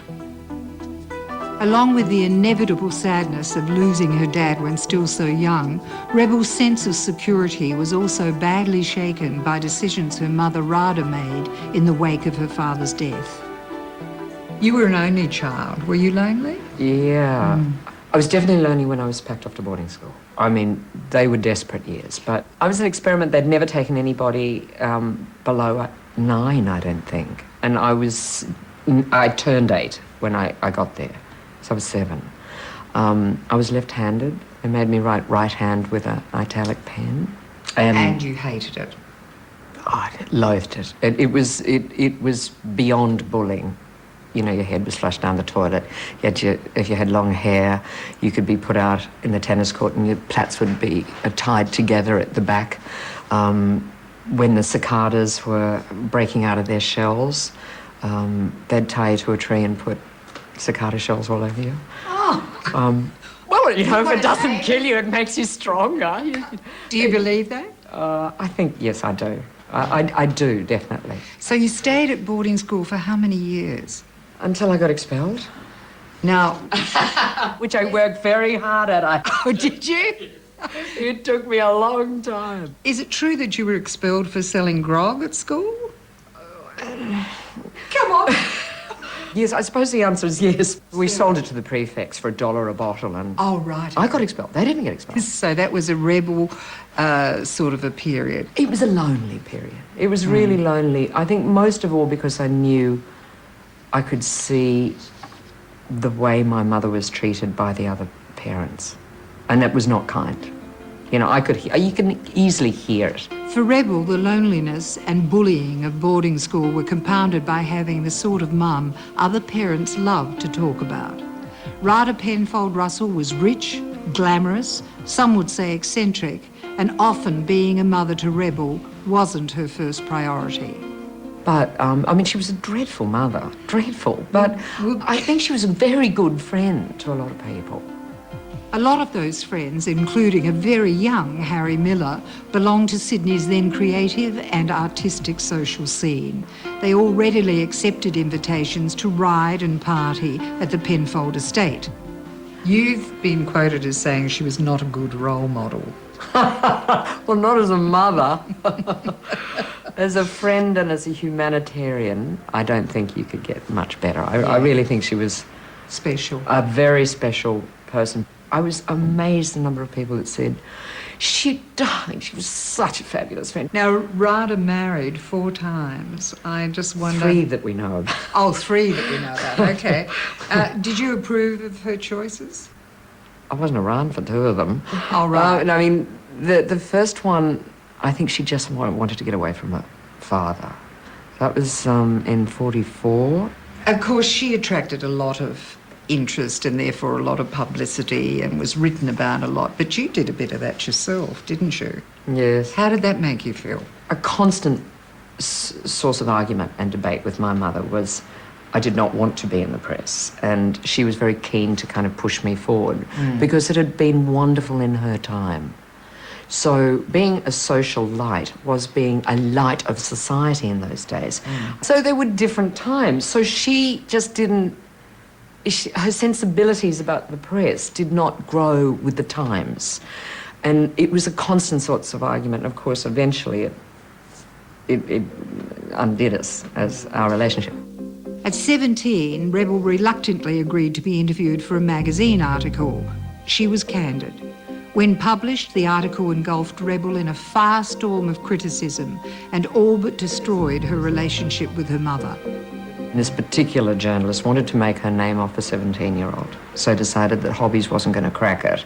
She had enough material to make me, you know, the darling of the Rat Pack. I mean, I read, like, Frank Sinatra's Lethal Sister DeMille, you know? But it resounded very badly on my mother. She lost her place at Penfold's. She really hit the skids. We didn't speak. I mean, I said, well, I told you so. But, you know, I was in tears every day. I had people ringing me up saying what a little bitch I was. And it was, you know, I had no one. I had no brothers, no sisters, no aunts, no uncles, no family, no one to protect me. And Mum just hit the source and just thought it was a great idea to give me a one-way ticket to England. So I went to England, and it wasn't so much fun, let me tell you. In 1973, estranged from her mother and now living in London, Rebel briefly pursued a stage career, but after a few months she returned to Australia to attend film school. 8 years later, in 1980, when Rebel was again back in England, her mother died. Their differences were never resolved. People do say, you know, when your mother dies, seize it as freedom, and it took me a long time to agree with it. Did you miss her a lot when she'd gone? No, because I didn't know enough. Coming up, we'll hear how Rebel ultimately dealt with her mother's death, how she fell in love, and how she became an award-winning film producer. I thought, well, if I can't be Judy Davis, I'll be Gil Armstrong. Sorry, Gil. That's coming up when we return home with Rebel Penfold Russel right after the break. Rebel Penfold Russel in her own piece of paradise overlooking Sydney's beautiful Bondi Beach. It's a lucky dog's life for family beagle Foxy in Rebel's landscaped garden and just a bone's throw to the inviting pool. What about the colours in this fabulous mosaic by Stephen Vella? It depicts animals the Penfold Russel family sponsor at the Sydney Zoo. Rebel's home is surrounded by water. Just about every room has a stunning ocean view, with the main living areas flowing out to this remarkable balcony. It's a perfect spot to contemplate a sunset or simply reflect on the day. In the years leading up to her mother's death in 1980, Rebel worked to establish herself as a stage and screen actress. But ultimately, Rebel's future was to be behind the camera. I saw Gil Armstrong get up at Cannes. Somebody asked me to Cannes. I had no idea what Cannes was.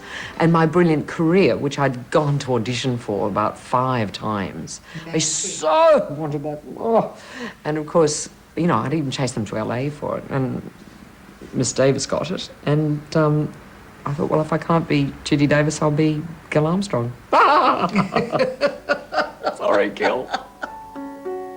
Not surprisingly, Rebel's first attempt at filmmaking took her back into her past. She produced the film A Pocketful of Minties, based on her own riding experiences at the Royal Easter Show. It's called A Pocketful of Minties because a pocketful of minties is what you got if you didn't get the ribbon. A Pocketful of Minties was the first collaboration of many between Rebel and her then-husband, cameraman Stuart Quinn. Stuart was also her first true love. I met him in '87 and I was squirted with this big AK-47 water pistol by this silly man with beautiful blue eyes, you know, sort of big blue eyes like yours, and his fabulous tweed hat like Sherlock Holmes going, "Stick 'em up!" So you fell in love? We fell in love and... And you had a hell of a wedding, I understand. Yes, it was terrific. And then you and Stuart had your first Yes, child. so Stuart and I had a very mad wedding, and then we had Emrys. And how old's Emrys now? 15. The remarkable thing, well, I don't know if it's remarkable, I think it's remarkable, is that you and Stuart separated and went into different relationships, and yet you're still such good friends. Oh, I would have to say he's one of my best friends. Yeah, definitely. With her first marriage now over, Rebel embarked on producing a film that would become one of Australia's most successful features. That film was The Adventures of Priscilla, Queen of the Desert.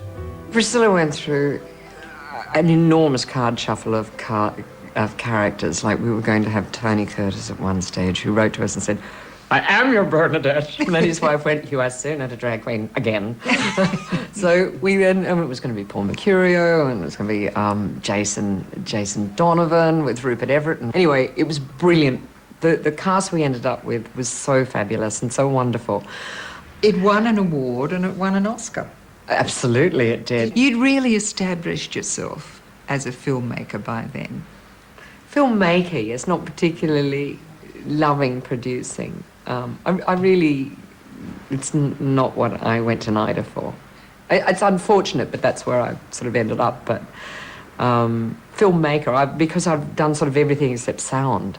Bit of art direction, love storyboarding. Really should have gone to film school when I got back and learnt directing properly. Does filming suit your temperament? Because I just thinking that, you know, you really, from my perspective, I think you have to have a certain amount of patience. You're either waiting for the light, or you're waiting for the star, or you're waiting for a setup to be finished, something. Yeah. I don't see you being exactly patient. I've learned it over the years. Have you? Yes, children will do that to you. In 1998, with her present partner Ian Lowe, Rebel's second son, Jasper, was born. With a stable, loving relationship and two gorgeous boys, Rebel now had the family she'd always wanted. Professionally, though, she was drawn back to unresolved issues in her past. Rebel, tell me about the film Willful that you made about your mother. It wasn't just about my mother. The 4 women combined from friends who had fairly willful mothers in one way or another.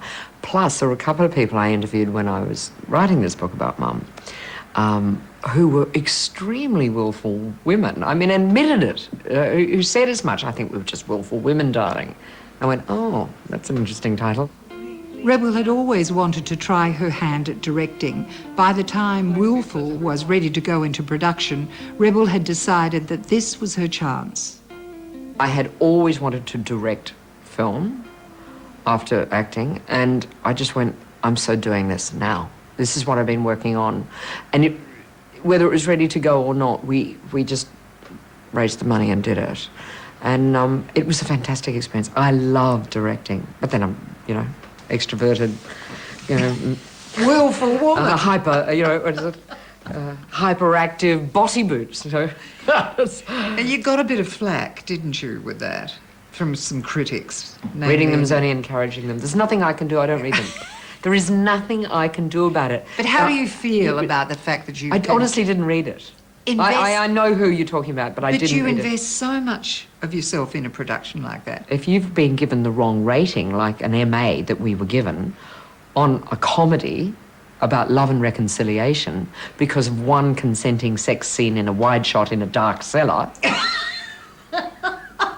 which was crucial to the plot, and I didn't have any other coverage. You're not exaggerating. I'm not. No. I'm not. Half clothes, sex in the cellar, consenting adults slung us into MA territory, so our fabulous feel-good Auntie Mame trailer could not be played in front of a Bada Boy or Ya Sisterhood. All the appropriate audience couldn't see it.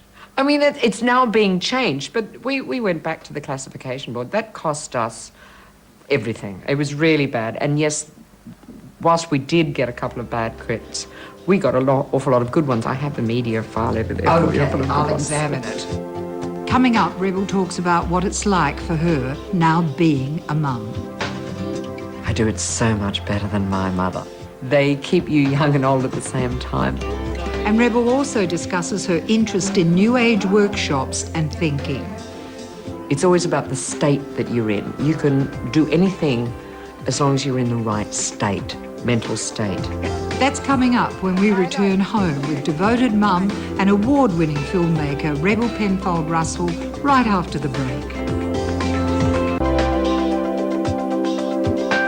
I'm with Rebel Penfold Russel in the delightful family home she shares with her partner Ian Lowe and her two energetic young sons, 15-year-old Emrys and Jasper, who's 7.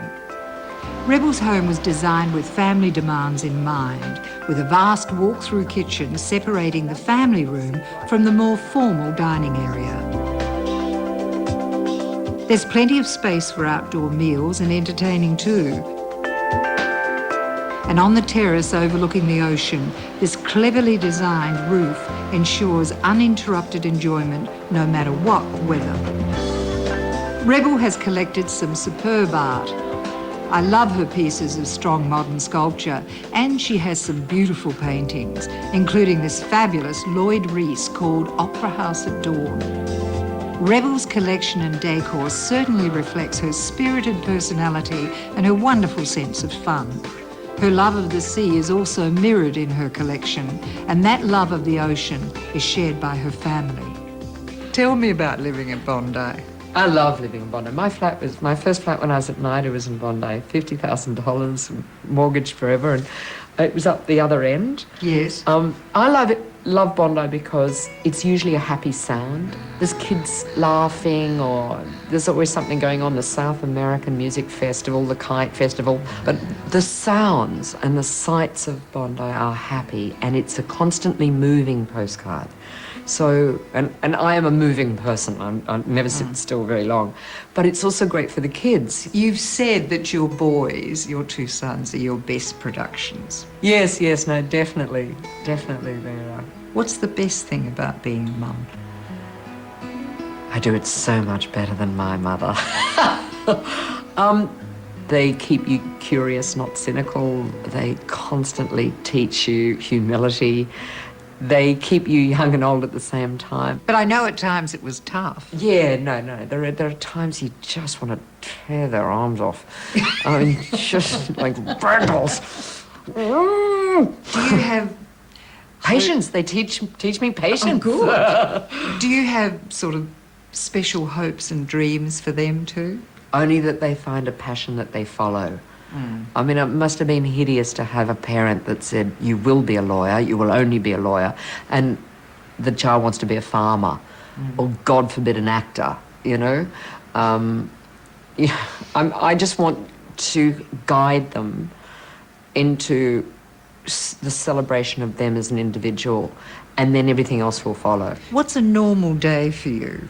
Get up, get the kids to school, make sure the dog is run, grab a punnet of goat's yogurt, run to the studio, go through mails, have a script conversation, hopefully meet up with the writer if he's here, do some editing,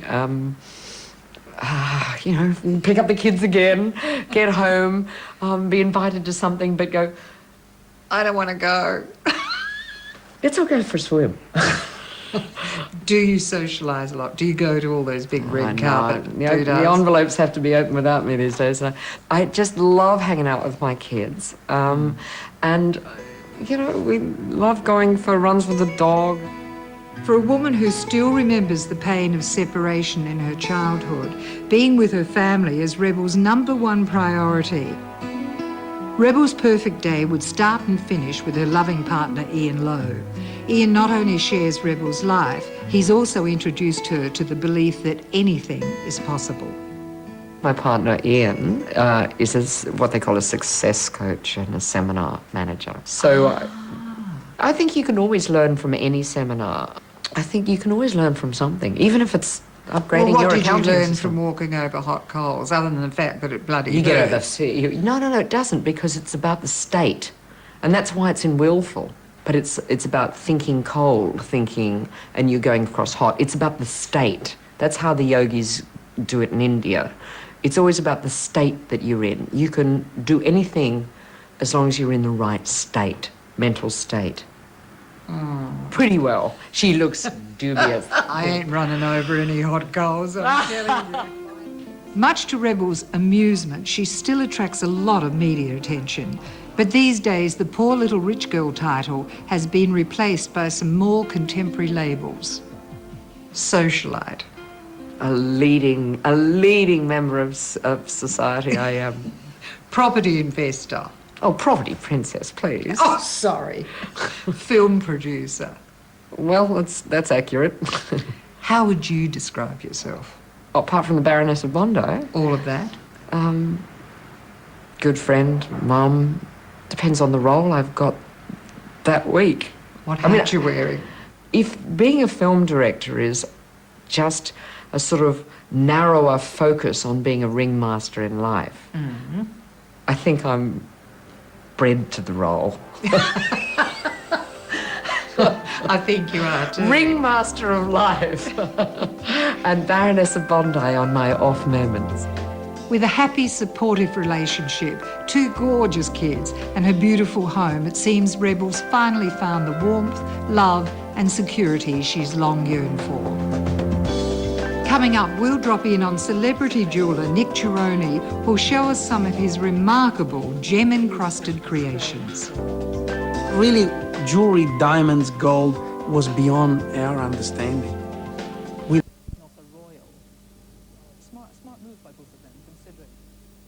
I think it was good. It was great for us, and like we're still family to them, and it's our family. We just don't have a title. Do you see how it compromises William and Harry being in the position they're in? I mean, do you see that life sometimes can be quite difficult for them? Yeah, I mean, it definitely does. But hopefully the people are, coming to realise that I think, there's a far more relaxed atmosphere in the royal family that people never thought was there. So it's just trying to get people to understand that, I think. And you are, as I understand it, you have a very good relationship with William because you like to, take the mickey would be the polite phrase. I mean, how do you find him as an individual? Peter and I get on really well with both of them. They only live down the road with us and from us, so, we do a lot of things together. And now they're bigger than me. They're payback. And what do you do together? You ride together, or are you? Yeah, because we only live down the road, so go out and they play polo.